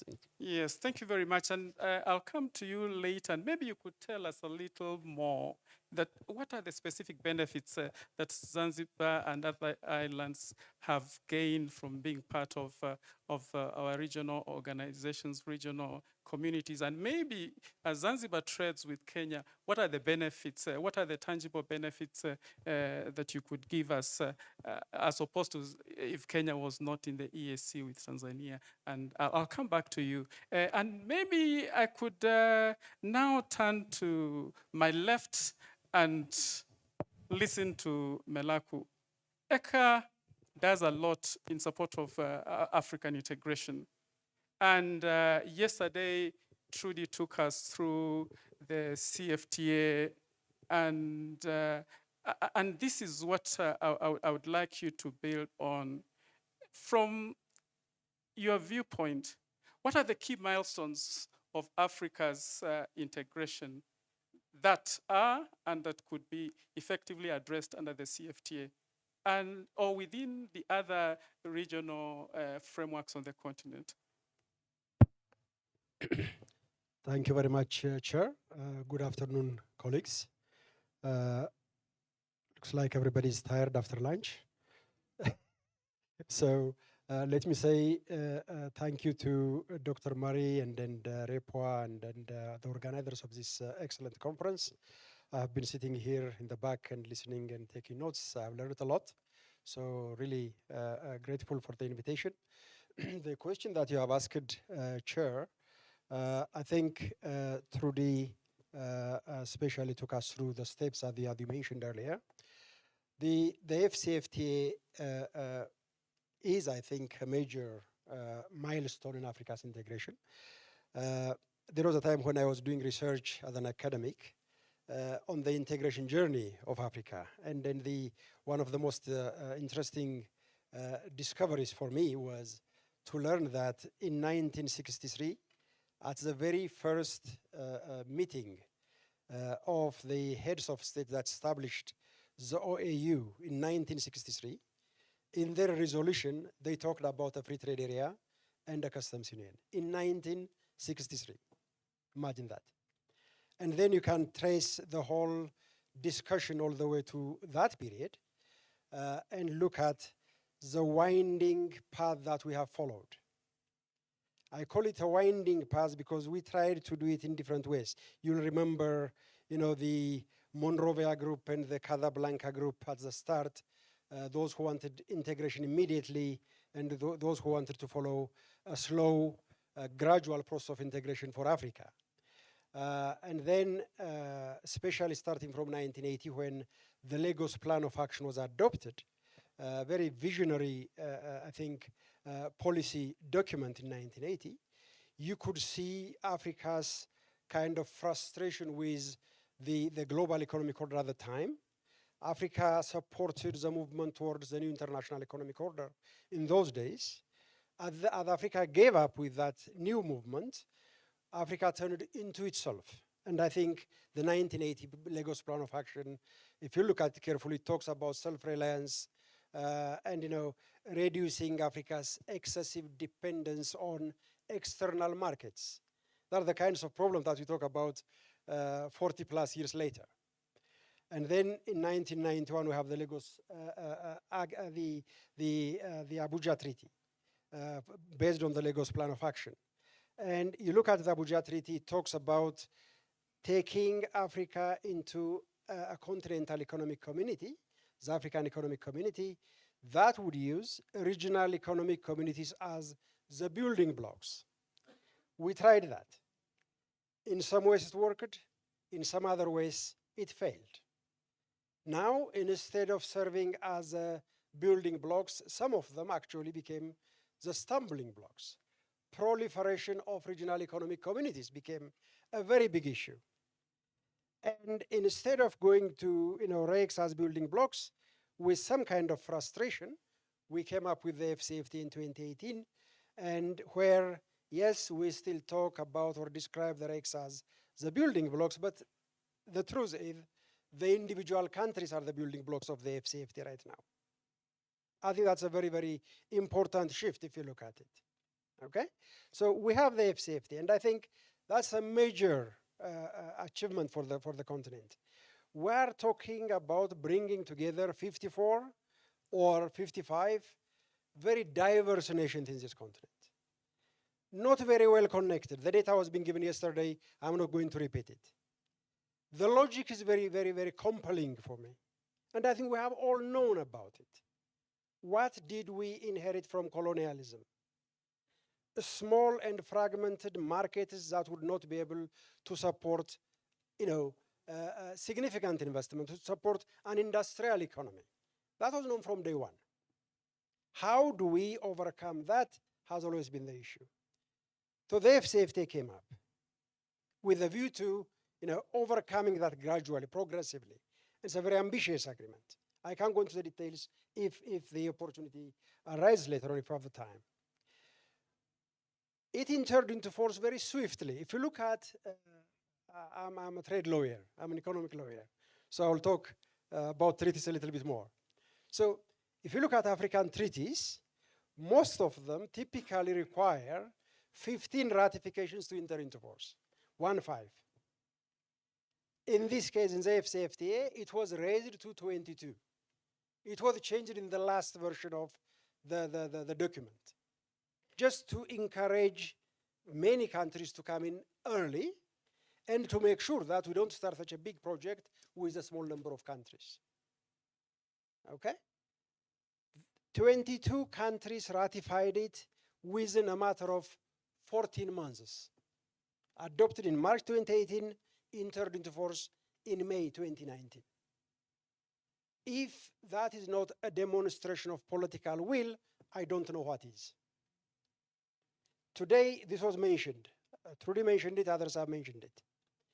48 African countries have ratified it. 54 have signed it. The only country that has not signed is Eritrea. The other 6 that have signed but not ratified, I am confident they will do so very soon. So ratification is important. In legal terms, what it means is countries are committing to implement the FCFTA as a matter of binding legal obligation. There is a huge difference between the two.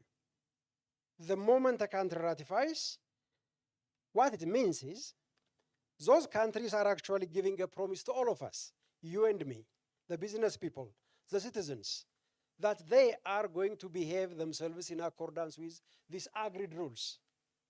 Then the question becomes, have they actually delivered on those promises? This is where the implementation issue becomes very critical, colleagues. Thank you, Melaku. And it's good that you mentioned the challenges we had in 2017. We were grappling with whether we are going to realize the dream of the Abuja Treaty. Are we going to attain the milestones that we had set for ourselves? And from the coming into force of the Abuja Treaty this year marking 30 years, and we were all wondering, are we going to get to it by the targeted time? And then in 2018, we have the CFTA agreement, and this gives us hope. We get enough ratifications, and we begin seeing hope. But then, these agreements are only useful to us if we implement them. Absolutely. And who is to do the implementation? And so, taking you back to this, Melaku, where are we? We've already seen how it could be transformative. But what needs to be done for us to reap these benefits? And what do you think could be done under the CFTA, and maybe what could be done within the regional communities? The last one in particular, a very difficult question, but I will come to it, with the regional economic communities. I talked about the ratification as a major step, right? But then ratification is only one step. Ultimately, what matters is delivery. Delivery on the promises. Our heads of state knew that delivery was always our problem. They knew it at their level. In 2018, in March, they adopted the agreement. In June, they met in Nouakchott in Mauritania, and they took a very important decision. They effectively said, look, we have signed and ratified many agreements. We are not going to leave the FCFTA to business as usual. We need to take deliberate steps. That's when an AU Assembly decision spoke about the need to implement, to develop and implement AfCFTA implementation strategies. They call them implementation and boosting Africa trade strategies. That's how the language of the resolution, the Assembly resolution is coined. Okay? Now, they wanted us to develop the strategies at the national level, at each level, and ECA was mandated to support that process, among others, the AUC and etc. If you allow me to give you some data on this, Chair. Please go ahead. Please go ahead. So far, I'm very happy to report that about 41 countries have adopted AfCFTA implementation strategies. 41. One of them being Tanzania itself, where we are. Out of the 41, about 37 of them were supported by ECA. One was, I think, supported by GIZ. 3 were supported by UNDP. And I believe the one in Tanzania was supported by UNDP. We were invited to facilitate some of the consultative processes, and we were here to provide that kind of support. Why do these strategies matter, if you ask me? You know, very often we say, look, the reason these policies are not implemented is because they are not developed in a consultative manner, and I agree. We have participation as one of the principles of those strategies, and they are there.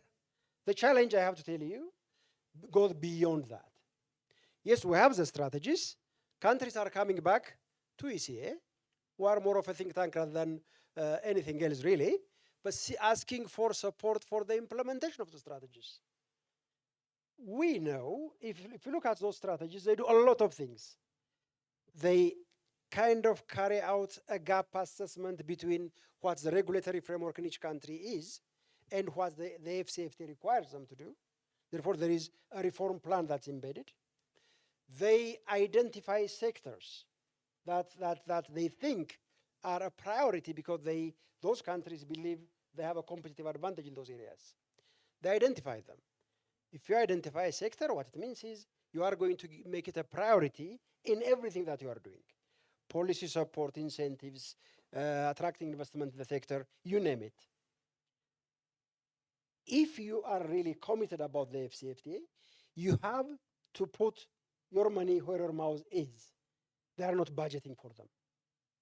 And I think we have to hold our governments accountable for that. You know, the ECA has done a lot of analysis, which was quoted in this room yesterday and today.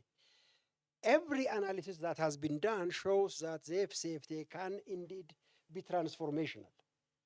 But all that is conditional on implementation. What does implementation mean? If I go to the officer next door, in the next office, that officer must be able to handle my request on the basis of what the FCFTA requires him. That's basically what implementation at the end means, delivery on the promises. That is where our challenges are. Governance, institutions, rule of law. Nobody talks about these things because they are politically sensitive, I think. And that's interesting. We'll come back to you, Melaku. If you look at regional integration on the continent, there are quite a number of contradictions. Because one reason for integrating is so that we can be stronger, so we can bring together what we have that could be smaller and put it together and get a bigger portion, so that we can do things together. But looking at even the East African community, if you look at the EAC budget, a big chunk of the EAC budget is donor funded. And the contradiction, or the funny thing is, governments largely just pay the salaries of staff. What the programs are formulated through donor support. Does it mean that we are paying staff to implement donor programs? And this is a big challenge for us on the continent. And even looking at the CFTA, we will have the summit, we will all endorse it, but then we have the secretariat in Ghana, in Accra, and we leave it without resources. So who will fund it? And does it mean that African states together, the state parties to the SCFTA agreement, does it mean that we cannot fund the process? Does it mean that East African states cannot fund the EAC? Where are priorities, and why don't we put our money in the right place? Why don't we put our resources in the right place? And maybe Melaku also, what is your experience? Because ECA has supported the formulation of SCFTA strategies. Does it mean that, and ECA had consultants as well, and yet our governments, our ministries of trade have brilliant people. Couldn't they formulate the agreement, or must we always rely on external assistance? And Melaku, you're here with Weinmi also from the UN. And Weinmi, I wanted to ask you, what can UNDP and other UN agencies do to help the continent, the region, in the implementation of these agreements? But then I got a bit uneasy. Maybe I should have said, what can we do to implement our own agreements? You have something to say, in me, before I come back to you, Desta.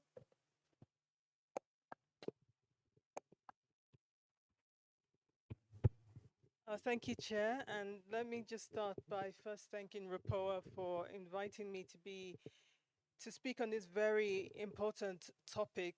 I mean, I'm going to have a very practical answer and not a philosophical answer, because I think, that's where we need to be. We need to be able to take action on these issues. So for the benefit of people in this room who may or may not know, I think it's important to mention that the UN has a lot of agencies. A lot of us are involved in trade. Probably most of us are involved in trade, including at the secretariat level, including at the regional level with the ECHA. My colleague on the right here who's presenting on that. But also we have specialized agencies. So I'm being very basic here. So we've got the International Trade Center. I used to work there almost 10 years ago. So they are a sister organization of UNCTAD and the WTO. So they're based in Geneva. So they're right in the thick of it. They're right in the thick of policy, trade policy and negotiations at the WTO level, and then also implementation, trade facilitation. And then, of course, UNCTAD, the name of UNCTAD has trade in it, and trade and development. So we had on my panel this morning, we had Bekelet, who was talking about the studies that we've done, and they've done in that organization on African trade and integration. And UNDP does a lot of work with these agencies jointly and by itself. So it's important to just set up that introduction so we know where we are. But also just to briefly respond to your question, even though I was going to be very practical. The UN is also driven by governments. We're invited by governments to be in these countries. We don't come of our own volition, and we implement what the government policies are. So we are very much driven by that side, from that side of things. So we're not going to implement anything, but we listen to government and we formulate our offers. And that's what I really want to talk to you about today. So in UNDP, we take a very, very practical approach. And I would say it's a three-pronged approach. The first prong, of course, is understanding the opportunities and challenges from these global, regional, continental agreements. So AFCFTA has been very much on our minds lately. And in Tanzania in particular, we know that the EAC, East Africa Community, is already the strongest rec. There's not a lot more that we can do there. But we are really focused on the continental trade agreement because we see a lot more benefits and a lot more value added that we can bring to that process. And like I said, the first prong is analyzing the issue.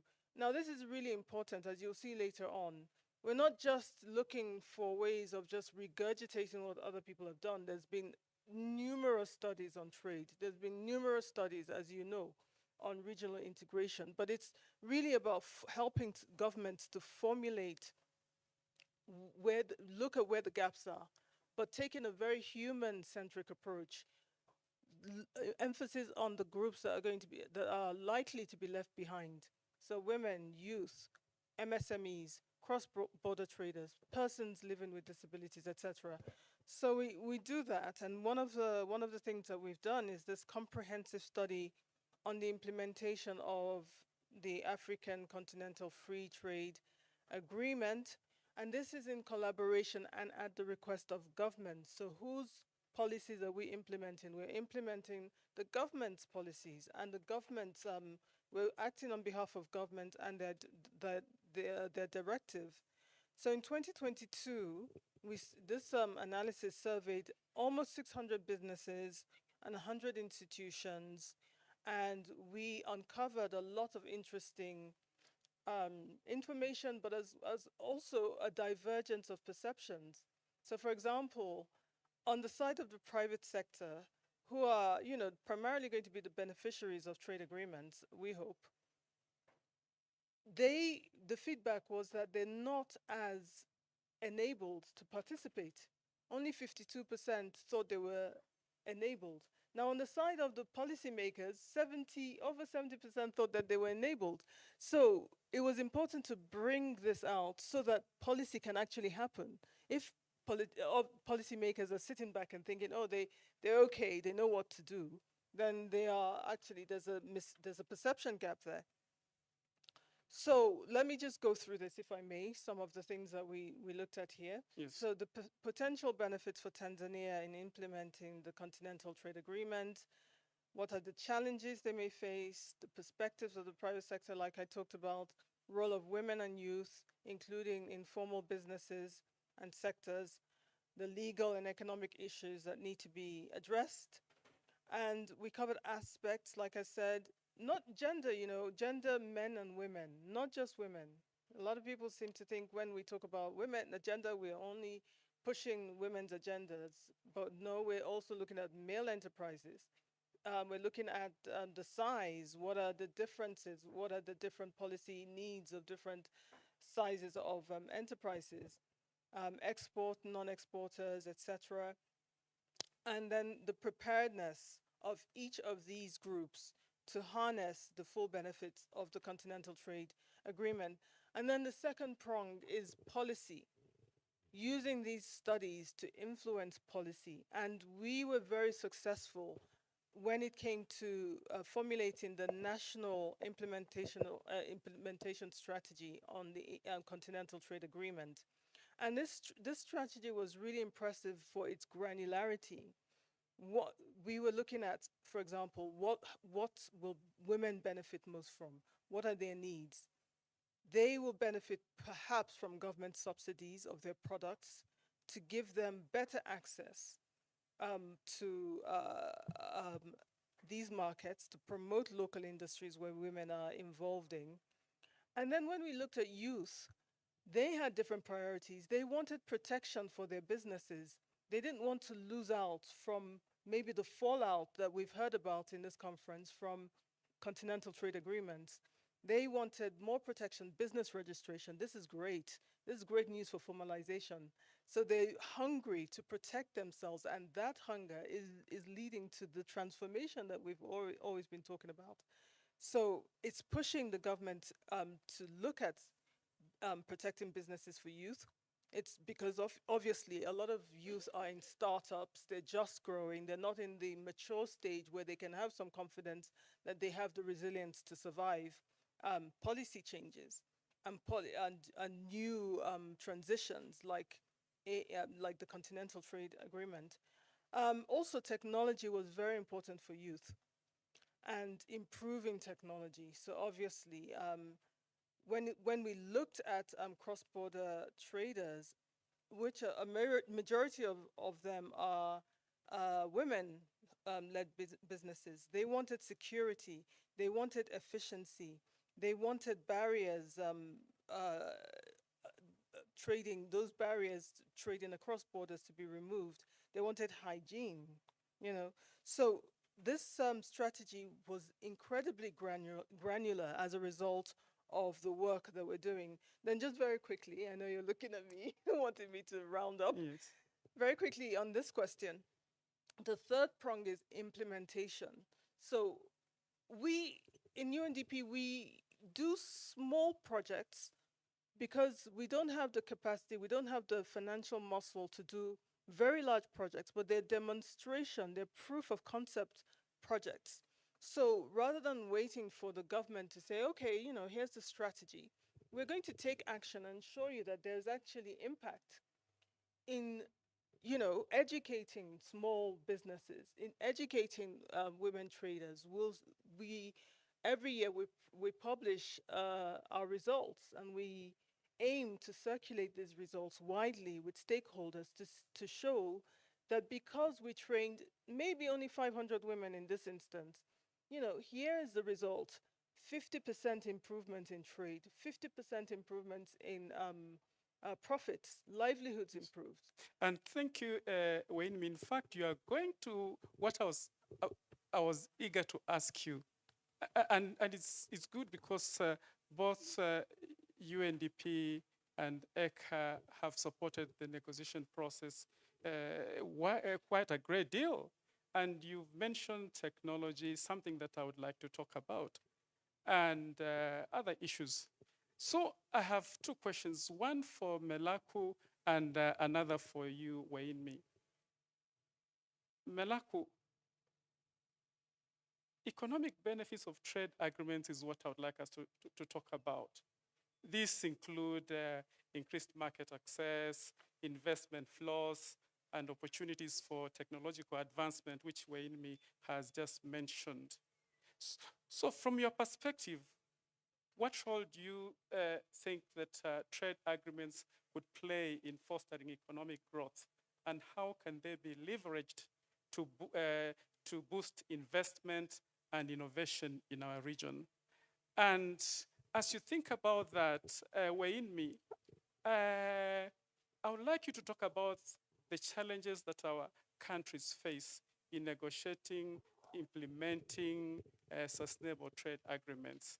And I'm saying this in relation to and amidst the changing geopolitical environment, which we call polycrisis. What are the key challenges in negotiating and maintaining these trade agreements from your experience? We'll begin with you, Melaku. Thank you very much, Chair. What are the benefits of trade agreements? I think that's the question that you asked.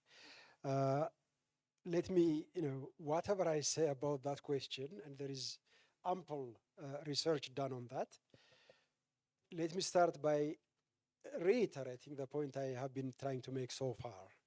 Without implementation, agreements remain pieces of paper and nothing else. If we implement them, on the other hand, the research that has been done, both within the Africa Trade Policy Center within ECA, as well as elsewhere, you will see kind of differences, sometimes marginal, sometimes significant differences, in terms of the developmental impact of the FCFTA, depending on the scenarios, the time frame, and all that. All of them, however, show you consistently. You can look at UNCTAD's research, IMF has done similar research, the World Bank has published similar research. It was even quoted yesterday, I remember. ECA has done a series of research papers on this. All of them show you that the FCFTA can make a significant contribution to Africa's overall GDP, to employment, and even to the reduction of inequalities. So that, I think, is very, very well established there. We can't go into the technicalities. Look at the ambition of the FCFTA. It entered into force in 2019. We start counting because of the COVID and everything from 2021. Starting from 2021, if you count 13 years from 2021, 13 years later, in 2034, 97% of goods produced in Africa have to be traded duty-free across the continent. 97%. That's huge, think about it. There are 3% excluded, and that's it. So what is the implication of that for investment? To link it back to the other part of the question that you asked me, Chair. If you don't have to be the largest economy in the continent. If I mention just a country randomly, you can be Seychelles with 100,000 people or less. A company can invest in Seychelles and produce, huge investment, produce manufacturing products from Seychelles, and it can access 1.4 billion consumers across the entire continent. That is the power of the FCFTA. Because we are talking about replacing these 54, 55 fragmented markets with one. At that point, the domestic market of the investor in Seychelles is going to be Africa, not just Seychelles. And making the investment case for the FCFTA probably is much easier than even making the trade case for the FCFTA, precisely because of the relationship that I just described. Yes, thank you very much. And it's good you mentioned Seychelles, which contributes to what Daktari Mzee here will address that at a later point as the small islands case. Yes, to you, Wayne Me. Okay, so let me give an answer because I'm not necessarily an expert on trade negotiations. So my answers will probably be what people already know about in this room. If you're talking about trade negotiations on a global scale, our position in global trade speaks for itself. It's 2%. So already you don't come with a lot of power. You don't come with a lot of market power in particular. We're price takers in Africa because we're mostly exporters of primary commodities, which are determined, the prices are determined in global markets. These are all the things that are disadvantages. But let me, if I may, Chairperson, the other question that I was asked was about investments and using the agreements to leverage investments here. And I think this is where we in Africa can leverage some of the developments, particularly the green transition. That's one of the things that we can leverage in a different way. It doesn't have to be what we were doing in the past where countries came and there was a scramble for Africa, but we didn't, if you don't mind me using those terms, but we did not capitalize on the other benefits that we need to transform, for example. Now, I just wanted to bring this back to trade. Now, I'm sure you're all aware of AGOA, which is the trade agreement with the US for African countries, duty-free access for African goods in in America, in the USA. And in terms of investment, I think a lot of us know that that also helped to bring Chinese investment into Africa because Chinese firms could then circumvent the tariffs that are imposed on their goods and export through Africa. What is the next stage there? I would say more local content. When, if the trade agreements that we've negotiated in Africa, and they will bring other investments into different countries where businesses had not considered beforehand, then it's up to host governments to say, what else are you bringing besides the job creation is something they will say, but what sort of jobs are you creating? Are you creating primary jobs? Are you creating assembly line jobs? Or are you creating managerial jobs where people can then go on and use the skills they learn from these investments to create their own firms, to drive that process of transformation? Do we insist on those sorts of agreements? Really, that's the next stage, rather than just focusing on there, let's just get the jobs, let's just get the numbers. But let's transform, let's make sure these firms are bringing the skills rather than importing the skills that really matter for transformation. So that's a way to leverage these agreements when they do happen, even with our low starting point, I think. I also wanted to mention one thing here, but I don't know if it fits into your question. But let me just say, payment systems are very important. In the beginning, 2 years ago, the Pan-African Payments and Settlement System was all the rage. I haven't seen one article that currently, even in 2023, about this system.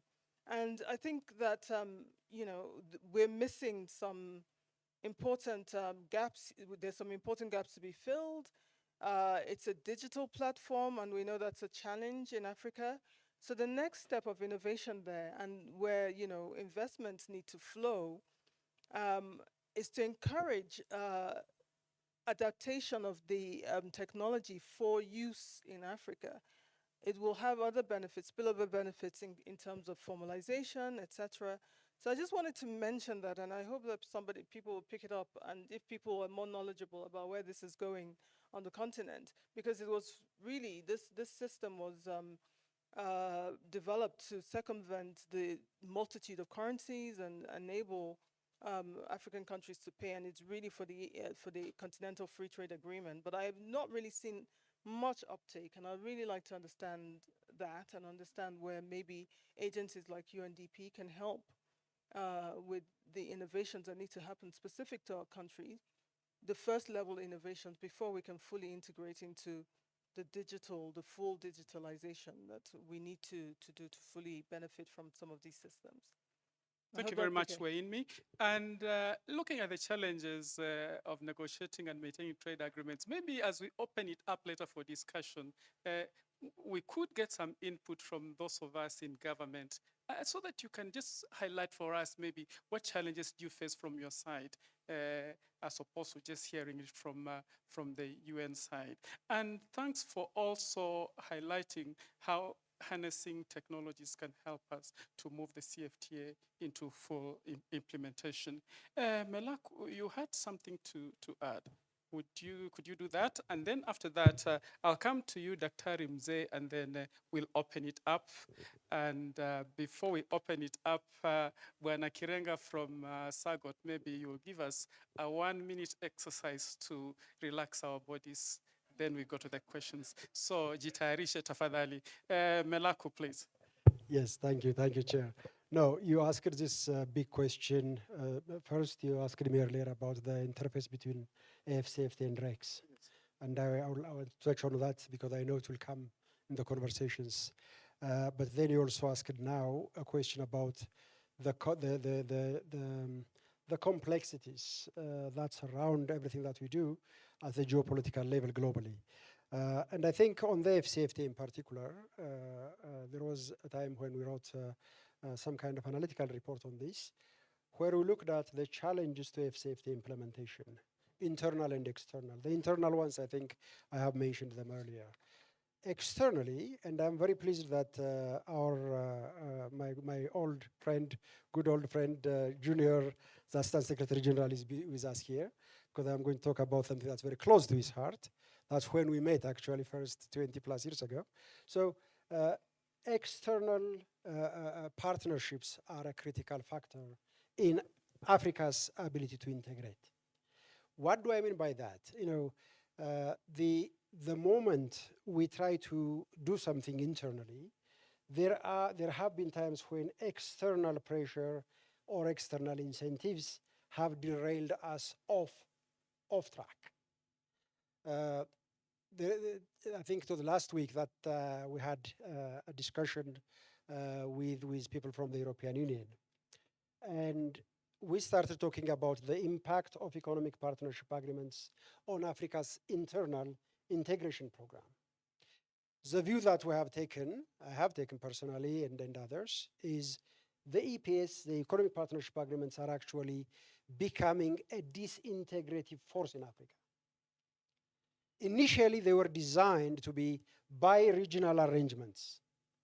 I'm looking at Junior because he is our leader on this subject. CARICOM is a very good example. In Africa, that idea didn't work. Africa was supposed to have 4 regional partners for the EU: Central, Eastern, Western, and then Southern. North Africa is not included. Instead of having an ECOWAS EU, a COMESA EU, etc. kind of arrangement, we ended up with EU and Kenya. And when this issue came up, and as I said, look, what do you think the impact of the Kenya-EU Economic Partnership Agreement on the EAC, on the internal integration program? The EU side responded saying, no, we are working on the other countries to join this EPA. The one negotiated by Kenya, remember. So they set their terms with Kenya, and everybody else is supposed to join that EPA. And then I asked, Those other countries happen to be LDCs, least developed countries. Yes. And there is the EU since 2000, they have the everything but arms law, which gives LDCs the most generous kind of preference. This misalignment of the incentives is actually causing them to defect from the internal, to move away from the internal integration program and sign bilateral arrangements with the EU. Ghana and Cote d'Ivoire have done it in ECOWAS. SACU plus Mozambique have done it in the SADC. What is the impact of that on Africa's internal integration program? That I think is the major one. AGOA was mentioned by my sister here earlier. AGOA is not an agreement. AGOA is a unilateral instrument given by the United States. Now they want to move from that unilateral instrument towards a bilateral kind of arrangement. They have started again with Kenya. Now, what is going to be the impact of that bilateral arrangement on Africa's integration? In 2018, our heads of state issued a resolution that said that kind of encouraged member states, not obliged them, encouraged member states not to sign side agreements with others, but they didn't follow it up. So that the role of these external arrangements on Africa's integration is something that I think, as researchers and policymakers in this room, that we really have to debate about, and we have to pressure our governments to do something. That's the first one. The last one, if you don't mind, on the REX, the issue, the interface between the FCFTA and the REX is very, very complicated right now. The agreement in Article 5, it talks about REX as building blocks still. But it doesn't really use them as building blocks because in the negotiation process, they were only observers in the negotiating framework. They were not negotiators, as REX. Some went as a unit into the FCFTA, but others didn't. Then you look at the kind of arrangement that we have created. It is still a very half-hearted effort to integrate the REX into the FCFTA process.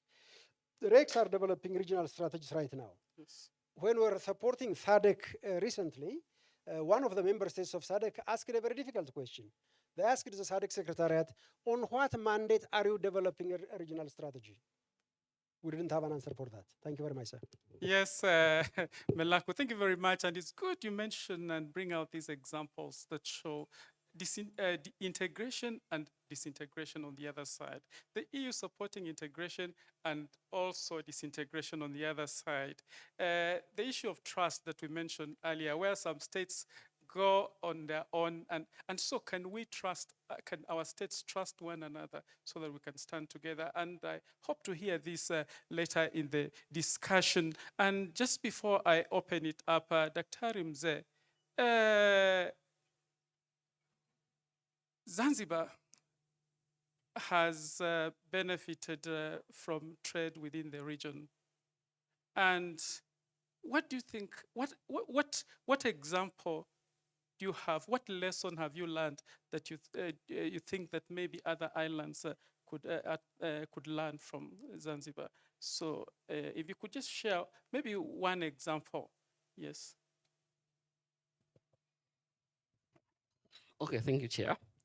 By having in a integration, Zanzibar benefited especially in the issue of investments in tourism sectors. It's able to go forward very faster in the tourism sector, where the accommodation, transportations, and other things are improved. I think this is a good lesson that Zanzibar gained from the integration. Right now, the service sector contributes about 46.6% of the GDP. And this is a great achievement. We are thinking that the integration here helped us because it accelerating trade, and also it making it easier for our SMEs to trade between nations. Thank you. Thank you very much. And as we open it up, I'll begin with Balozi PS and Waziri. What challenges did you face in the negotiations of the CFTA, for example, the many negotiations we have at EAC level, at SADC level, and even at COMESA levels, East African states, what challenges do we face and what solutions do you think are needed? And this will be from the state perspective. Bwana Kirenga, tuchangamshe kidogo. Then we'll go to questions. Yes. Yes, let's stand up so that we get a short exercise to cheer us up. Yes, and then we go to the questions. You have started it already. Okay, stretch up. Make sure you raise your hands, reach to the skies, far, far, higher and higher. Okay, turn around like me. On the other side. Okay, twist your neck to the extreme. And the other side. Okay, reach the skies again. Okay, I will be counting and you respond by lowering them just like this. Okay? Up, down, up, down, up, down. Now, when I say up, you go down. When I say down, you go up. Okay? Up, down, up. Oh, I think, okay, this is for the last time. Up, down, up, down, up, up. Okay, I think you are now.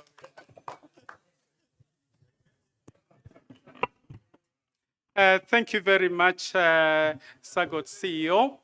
And tumechangamka sasa. So we look forward to a very vibrant discussion.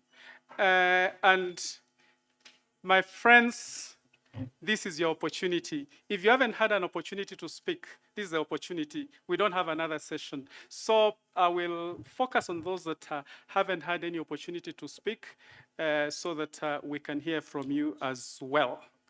So kwanza nimemwona balozi ameondoka. So Waziri, what is your experience as government in handling, managing negotiations on the multiple agreements that we have? Sometimes there are so many. I've met people at the airport who just go to the house, pick a suitcase, and leave to go to the next set of negotiations. There are many, many. Sometimes we even formulate new agreements when we have previous ones that were signed 10 or 20 years ago that we had forgotten about. So tell us something about the contradictions that we have, the challenges and your experience, and lessons going forward.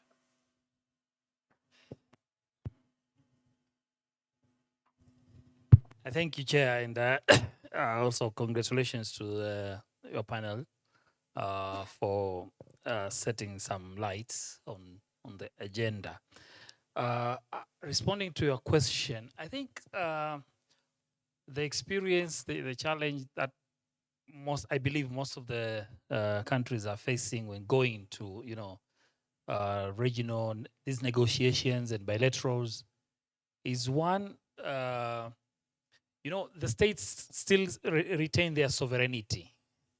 Now, sometimes you're going to the negotiation rooms on the table, and the agreement may be by accepting or by signing in some agreement will definitely needs you as a state, to drop some of your sovereign mandate, so that it become practicable in the regions, when you agree on something as a countries coming together. But also striking the balance between the interests of the states and the interests of the private sectors, especially the trade agreements. In this set of agreements, every party has their own expectations. I think sometimes I would say we in the public sector going to negotiate on a certain bilaterals or trade agreements without actually knowing what could be the benefits for the players, the private sector. So you might find that you sign and then you come, when it comes to practicing it, or implementing it is not become implementable because we haven't heard from our own people. This I would say it's a challenge. But also that thinking of going to the negotiating table of thinking that one state is better off than the other. I think this is also kind of a challenge.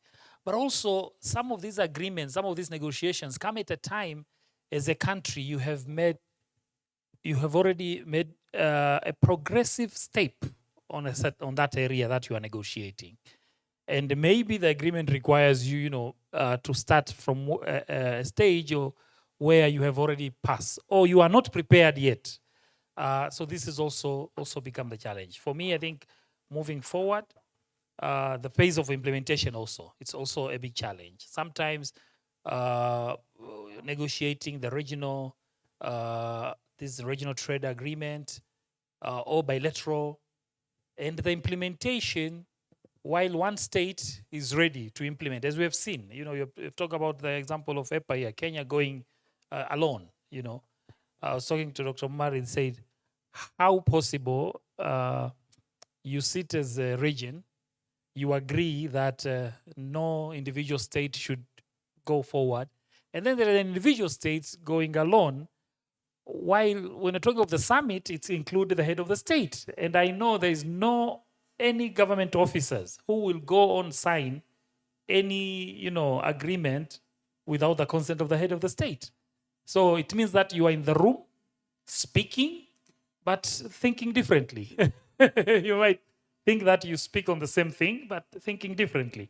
So this is a challenge as well, I think. Just to shed a light, I know there's negotiators in the rooms, there are retired public officers in the room, could also share some light. And as we think about that, Waziri, you mentioned the question of sovereignty, and that's a big challenge. We forget that as we build our regional communities, we really should be pooling our sovereignty so that we can work together and be stronger.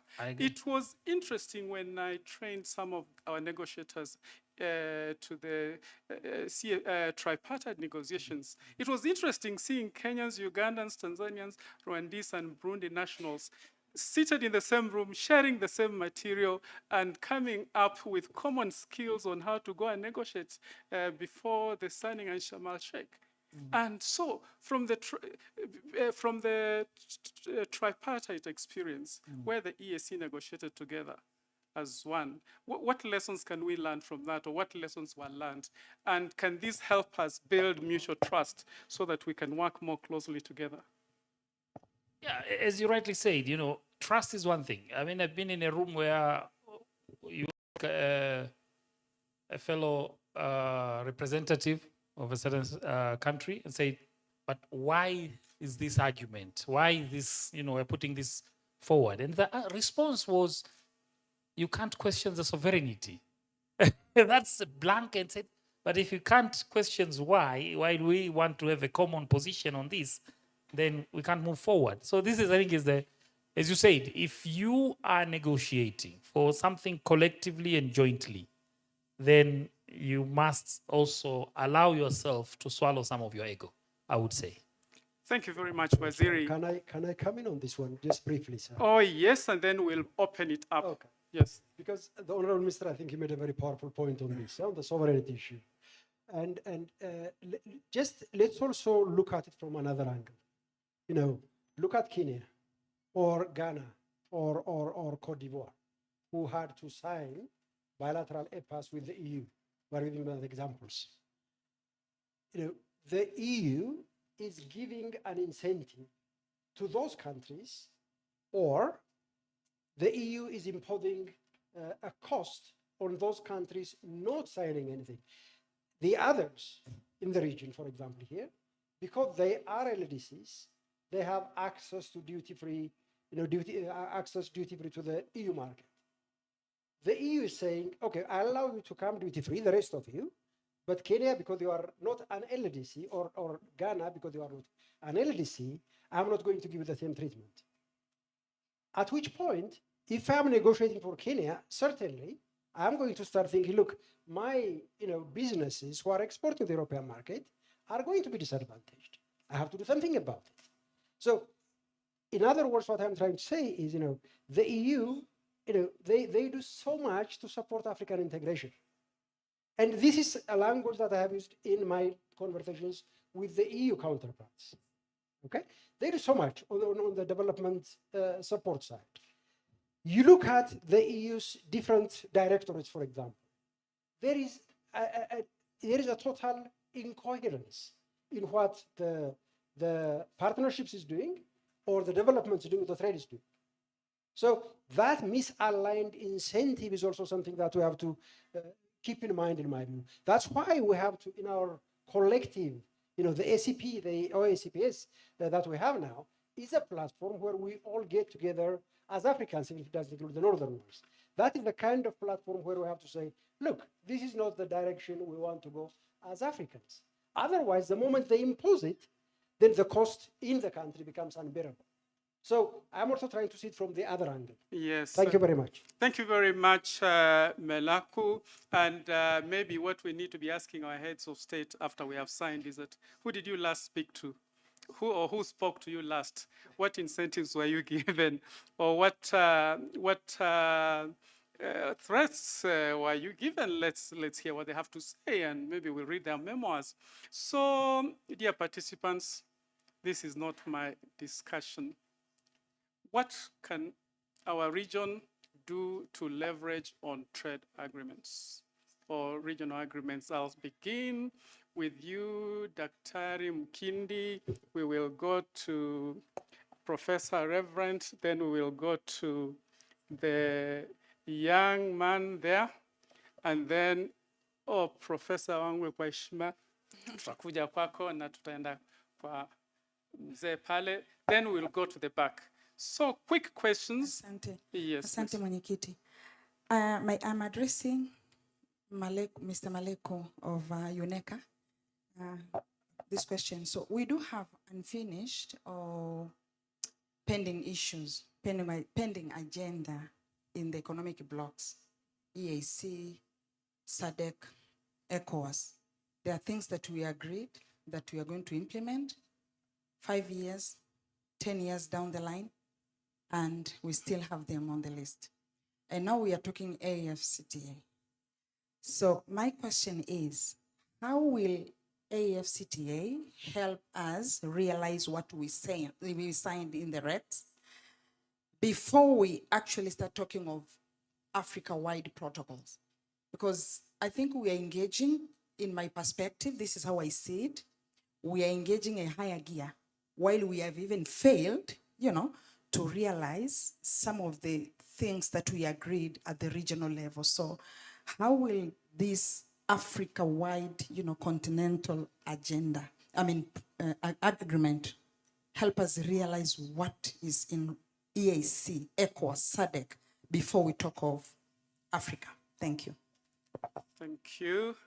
Daktari, we will have a professor there. Thank you, moderator. The panel has well discussed about agreements and strategies. My focus questions will be on these two aspects. Yes. Agreements. We have a plethora of many agreements. I see that when I go to these COPs, environmental climate change. Yes. A lot of agreements, but these do not have the sense, the software to be implemented. So, do agreements alone, without ethical ramifications enough to have results which we like them? And Honorable Minister also talked about this, that, the issue, you can have a lot of agreements, but what I call common understanding and vision, CUV, common understanding and vision. Like one country goes and for their own interests. Strategy. Execution without strategy, these are my comments, is aimless, and strategy without execution is useless. It's hallucination. Yeah? Lastly, our friend from Zanzibar talked about the economic benefits of fishing industry. Uchumi wa blue. I'm very much worried. I'm not a pessimist, I'm an optimist, but a realist, a pragmatic. Today, there is a research worldwide, not in Zanzibar, that for every 5 fished fish, 3 of them, scientifically, they have these microplastics. We usually take also this omega-3, but omega-3 is crap nowadays, you know? I'm telling you guys. So would you tell us, with all this bloom, uchumi wa blue, fishing industry blossoming in Zanzibar, will also be safe from this catastrophe, from this disaster? Just imagine, 5 fish, 3 of them, they have microplastics. And in 10 years, if you're eating fish continuously, this research, the amount of these microplastics, if you connect them, you combine them, they'll be the size of the ATM card in 10 years. I'm not talking about the fish we eat today. I'm talking about the research. You guys, so we need also not only say blue, uchumi wa blue, and so forth, we need also to be very careful about these microplastics in fish. Thank you, Thank Chairman. you, Professor. Dr. Mzee, you will make a comment on the safety of food and whether you have any regulations to address fishing.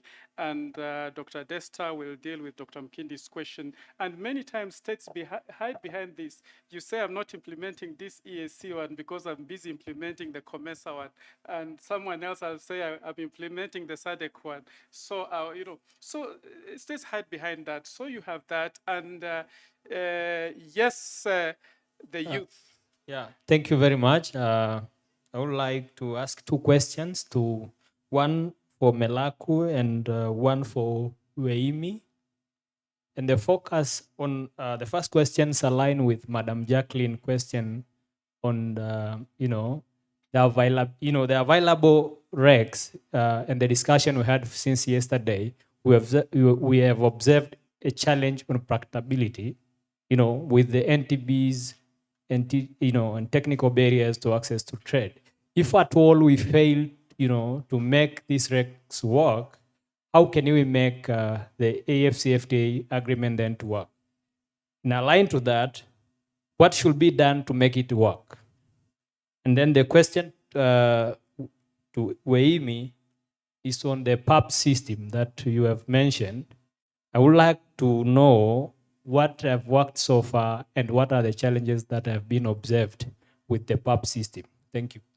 Thank you very much, Weimi. How can we make this work? And Afrexim Bank help us to have the Pan-African payment system. Where are we, what has it done, and where could we move to? And then Professor Wangwe, the floor is yours. Yes, thank you very much.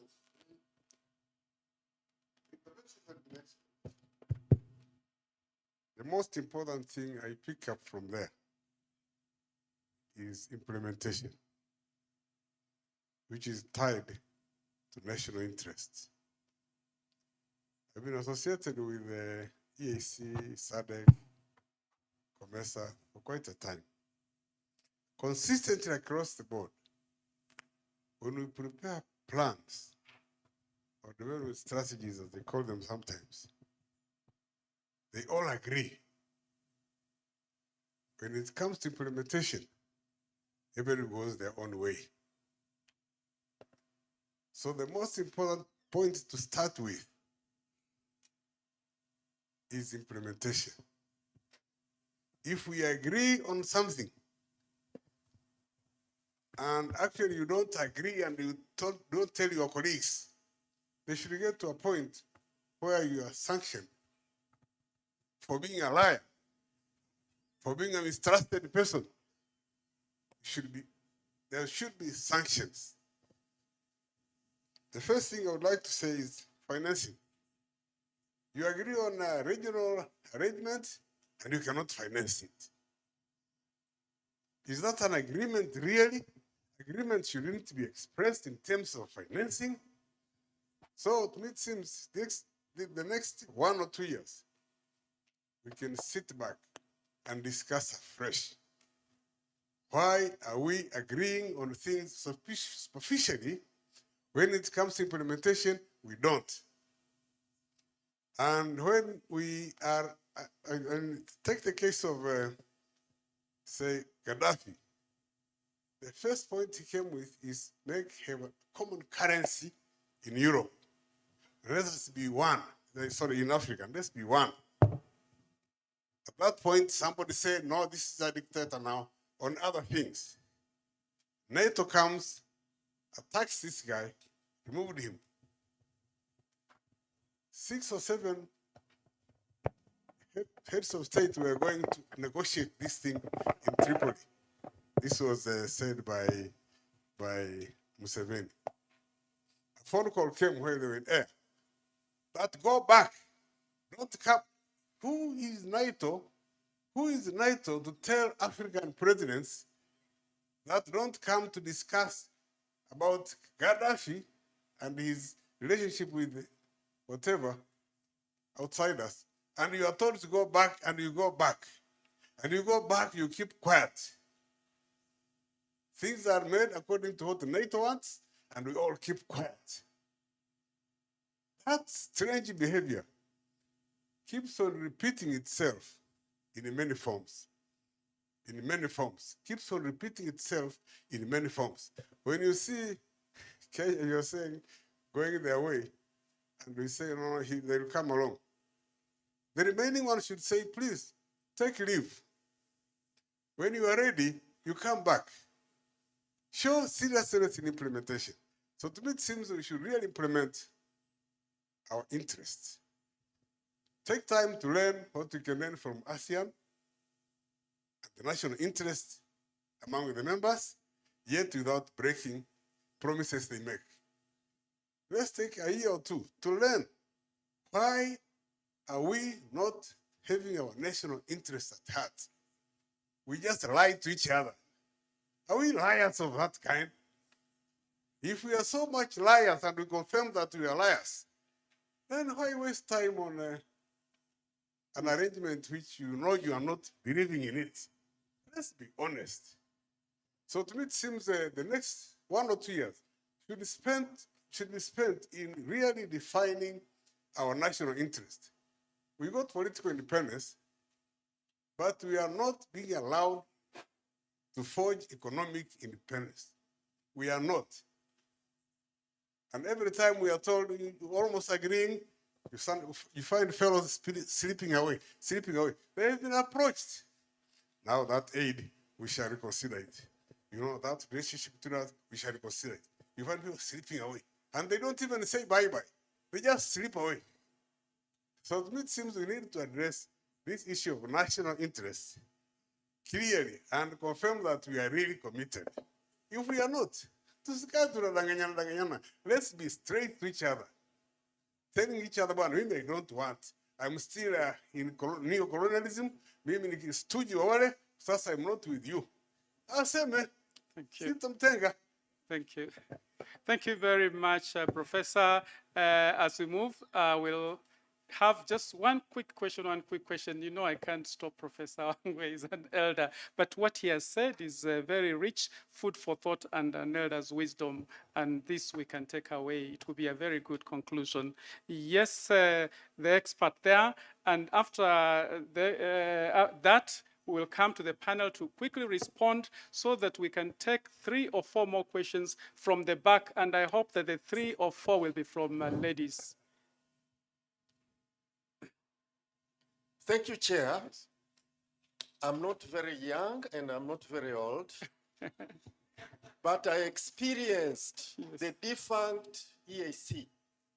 And the difference between the defunct EAC and today's EAC is very simple. We had transnational organizations, post office, harbors, monetary. Today, we don't have those things, but we have one thing that's happening every day, and that is a plethora of NTBs. These NTBs, in my opinion, are a result of lack of deep integration. And deep integration is characterized by transnational organizations. Today, let's take a Bureau of Standards, which is one of the reasons for NTBs across the border. Each country has its own standards, and then we have an organization that is like looking after them. They agree to recognize each other's standards, and yet they don't. So, Mr. Chairman, reading the EAC Treaty, SADC, COMESA, ECOWAS, 3 term words come up: integration, collaboration, cooperation. When you look at what integration means and what cooperation means, they are all forms of collaboration. But the difference is, in integration, it's more legal. This is what Professor has said here. Nations give up some of their sovereignty on certain issues. Why should we have a post office in Tanzania, Kenya, Uganda, who are not integrated? Well, before, we used to have a post office which was the same. We had the same stamps. So we are not really serious on integration, on these regs. How can we be serious on the African free trade, continental free trade area? So this is my question. And we need seriousness. And as I don't want to repeat what Professor Wangwe has said. Something is wrong. We are not really serious. And maybe one of the panelists will be able to tell us what is going on. Sisi Waswahili tunasema uchawi uko wapi? Asante sana. Yes, thank you very much. Maybe we may just be very serious this time and make the CFTA and everything else work. Panelists, I'll begin with the last panelist to present, Wayne Me. The floor is yours. Thank you. Thank you for that question. I think that was exactly the mystery to me.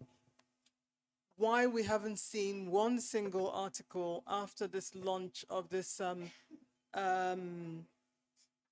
payment system, payments and settlement system, since it was launched. And I think I would need to go back and look and see whether anything has moved on it. But the key issue here now, when you look at what it is a fully digitized cross-border payment platform for Africa, where you have 40% internet penetration overall, and as low as in Ethiopia, 20% internet penetration, where you have 42% of trade settled in cash in West Africa, 80% in East Africa. So is it fit for purpose is the question. I mean, eventually, I think for the sake of efficiency and for the sake of being able to, take advantage of the full benefits of digitalization, we'll have to move in that direction. But for now, I think, there's different types of innovations that we can use to bridge that gap before we get there. And one of them is, of course, mobile banking, the agency model. That's one that has been very successful in East Africa, as you know, Tanzania, Kenya especially. It's not so successful in other parts of Africa, but let's start where it's successful. And hopefully, because of the incentives that the Continental Free Trade Agreement offers to traders, then it will become more attractive to other regions where it has not, because of trust, actually. I'm Nigerian. And mobile banking has struggled to take off in Nigeria because of this agency model where there isn't trust. There isn't enough trust that it can actually work there. There are other non-internet mobile protocols. And I think this is one of the things that AI is beginning to tap into, so people don't lose out. We can talk about different ones, but you don't need internet connection to access some of them. One is USSD, for example. There are other options that we can talk about offline, but this is for innovators. This is a real business opportunity to come in, people on the ground here to come in. I know Tanzania already has AI platforms that don't rely on the internet, so that disadvantaged people, disadvantaged groups, marginalized groups can still benefit while the government catches up. But the government needs to catch up. It's the only way to fully benefit. Thank you.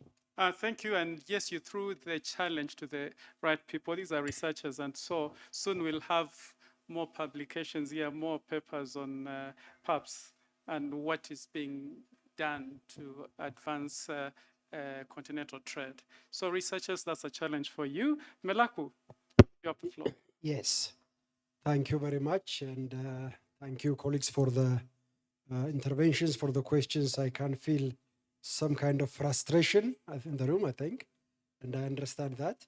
Let me start with the PAPS issue, because my fellow panelists raised it and the common currency issue came up earlier. So let me say a few words on that. The Pan-African Payments and Settlement System, PAPS, was launched indeed about 2 years ago, I think now, between the AfCFTA Secretariat and the Afrexim Bank. And as I understand it, I think that is still alive and well. It is moving in the right direction. Apparently, I don't remember, it was 40 or 42. On the continent, we have about 40 or 42 national currencies, different currencies. And every time we are trading, the product has to be sold in dollars, or is a dollar equivalent, and it has to be converted into the national currency of the seller. So in that multiple conversion process, Africa loses around $5 billion US. That is the calculation that they gave us. $5 billion every year. The ultimate solution, of course, would be, as was said earlier, and as Gaddafi proposed, it would have been the single currency. But I don't think we are there yet. If you look at the Abuja program of integration, in the common market, in the African Economic Community that we aspire to have, we are meant to also establish an African Central Bank and therefore a monetary currency union. But I think we are very far away from that. So the point I'm trying to make is linking the two. Yes, the PAPS project is going well, as I understand it. It is one of the operational instruments that has been established by the AfCFTA. And it is kind of the bridge between where we are and where we want to be. Where we want to be being the single currency that we all aspire to be. The issue of the unfinished or pending agendas in the REX, that you put it very well, I think. And I think this issue came up repeatedly from the other interventions. You are correct. And this is also a source of frustration for many of us. I don't know how many of you read this report in 2017 that is often known as the Kagame report. President Kagame was leading the AU reforms, the EU reform process, if you remember, around 2016, 2017, that time. And they conducted a study to look at the level of implementation of decisions and agreements taken at the level of the heads of state in the EU. Don't quote me on the numbers, but if I remember correctly, I think the implementation rate they reported was 2%. 2%. Okay? Now, as I said, I will check and I will certainly let my contacts know, but that's what I remember, 2%. If it's not 2%, it is almost 2%. Rest assured about that. So there is this, cancer that we have called lack of implementation. Sovereignty has come up repeatedly. I know in my previous life, for over 20 years, I was a professor of international law. And this is my day, my bread and butter. So what is sovereignty if you think about it? It's a currency. We use it to exchange commitments between different countries. The moment you sign a particular agreement, you are giving up a tiny bit of your sovereignty in return for others doing the same in the interest of the collective, in the collective interest. So the sovereignty issue cannot be invoked anywhere in this kind of conversation. If you are obsessed about your sovereignty, you don't sign an agreement, that's the end of it. The moment you sign something, you are publicly, and you know how our heads of state do these things, there's a lot of pomp and pageantry. They sign it, they ratify it. Then, at that point, we shouldn't be talking about sovereignty as a defense. It's not there, because others have paid for it with their own sovereignty. That's the key point to understand here. So back to the point that you are making about one of the interveners earlier, I think to the professor, the priest professor, if you don't mind me calling you, you used the problem what did you say? The lack of common understanding and division. CUV, I think you called it, if I captured it properly. So no, we don't have a problem with the common understanding, the common vision. In fact, if you look at all the documents, all the way from 1963 to today, to the Agenda 2060, to the FCFTA, to everything, that vision has remained the same. We want to integrate. If we don't integrate, we are not going to go anywhere. We all know it. The problem comes as soon as we try, that vision faces the road.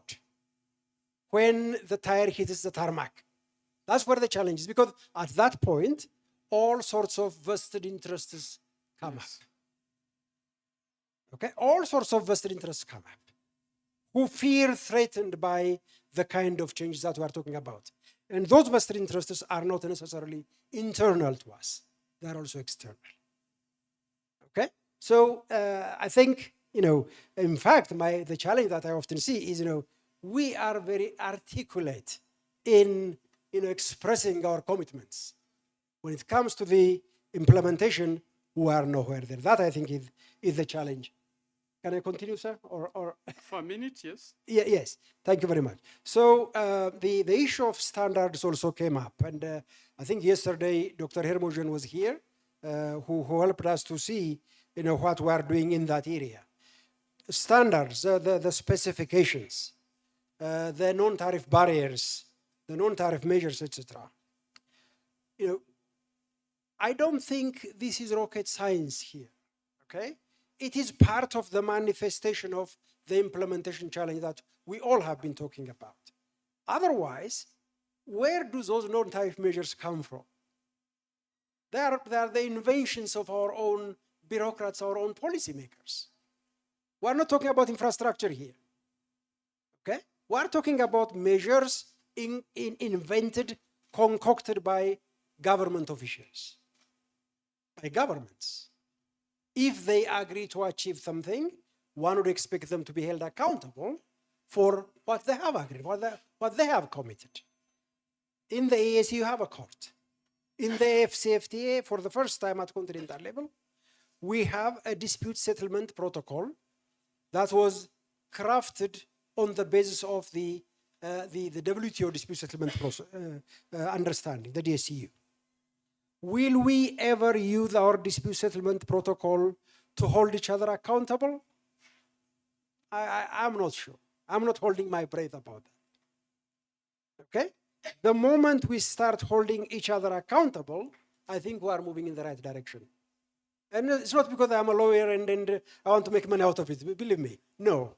I just want us to see each other, to see us holding one another accountable for the promises we have given. That's basically what I'm talking about. So these non-tariff measures, etc., they are not as impossible as they sound. They are our own creations. If they are our own creations, they can be abolished by our own actions.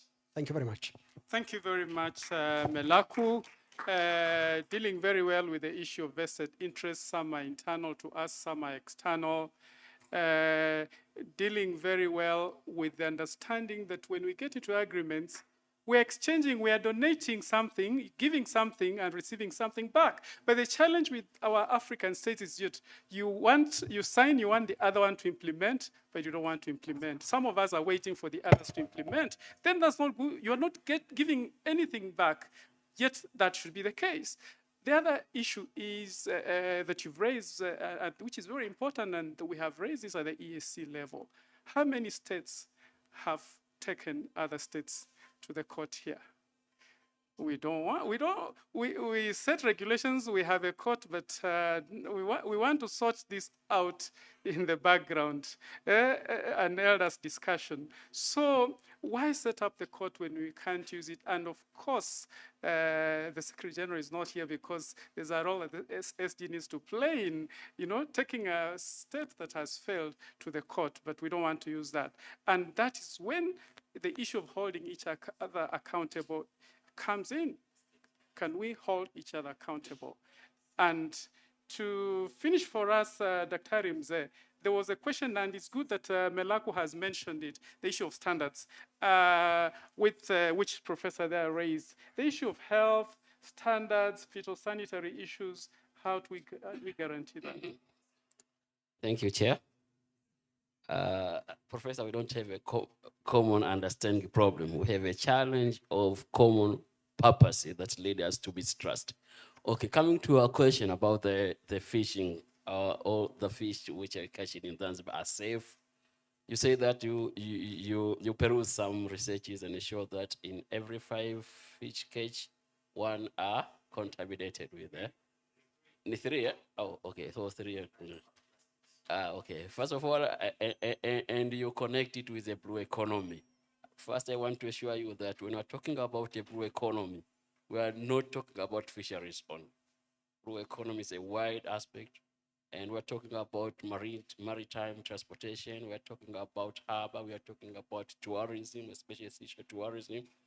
We're talking about, so this is, but when, come back to your question, that whether the fish catch in Zanzibar are safe or not. I'm not a marine scientist, but I will try to, I want to assure you that we have a good regulation on blue economics and good policy on this issue of fisheries to make sure that our fish catch are not contaminated. Issue of standard, it was talking a lot yesterday. They said the kind of standard which will fall. But I think, and I want to assure you, Professor, that the Zanzibar Sea is not polluted.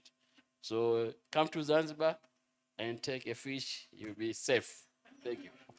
Thank you. And issue of standards affecting us all. As if we are trading, standards are important. Hermogen yesterday talked about what ARSO does. And if we, the experts, the researchers, don't know about it, we don't know what our business people know if they're the ones trading. And maybe we also need to sensitize them. And many times I encourage us, those of us who write, yes, we write policy, complicated policy documents for government, but we also need to make it simple for the business people and put it in a language that they understand, which is very important. Now I'll come for a quick round. We said a little late, so I'll eat into the next session just by 5 minutes. 3 or 4 ladies only. 1 quick question. Ladies, you have the floor right at the back. You don't have to be a professor. The professors would be happy to hear their students speak. Please, this is an opportunity for you.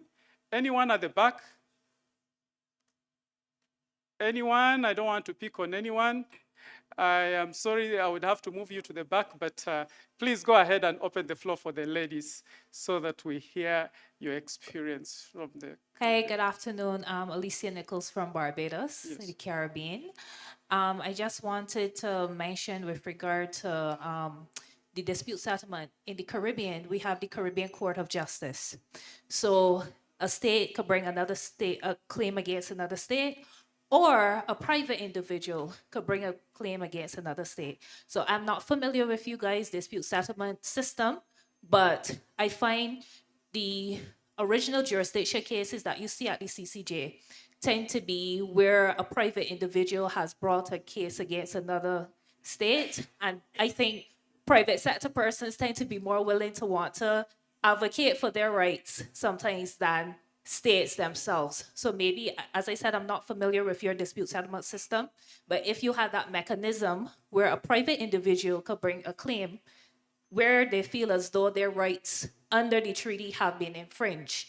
That may be some way in which persons might hold themselves more accountable, I guess.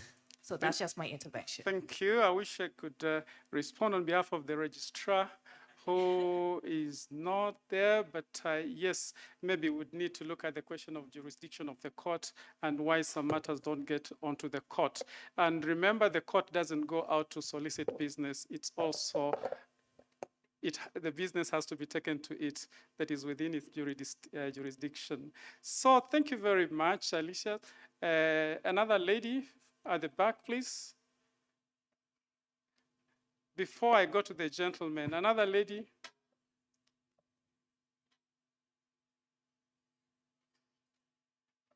Where I come from, there's a requirement for 1/3 must be from the other gender. Okay, let me open it up. 2 or 3 young people, please, young people. A gentleman, a lady, if you are young, the floor is yours. Please, we have professors that will help you. We don't think it's, we could call it a class. So whatever you say is fine. It doesn't have to be. Would you like to say something?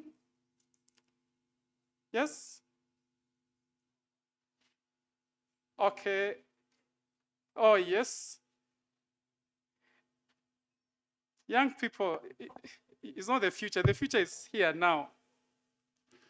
I don't know whether I'm young enough. My name is Kelvin. I come from the Tanzania Chamber of Commerce. Yes, please. Of course, my question goes to, I think, all the panelists on the sustainability of the AFCFTA. Of course, from my understanding is that how we actually arrived into it, especially in the formulation part, I think it could have come like what we now do under the tripartite. Like we already have the EAC, but on the other hand, we have ECOWAS and COMESA. Perhaps in the other one, Rex somewhere on the northern part, then we bring them all together, then we form the AFCFTA that we want. I understand that in other regs, like the EAC, the partner states have a contribution to make to keep the ball running. And it has been mentioned here as well, which I also think is just the same as other regs, but it's not the same case for the AFCFTA. Where is this going? Because most of the things that have brought this into place seems to be more donor funded. We've seen the UNDP has done something. We've seen the United National, the UNECA also does something around that. What will happen perhaps if the funds or the donors have withdrawn from supporting the AFCFTA arrangement?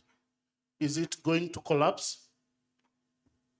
I think it's something else that we really need to look into to make sure that we have the AFCFTA that is sustainable and is driven from the grassroots as it was envisioned by our forefathers like many years back.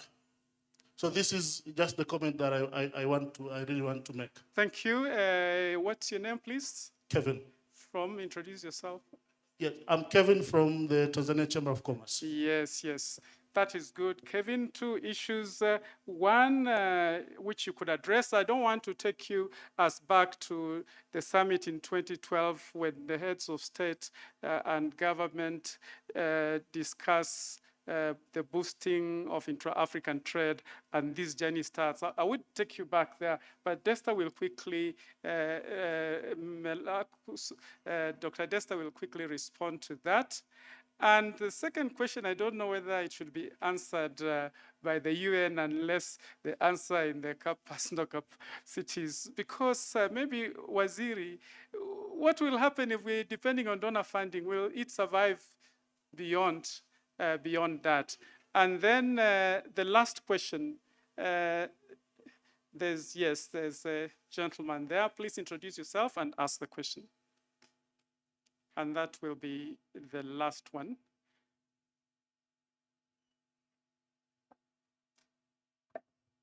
Thank you. Aguero Isaiah from South Sudan. I work in the Ministry of Trade and Industry as an inspector. Now, I'm an inspector for data and statistics. My question goes directly to everyone. Maybe it's going to be part of a legal perspective of the block, EAC block, or is going to touch trade specifically.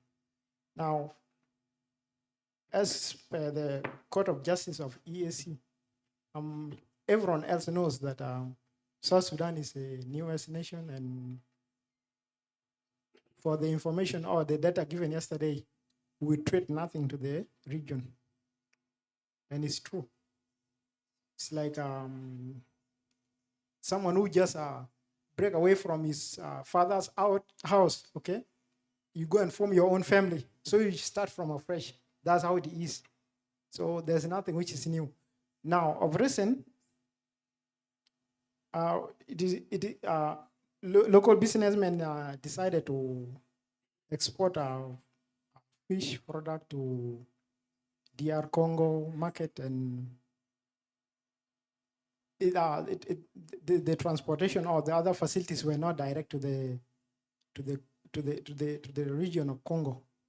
Now, it happens that they have to go through Uganda, from Uganda cross into Congo again. If there are at least roadblocks, that is considered. But as per the block or the conditions of EAC, will it be eligible for the bypassing nation to check the standard or quantify the products, which does not directly end up in that same nation, or is the transit? Thank you. Yeah, thank you. You raise an important issue, and these are the challenges of doing business in the region. I don't want to take over and respond to that, but I hope that we'll be able to address that. And the question from Alicia is the comment on the utilization of the court. Maybe Mheshimiwa there from IALA could also mention something on that, or Waziri. So if my panel, I'll start from you, Wainmi, and as you respond, you will also give just your closing remarks. 1 minute, we need to conclude in 5 minutes. So Wainmi, if you could respond, and then also give your concluding remarks. Well, let me give closing remarks. I don't see any particular question directed to me. You know, I just wanted to say that it's interesting that we've covered quite a lot of ground in this session, and we've come back to this. The need for sovereignty was very important. Was a very important point that came out to me. And how do we strengthen sovereignty when we are still so dependent?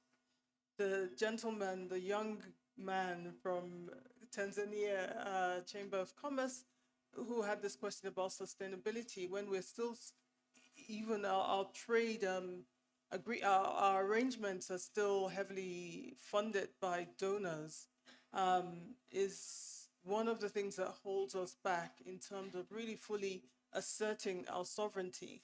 Other things that hold us back include, do we trade strongly enough with ourselves to fight for these regional continental trade agreements?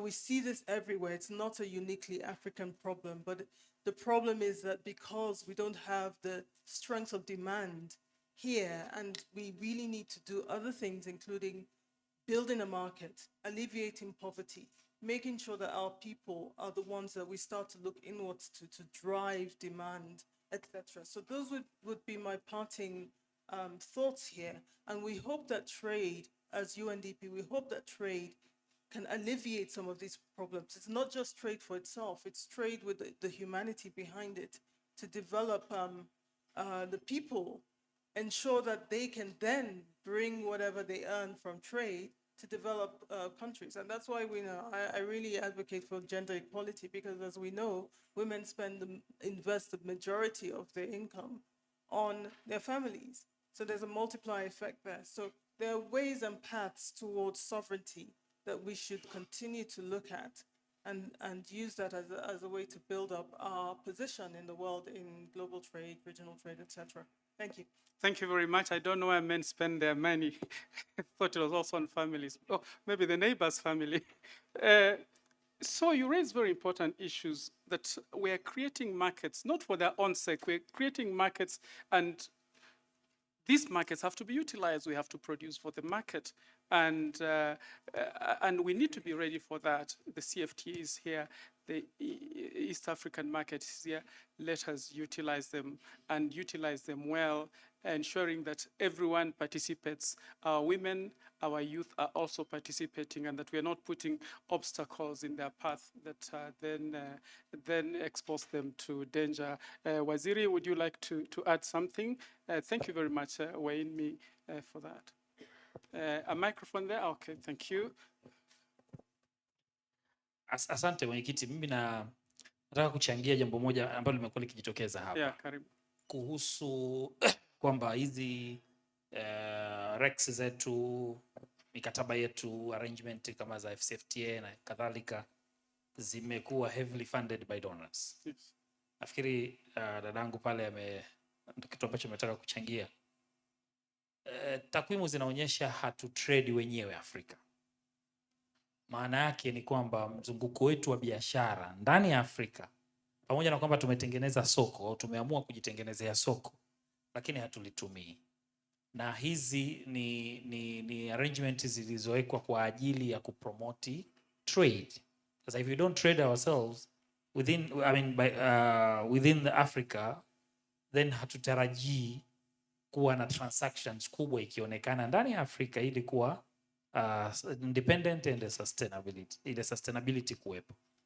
Lakini la pili ni lile ambalo tulikuwa tunasema kwamba maybe I know kwamba there has been a discussion now within the FCFTA kwamba secretariat ilikuja na pendekezo kuwe na small levy ambayo itakwenda kusupport shughuli za secretariat ya FCFTA kwa trade transactions zinazofanyika ndani ya bara la Afrika. Na hiyo bado mataifa yamekuwa yakiargue. Wanaona kwamba why should we pay a levy? Inaonekana kama sasa ni barrier nyingine. Lakini then yet tunalalamika kwamba our FCFTA secretariat is not independent, hata if a system ya PAPS imekuja hapa na African Payment System, Settlement System imekuwa introduced. Lengo ni kuifanya secretariat hii iweze kupata kiasi fulani cha fedha kuweza kujiendesha. Kwa hiyo mimi nasema bado kama mataifa ya Afrika yatakuwa honest to each other, yatakuwa kweli yanaamini kile ambacho wamekitengeneza wenyewe, then FCFTA is the future, intra-Africa trade is the future. Lakini when we do this setup, inaonekana kama vile it's an external forces, kama it's not our own things. We don't believe kwamba tunahitaji kufanya biashara wenyewe ili tuwe more independent. Tunaweka hizi setup, tunakuja na hii mikataba, lakini FCFTA nimeona pengine members in the room need to understand. FCFTA in a secretariat, it's actually executing the mandate ya AU. Sio chombo kinachojitegemea wenyewe kwamba kimewaleta head of states. Kwa hiyo bado tukizungumzia FCFTA, kama kuna makosa ya FCFTA ni vizuri tukaiangalia African Union kama ndiyo mzazi na mlezi wa Secretariat ya FCFTA. Asante sana. Thank you very much. Thank you for reminding us the CFTA is in realization of the Abuja Treaty, which is an African Union project. And also reminding us that the CFTA is our baby. Let's take care of our baby. Let's nurture it. Melaku, last word, please. As well as responding to our friend from Tantred. Could we? Okay, there's a microphone here. Sorry. It works. Thank you. It works. Yes. Thank you very much. I think I was trying to. Yes, Waziri there responded to the issue of financing, and so maybe you could just touch on why did we go the Rex way in negotiating the CFTA protocol? Why did we go this member state way that was asked by the gentleman there, and then give your concluding remarks? So on the court, at least at the FCFTA level, we are talking about an intergovernmental dispute settlement process where the individual person or the company would not have a standing.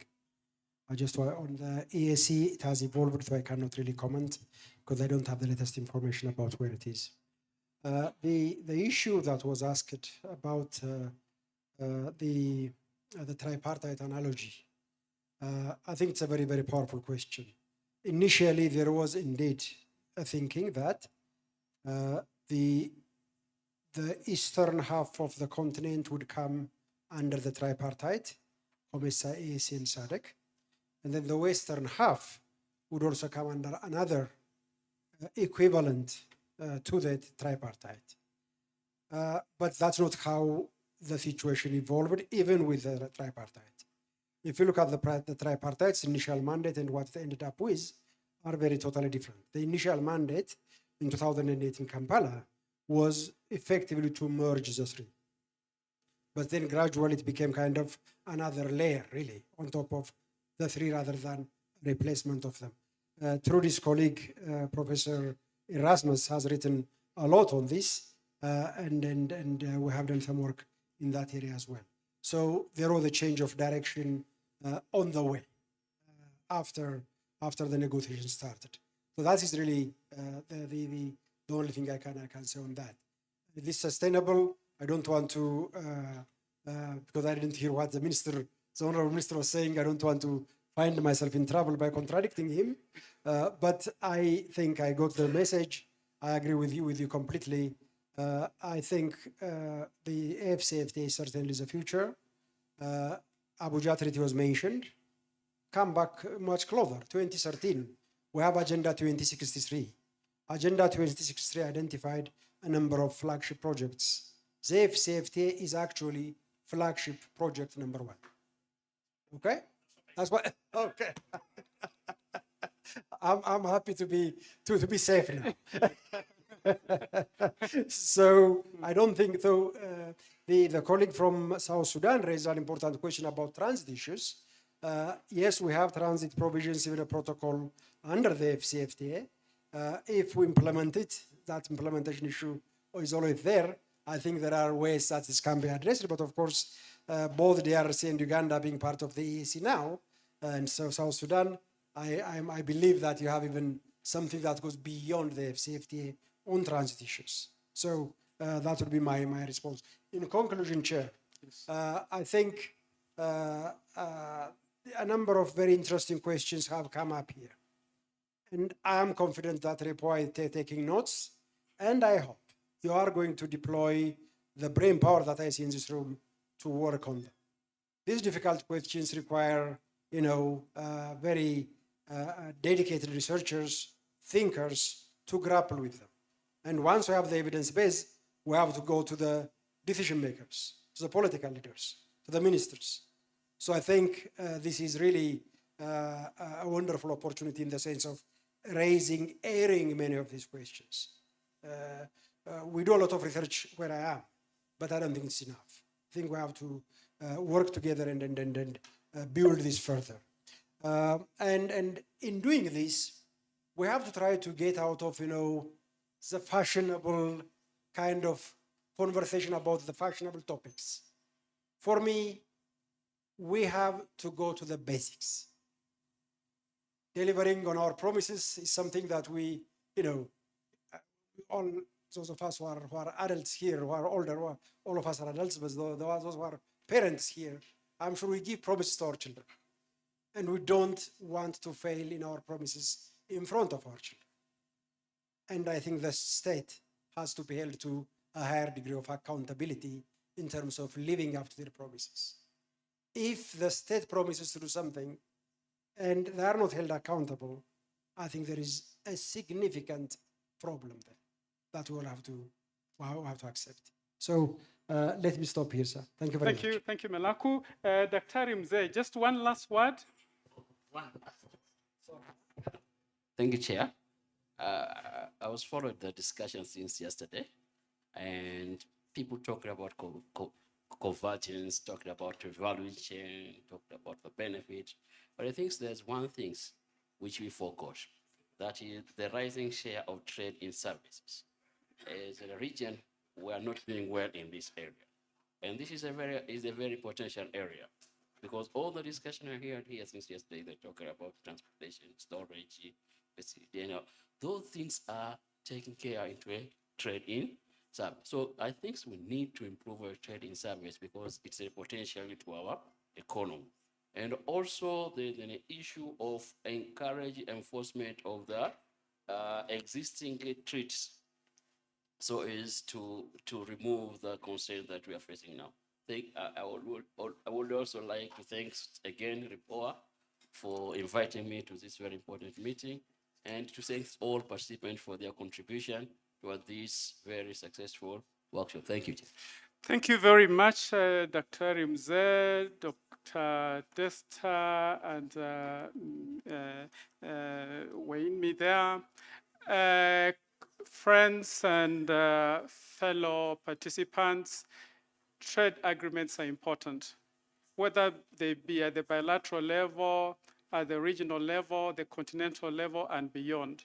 When we get into trade agreements, we know we have to give up something and gain something. It's important that we build our negotiation capacity that is not just negotiation skills, but the data, the information that we need to be able to engage in the negotiations. That after that, we also need to communicate. If it's that for businesses, we need to communicate this to business people in the language that they understand. For example, how do we talk to our business people about the CFTA rules of origin? How do we put it to them in a language that they understand? How about the SMEs? How do we do that? So we need to encourage one another, the policymakers, ourselves that do trade and carry out research, that we need to leverage these trade agreements to work in our favor, to advance intra-African trade, and to bring prosperity to our countries. When I looked at the program and I saw that I was chairing the last panel, I thought that RIPOA had thrown me under the bus because everyone would be tired and eager to leave. But it's been a wonderful experience. Thank you very much, panel, and thank you very much, participants. Let's clap for my panel.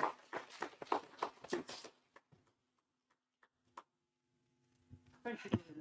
Let's give them a round of applause one more time.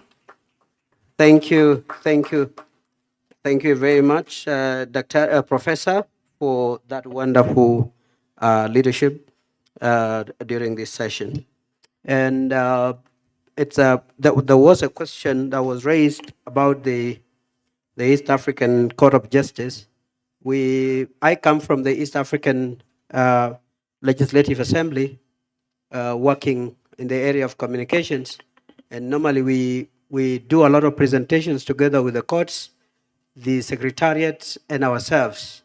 And so normally when one of our colleagues is not there, questions come and we try to answer some of those questions. I might not give you a comprehensive answer to the question that was raised, but I probably can just give an overview of what the court really does and the kind of cases they hear. As we all know, the East African Court of Justice is our judicial wing, organ of the EAC, as established under the Article 9 of the treaty for the establishment of the East African Community. Now, as for the jurisdiction of EACJ, the jurisdiction really is on the interpretation and application of the treaty itself among the partner states. And so many of the cases that they have been able to hear concern really the internal workings of the East African community. And so currently as it sits, as it has been constituted, it lacks the explicit jurisdiction over human rights cases, although the treaty provides for the possibility of opening the court's jurisdiction to human rights at a later date, but not at the current state. So, and of course, the court allows individuals within the partner states to initiate cases, and companies, societies, partner states actually can also take other partner states to this court. And the SG, who is the Secretary General, can also go to court, and our national courts of the partner states can also appear there. So, because I'm not a lawyer and I don't work for the EACJ, I do not want to go beyond what I have given, but exactly that is what they do. So they will hear every case related to what we are talking here, but will have a limitation on if you get to the issues of human rights. I just wanted to make that clear. As we've almost close to the day, and our 2 days are coming to an end, I would just want to say here, without taking much of our time, that we will have a break, a tea break. We've already eaten into its time, but it's okay. I know we just came from our lunch. I think we will just have 10 minutes of coffee, and please let us make it 10 minutes so that we can come back and wind up and complete and finish with this program.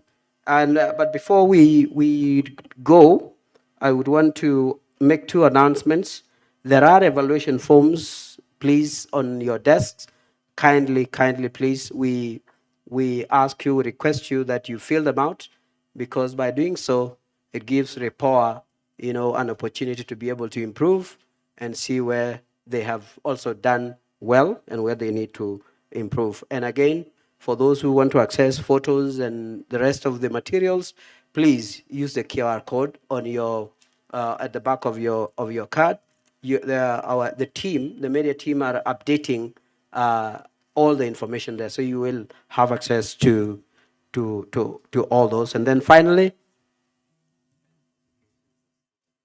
oh yes, and publications are still there. We really would love you to have them. Please don't leave them there. Just take a two or three, so that rapport can also feel like they've not gone back with that material. So please, those are for you, and they are free, so you can have them. And finally, I would just want to have these names, and if you hear your name, please, just as I did in the mid-morning, you can go to the registration desk, and they will know what to do with you. Mr. Kelvin Ogodo, and then Khalifa Okondo, Dismas Teti, Florian Batakanwa, the representative from EPZ, and Jane Juguna, Penina Njorege, and Fred Willie Karime. Tafadhali, if you are there, please go and see them, and they will tell you what to do. And so I would want to say thank you for listening, and let us come back, please, after 10 minutes so that we can proceed with the program. Thank you very much.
I think we should start coming in so that we can start.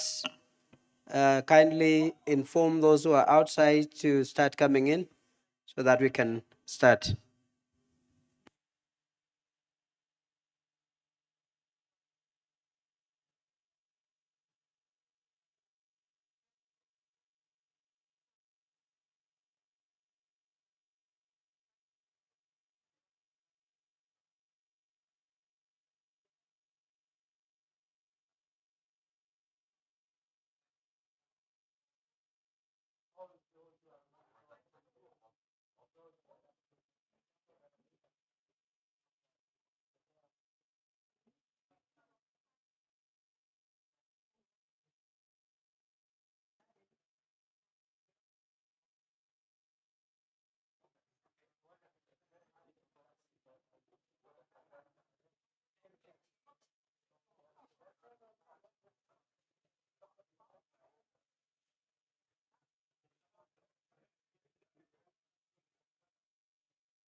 let's take our seats so that we can wrap up.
Yes. You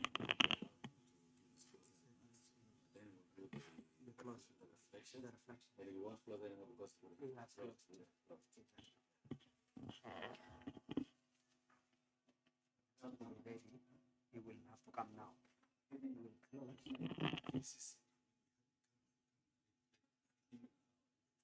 Oh, okay.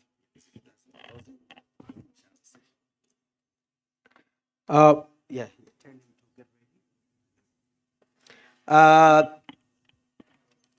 Welcome back from that tea. And as we get to the closing session, I would like to call upon Dr. Donald Murray to take his position at the high table, the RIPOA Executive Director.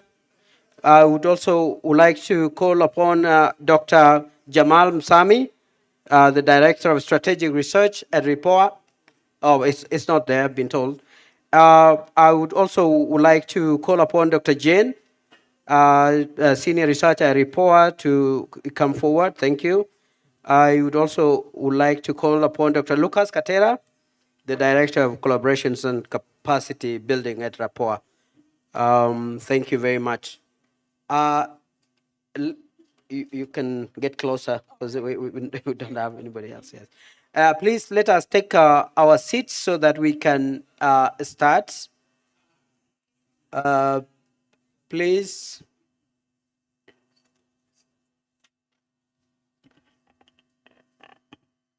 We will have a slight change to our program and what you see.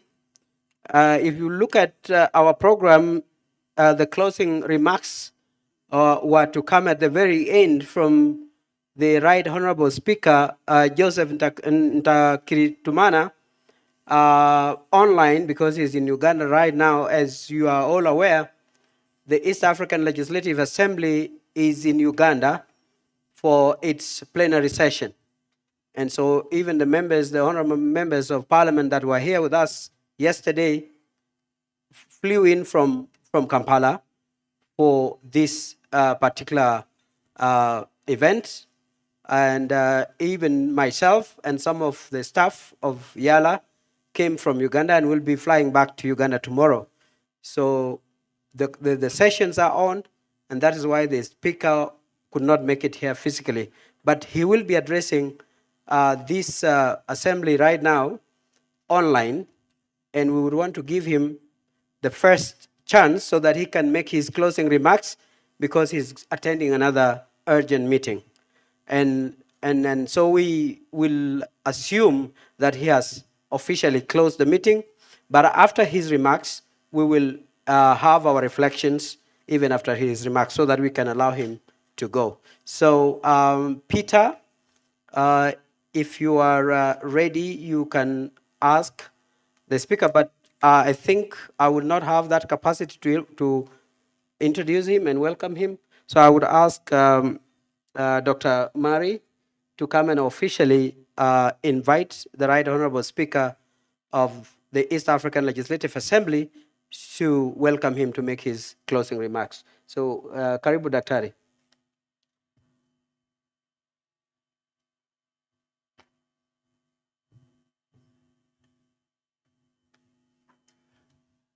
Right Honorable Speaker of EALA, Honorable Joseph Ntankuritimnyana, I hope I've pronounced it correctly. Apologies if I've done it incorrectly. First of all, I would like to really thank you, thank EALA for co-hosting or hosting us here, and of course, co-organizing this very important workshop for the EAC, but also for the African region in general. Thank you very much. I would like to also to thank you because I understand you have other responsibilities, but you have still decided to give a priority to our session to give your closing remarks. So, Right Honorable Speaker, please welcome and give us your closing remarks.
Hello? Yeah, we have asked the Honorable Speaker to stop his statement until we find out where that sound is coming from, whether it's coming from here or it's coming from where the Speaker is speaking.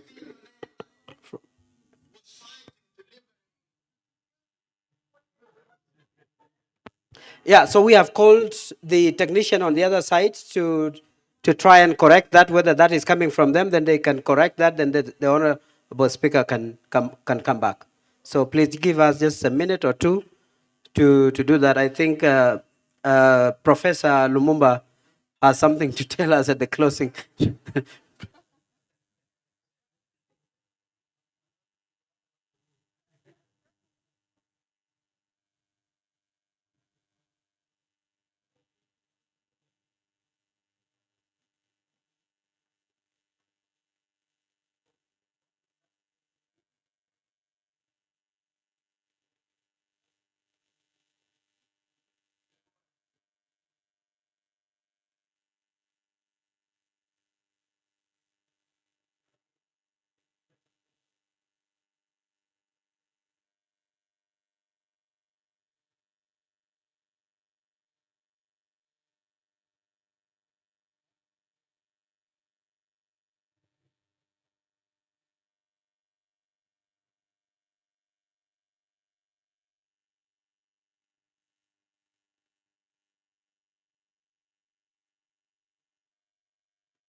Minister of Trade and Industry from Zanzibar, my colleagues from the other committee, honorable members, ladies from the Committee of CTI, Communication, Trade and Investment. Ladies and gentlemen, good afternoon. It is an honor and privilege for me to officiate that closing ceremony 28th annual research workshop under the theme Full Streets for Sustained Growth and Trade Expansion, jointly implemented by FOA, Trademark Africa, SEGOT, CRTB Bank, PAHA, embassies of Ireland, Norway, and Sweden, and the Ministry of Trade in Tanzania. I had intended to be present physically, but I had to remain in Kampala, where we are currently conducting a plenary meeting. The importance of this workshop has, however, enabled me to participate virtually. I am convinced that our CTI members present in Arusha have used their time, learned good lessons, and will be your ambassadors for important policy and legislative changes, as well as sustaining dialogue with the ministers and governments. I am informed that the past 2 days have led to fruitful and open discussions between policy initiators, policy implementers, policy consumers, think tanks, and regulators, and the two keynote speeches from Madam and Mr. Lodge, as well as the various panelists. The openness of simplicity with which the presentation put across the issues provoked rich discussions and in the subject matter. For me, what really came out clearly were the following. One, our theme could have been broadened further, capture the element of sustainable development so that we not only cover expansion in number, but also the idea of quality. Subsequent workshops could also focus on what should be, what went wrong, not to achieve positive development, who sees in action, and what solution can be offered. How do we promote the impact of trade to achieve SDGs, Agenda 2063, EAC's vision and mission, but within a conducive and enabling trade and business environment? How do we address challenges posed by infrastructure shortage, logical failures, insecurity, limited skilling, and human capital development? How to harmonize airspace, vehicle load, non-tariff barriers that keep on emerging on as we solve some, limited access to communication and information, slow trends to embrace technology and digitalization,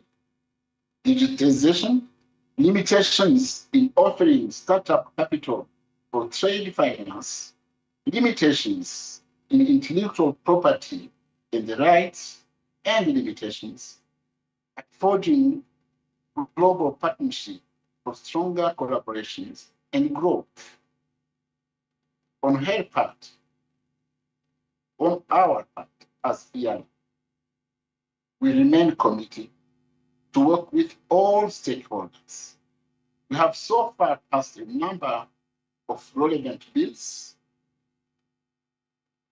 like one, the Customs Management Act, two, the East African Community Statistics Bureau Bill, three, the East African Community Competition Bill, four, the East Africa One-Stop Border Posts Bill, five, East African Vehicle Axle Load Control Bill, six, the East Africa Monetary Bill, seven, the East Africa Financial Services Bill, eight, the East Africa Standardization, Accreditation and Conformity Bill, among others.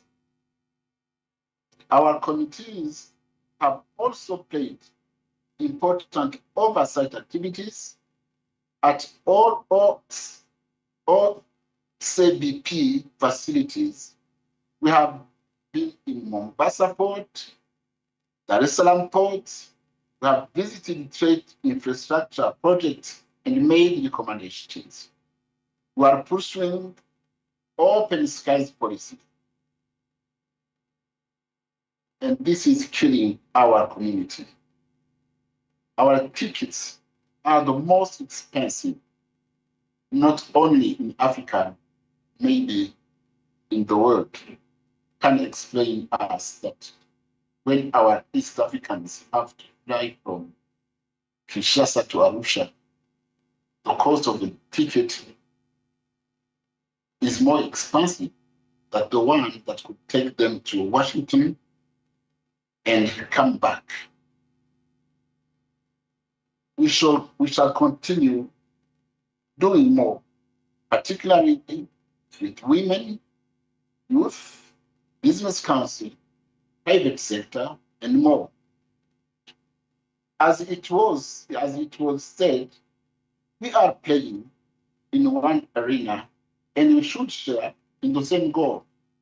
Last but not least, all the recommendation for this important workshop should be filed, published, and disseminated. Our City High Committee should also prepare a report that will debate in one of our plenaries.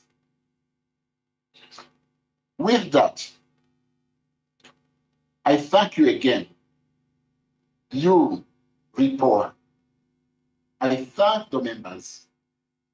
I thank the sponsors, the keynote speakers, the presenters, and all of you distinguished participants.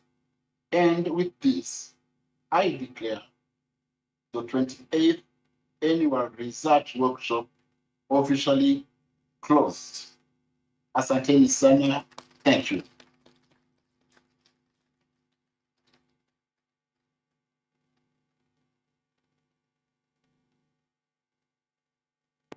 Let us give the Right Honorable Speaker one more round of applause. Thank you. Thank you very much. As I had indicated earlier, yes, the conference might have been closed officially, but we will have our recommendations read after the speaker has even closed the meeting and we know why we have made those adjustments. So let us not leave. Let us be here to listen to the recommendations that have been put down by the Secretariat. Before I give the floor to Dr. Mori, I would want to, maybe I might not come back later on, say thank you for the opportunity. I was co-emceeing with my colleague, Stephen Mwambela from Repoa. He took you through yesterday, and I from Yala took you through today. And I want to say on behalf of our team, the two of us, we want to say thank you very much, and we want to wish you a good evening. As we give the mic to the Secretariat, we might not have enough time to come back and say anything. I would want to introduce myself officially. My name is Nicodemus Ajak Bior. I'm from the East Africa community, and of course from the Republic of South Sudan. Some may not believe it because I have not reached the heights that normally is associated with people from that region, but I saw my colleague from South Sudan from the ministry who also looks like me. So you now know not everybody is above 6 point something that they say. Yeah, but we are there. So thank you very much. I am the Senior Public Relations Officer at the East African Legislative Assembly. That's my role, and that's what I do. So thank you very much. Dr. Mwari, you are welcome to proceed with the rest of the program. Thank you. Thank you very much, Nicholas. I think because people are tired, people have been here for 2 days, we will take a we'll try to make it quite short. But let me start by really thanking and appreciating all of you who have stayed till the end. But even those who had to leave for various other obligations. So we will end with reflecting on the outputs of this workshop, especially some key strategic policy issues that have emerged from this workshop, and some policy recommendations that will allow us to carry forward our agenda of enhancing regional productive capacities and expanding trade. There have been a lot of pessimism in the room, but also optimism. Earlier this month, the Secretary General was holding a meeting with the East African Business Council in Kigali. And the target that she mentioned is to increase intra-EAC trade from the current 15% to 40% by 2030. How can we reach there? I think some of the recommendations have been made, and we'll want to hear a summary. We'll start with Dr. Jenny Papalika, 10 minutes maximum to draw issues that emanated from yesterday. After you, Dr. Katera will also have 10 minutes to draw issues that have emerged from today. You have the... Good afternoon, everyone. I'm Jane Papalika, a senior researcher from Report. Heart congratulations to the presenters and panelists for those groundbreaking and thought-provoking deliberations that we have had in the different plenary sessions of this workshop. I'll go through the reflections with my colleague, Dr. Lucas. I think he will join me after I present my reflections.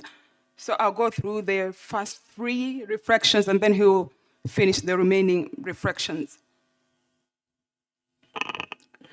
The overall aim of the workshop has been to provoke and promote policy dialogues on how to sustainably accelerate trade expansion and competitiveness of Tanzania and other sub-Saharan African economies, and to improve the respective outcomes, that is inclusive, competitive, and productivity-led economic growth.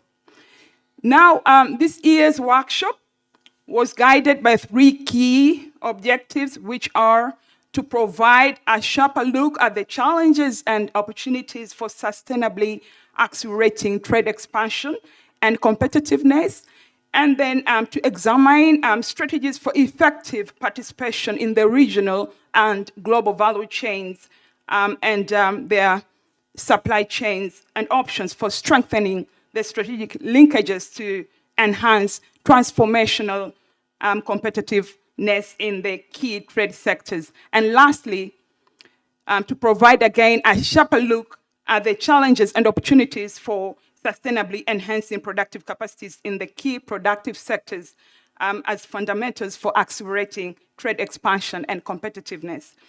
Now, we had different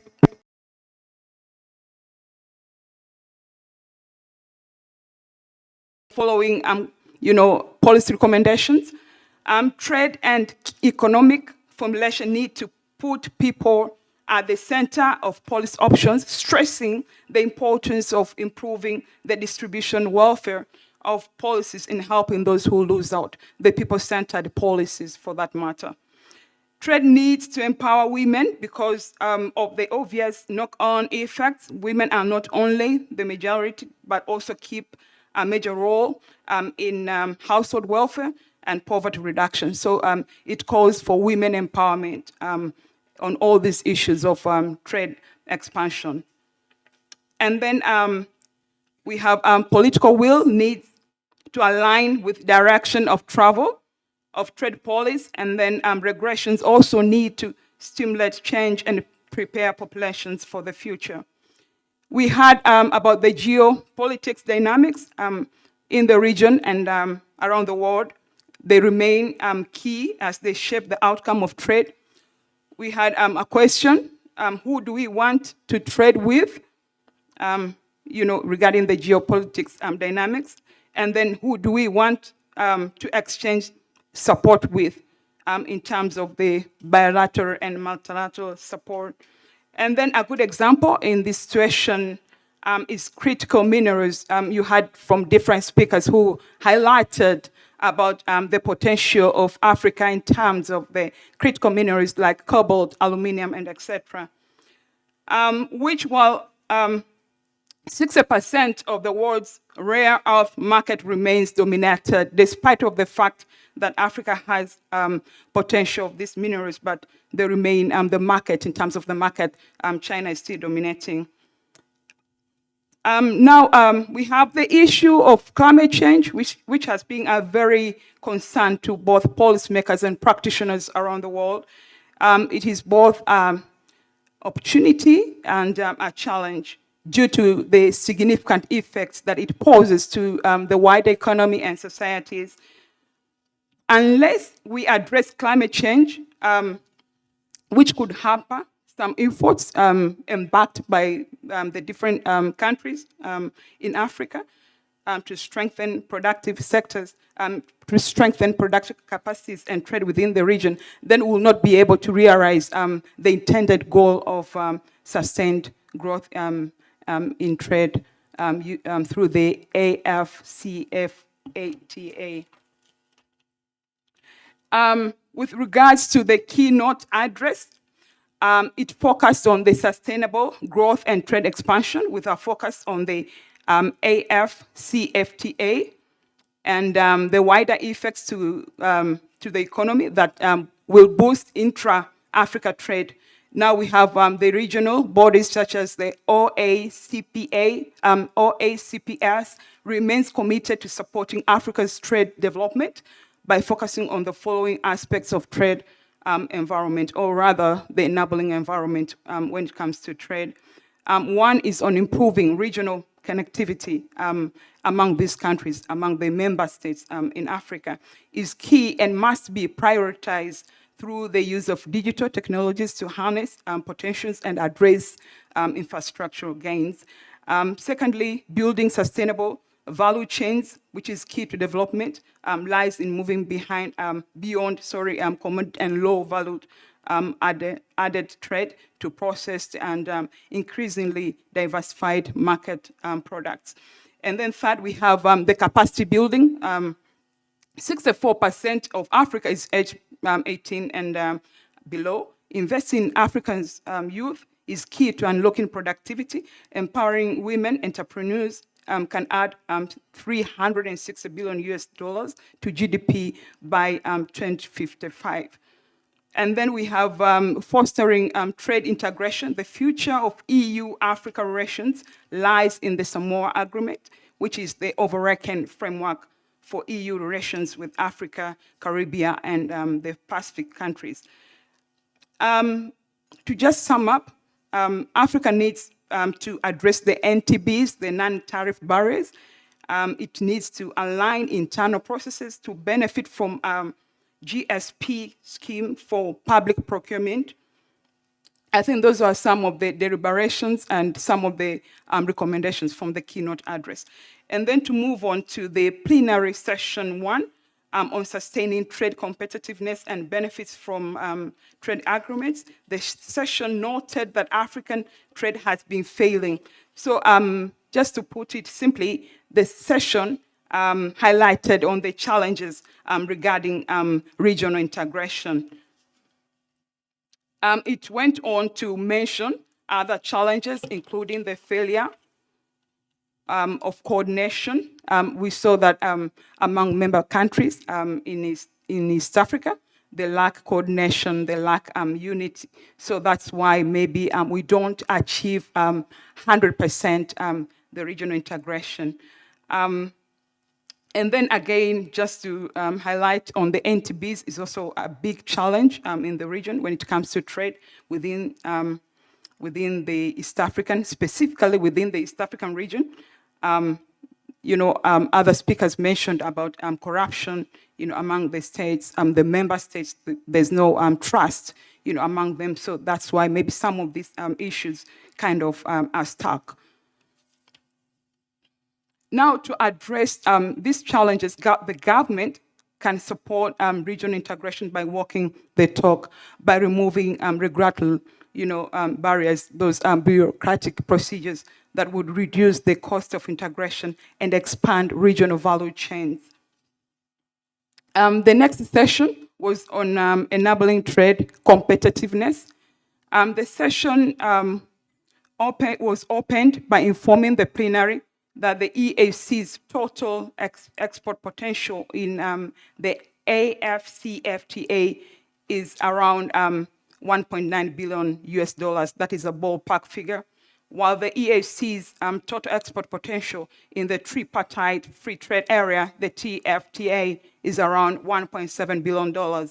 So just to simply, you can say that the AFCFTA offers lots of benefits to the member states in Africa in terms of the enhanced market access, talk of financial development, talk of expansion of networks and partnerships between domestic and foreign companies, increasing investment flows, and improvement in quality, the standardization and the investment at large.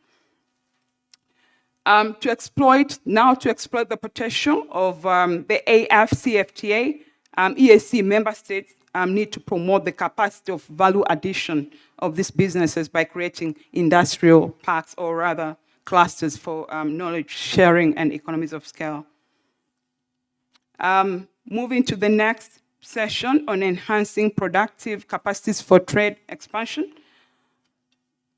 The session highlighted about the downside of the NTBs, the non-tariff barriers that inhibit the growth of the private sector, leading in turn to worsening of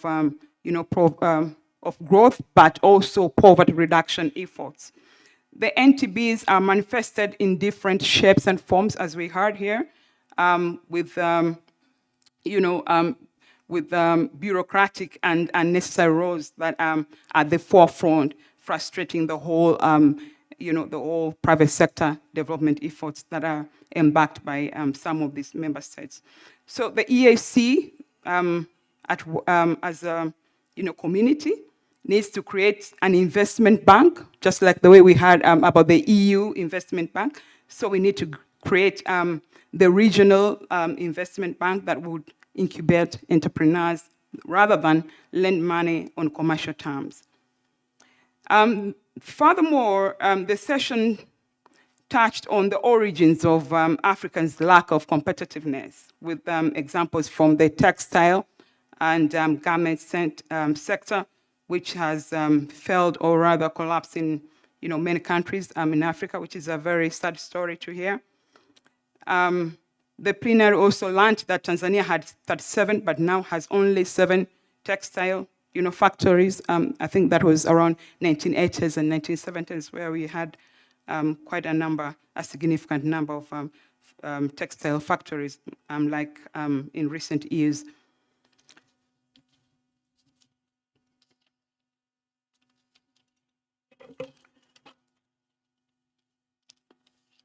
The plenary, the third plenary concluded with a call to action for member states, development partners, the private sectors, to boost competitiveness by focusing on people-centered approaches. That implies that policies should operate to promote rather than to retard the development of the people. However, the challenges lies in limited role of enabling environment. That's why we see all these challenges that member states are having in recent years. So it calls for member states to to adhere to the stipulated policies, good governance, the laws that are there in place. So that is one of the key, I can say one of the key policy recommendations from the policymaker's perspective, that the business environment means that maybe good, enabling business environment will enable textile factories to, profit from the already, pressing issues of, trade expansion at large. So those are my reflections. Thank you very much. Thank you, Jen. Excellent work. Dr. Katera, 10 minutes.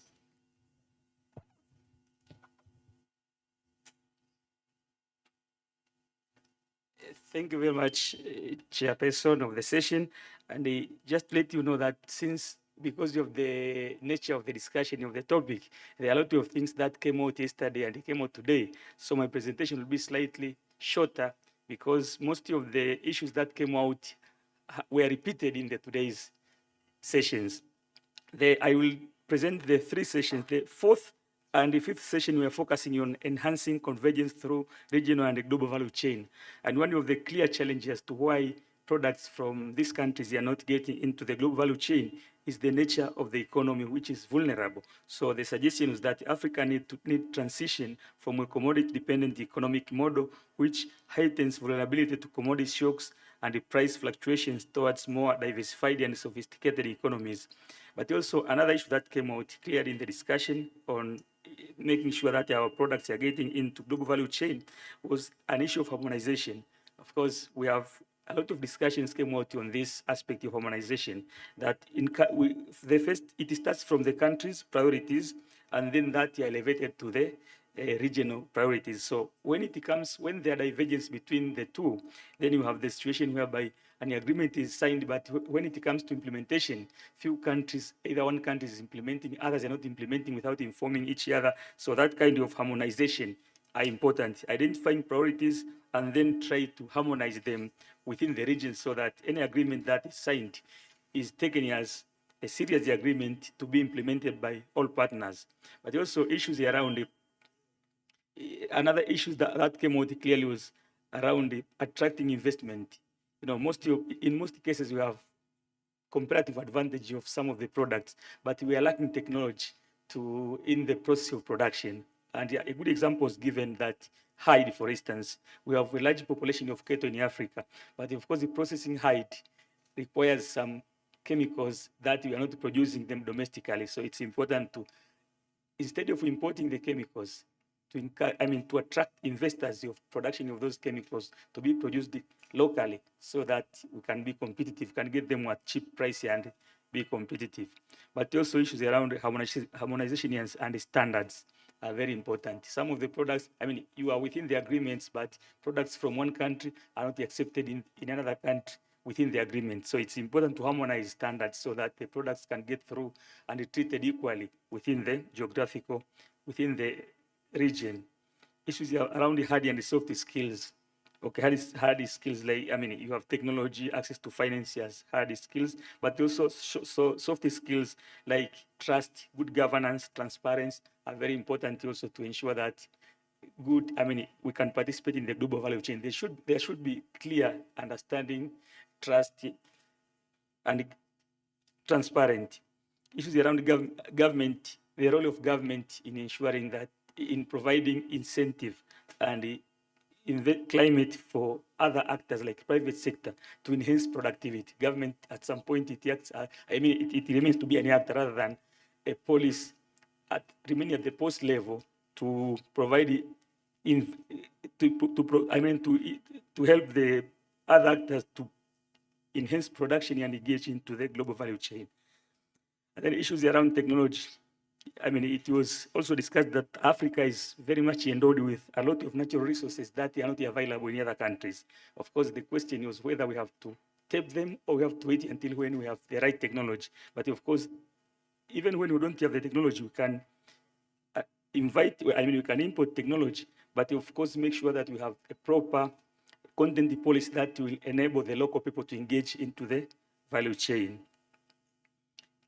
Issues around the development of infrastructure. It's very expensive to trade within Africa than with countries outside Africa because of the infrastructure challenge. So it's important to invest in the infrastructure, not only that you have to do with road, railway, and the waterways and the air, but also even in warehouses where we are able to keep our products and maintain their qualities. Issues around the storage facilities that can permit enable perishable goods to remain with their value are important areas that the region should invest into. Awareness creation, especially on how to, treatment of the perishable goods. An example was given that you pack them at the farm and then with certain requirements, including the temperature, and at some point someone stops one to inspect them and then distract all the process, which reduces the quality of the products when it goes to the destination. And then we need also to think of comparative advantage. We are always thinking of producing the final products, but at some point we can engage into part of the value chain depending on the comparative advantage. For instance, Tanzania may have minerals like uranium, which can be good in the production of battery for laptop, battery for mobile phones. So we can concentrate into that if we have comparative advantage and sell it to the other producers of the mobile phone. And of course, they make both ourselves and the producer competitive. So we shouldn't think of producing the final product. You can participate in the global value chain, part of the value chain that you have comparative advantage. There were issues that in the session 6 were about partnership and the benefits. And the benefits were quite clear that they encourage investment because, of course, the market is widened and therefore encourage investment to feed into that market. So it's very important. An example was given on at the time when ACFTA will be implemented, about 97% of the products will be sold within the local market. So that encourages investment and it reduces the cost because goods can move from one region to another freely. Of course, there are challenges into that, like building competence. It's important to build competence among the members. One of the challenges why countries are reluctant to participate in the agreement they have signed is because they feel like they don't have the right competence. So building capacity for members so that they can all be comfortable to get into the agreement. Of course, the issue of multitude, number of treaties that you have to sign. So this is another area that needs to be addressed. Implementation of agreements have not been very successful because of the consultative process. I think she presented earlier that some of these agreements need to go through consultative process, people to understand the implication of these agreements, and then fully understanding how they can benefit from that. And of course, it's important to reflect agreements. This came out. We probably need now to sit down and reflect on the agreement we have signed and see why we have signed them, but we don't, when it comes to implementation, we don't get into that. So I think I should stop at that point. Thank you very much.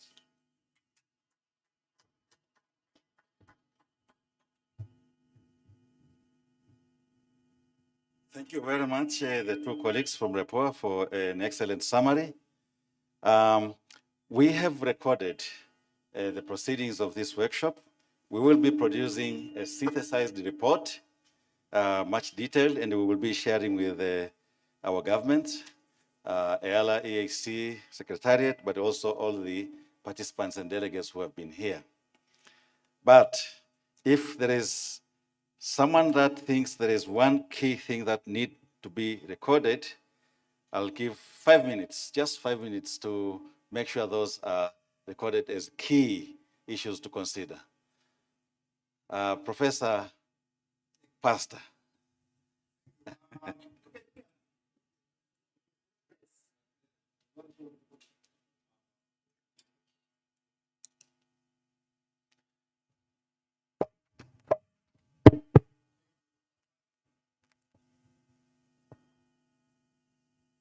I think one thing, we should not have fear of engaging the ethical discourse in all these things. It's unfortunate that I heard very little about the ethical. I mean, our friend Kirenga was saying, since 2012, we have been discussing the same stuff. Where is the game changer? The ethical ramifications. And some of us have allergy to ethical or phobia to ethical issues. So I think there is need for critical takeaways to add and rethink radically about the ethical discourse, the ethical platform of all these challenges, my dear friends. Second and last, there is need to learn from the strengths of giants. I didn't hear that today. Yesterday I was not here. You talk about South Asian, so Singapore, or you talk about European Union or Scandinavian countries. We don't have to reinvent the wheel. So let us learn from giants and let us be on the shoulders of giants so that we can see far. Thank you. Thank you, Professor. I think my colleagues have captured that, the ethics and learning from the giants. Yes, Senator Rabo. Thank you very much, and thank you, Rapport, for organizing this very informative. My take on it is and I think this is something that was mentioned by one of the panelists, is our problem is not research, it's not information, it's not analysis. I think we are literally suffering from analysis paralysis. The issue is implementation. So if there is a way for such a gathering like Rapport to really make the central point what strategies and how can we approach implementation of all of the protocols, all of the laws, and all of the recommendations. All of that information is there. We're very good at that. In EAC, there is so much information that it will take you forever to sift through it. But is there a way to make the central point of any gathering is to look at the critical challenges and how can we approach this implementation? Whether it is by involving the government, involving other stakeholders, but we need to look at ways. And also, we don't need to reinvent the wheel. I think Jackie had a very good point when she mentioned how Ethiopia, for example, revolutionized their flower industry and how the steps that were taken by the government to make sure that they are able to bring it up to another level. So there are certain examples like this within the region whereby we can benchmark, try to not reinvent the wheel, and I think the Honorable Priest said it, let's learn and implement from the other people. We don't really need to do everything from scratch. I think if we focus on this moving forward, rather than regurgitating all the information and the analysis that we all know, the issue is really implementation. That would be my take on it. Thank you.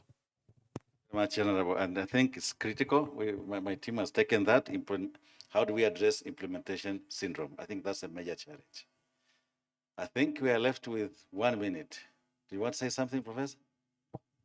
So one last. Yes, if I could. Thank you, Chair. One of the challenges that came up most was complaints that the governments are not doing this, the governments are not doing this. And the important issue is to help our governments to communicate. Better communication from government. What are the challenges? What are we doing? When we talk about involving the people, it also includes communicating to the people in a language that they understand. Thank you. You have well captured that. We need to make sure people understand the protocols, what they mean, and what is their responsibilities, and what the government is doing about ensuring implementation of those protocols. Thank you very much.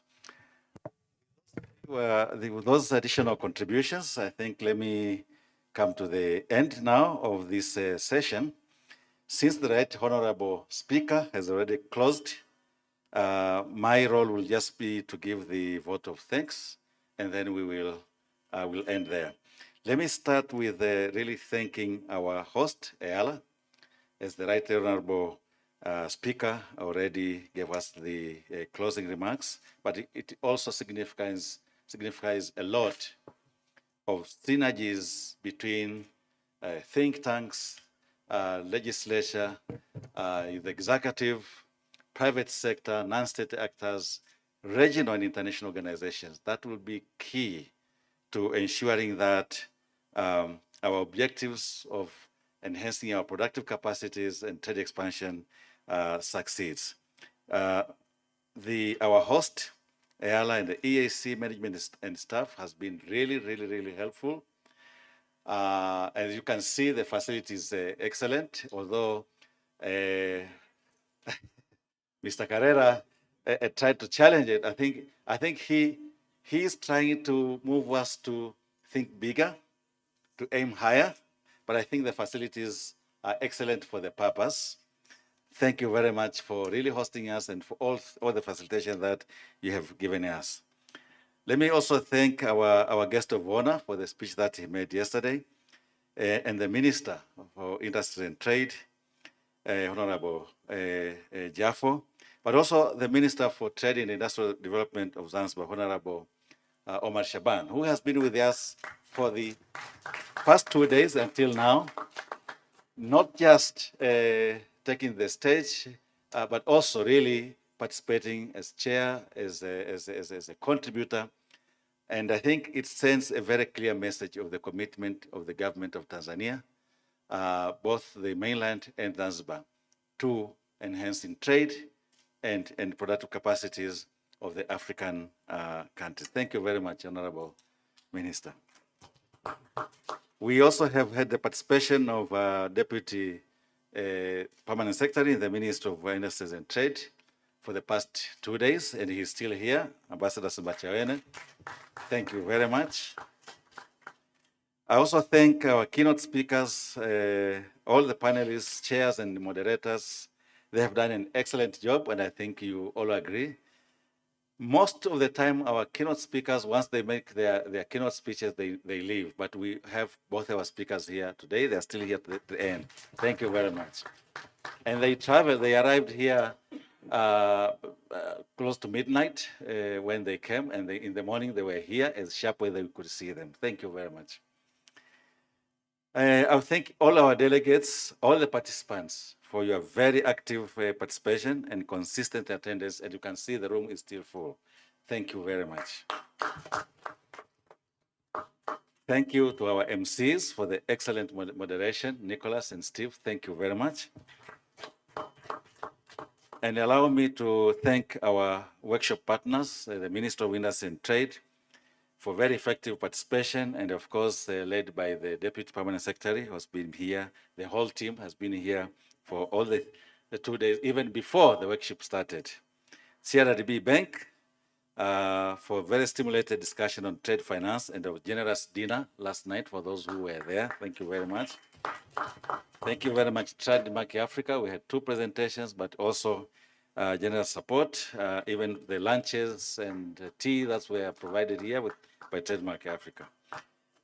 Thank you also, Taha, for very significant contribution on issues around the agricultural value chain. We have learned a lot. We have had the participation at the panels and experiences on issues of logistics and supply chains, and also SACOT, our agricultural encyclopedia. I think we have heard a lot from them. Very good information that have helped us to shape the discussion that we have had today. Let me also thank all the members of the planning team from REPOA, Ayala, Taha, Trademark, CRDB, SACOT, and the Ministry of Industry and Trade, under the leadership of Mr. Ahmed Neshobora. Please stand up, Chair of the committee. All the team members, if you are here, please stand up so that participants can see them. Excellent. Thank you very much. I must tell you, because I was watching, it has been a very tedious job since it started. There were weekly meetings every Wednesday. There were tensions, stress, but I think they persevered. I'm going to ask all the heads of these institutions to give them a one-day paid leave. I'm going to do it. Please, all those others do. Let me also thank our service providers, food vendors, transporters, hotel for accommodation, and everyone who has made it, our ushers, who have made it really a successful event. Thank you very much. And the last but not in order of importance, our regional administration for making it a secure place and good atmosphere for our peaceful and successful workshop. I'm not sure if I've left anyone, but if I've left anyone, it's accidental, but I believe please receive our appreciation from all our partners for the organization of this workshop. Thank you very much. And with those words, since it was already closed, I wish all of you a very safe trip back home. For those who have additional days to explore Arusha. Arusha is the most beautiful city in Africa, I think. That's why they call it Geneva of Africa. We have a lot of things to see, even around here. Please take the time to enjoy that together with the hospitality of the people of Tanzania. Asanteni sana. Shukrani.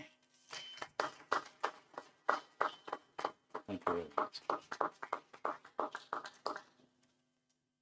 We are free to go. I think the poor staff should stay for some announcements.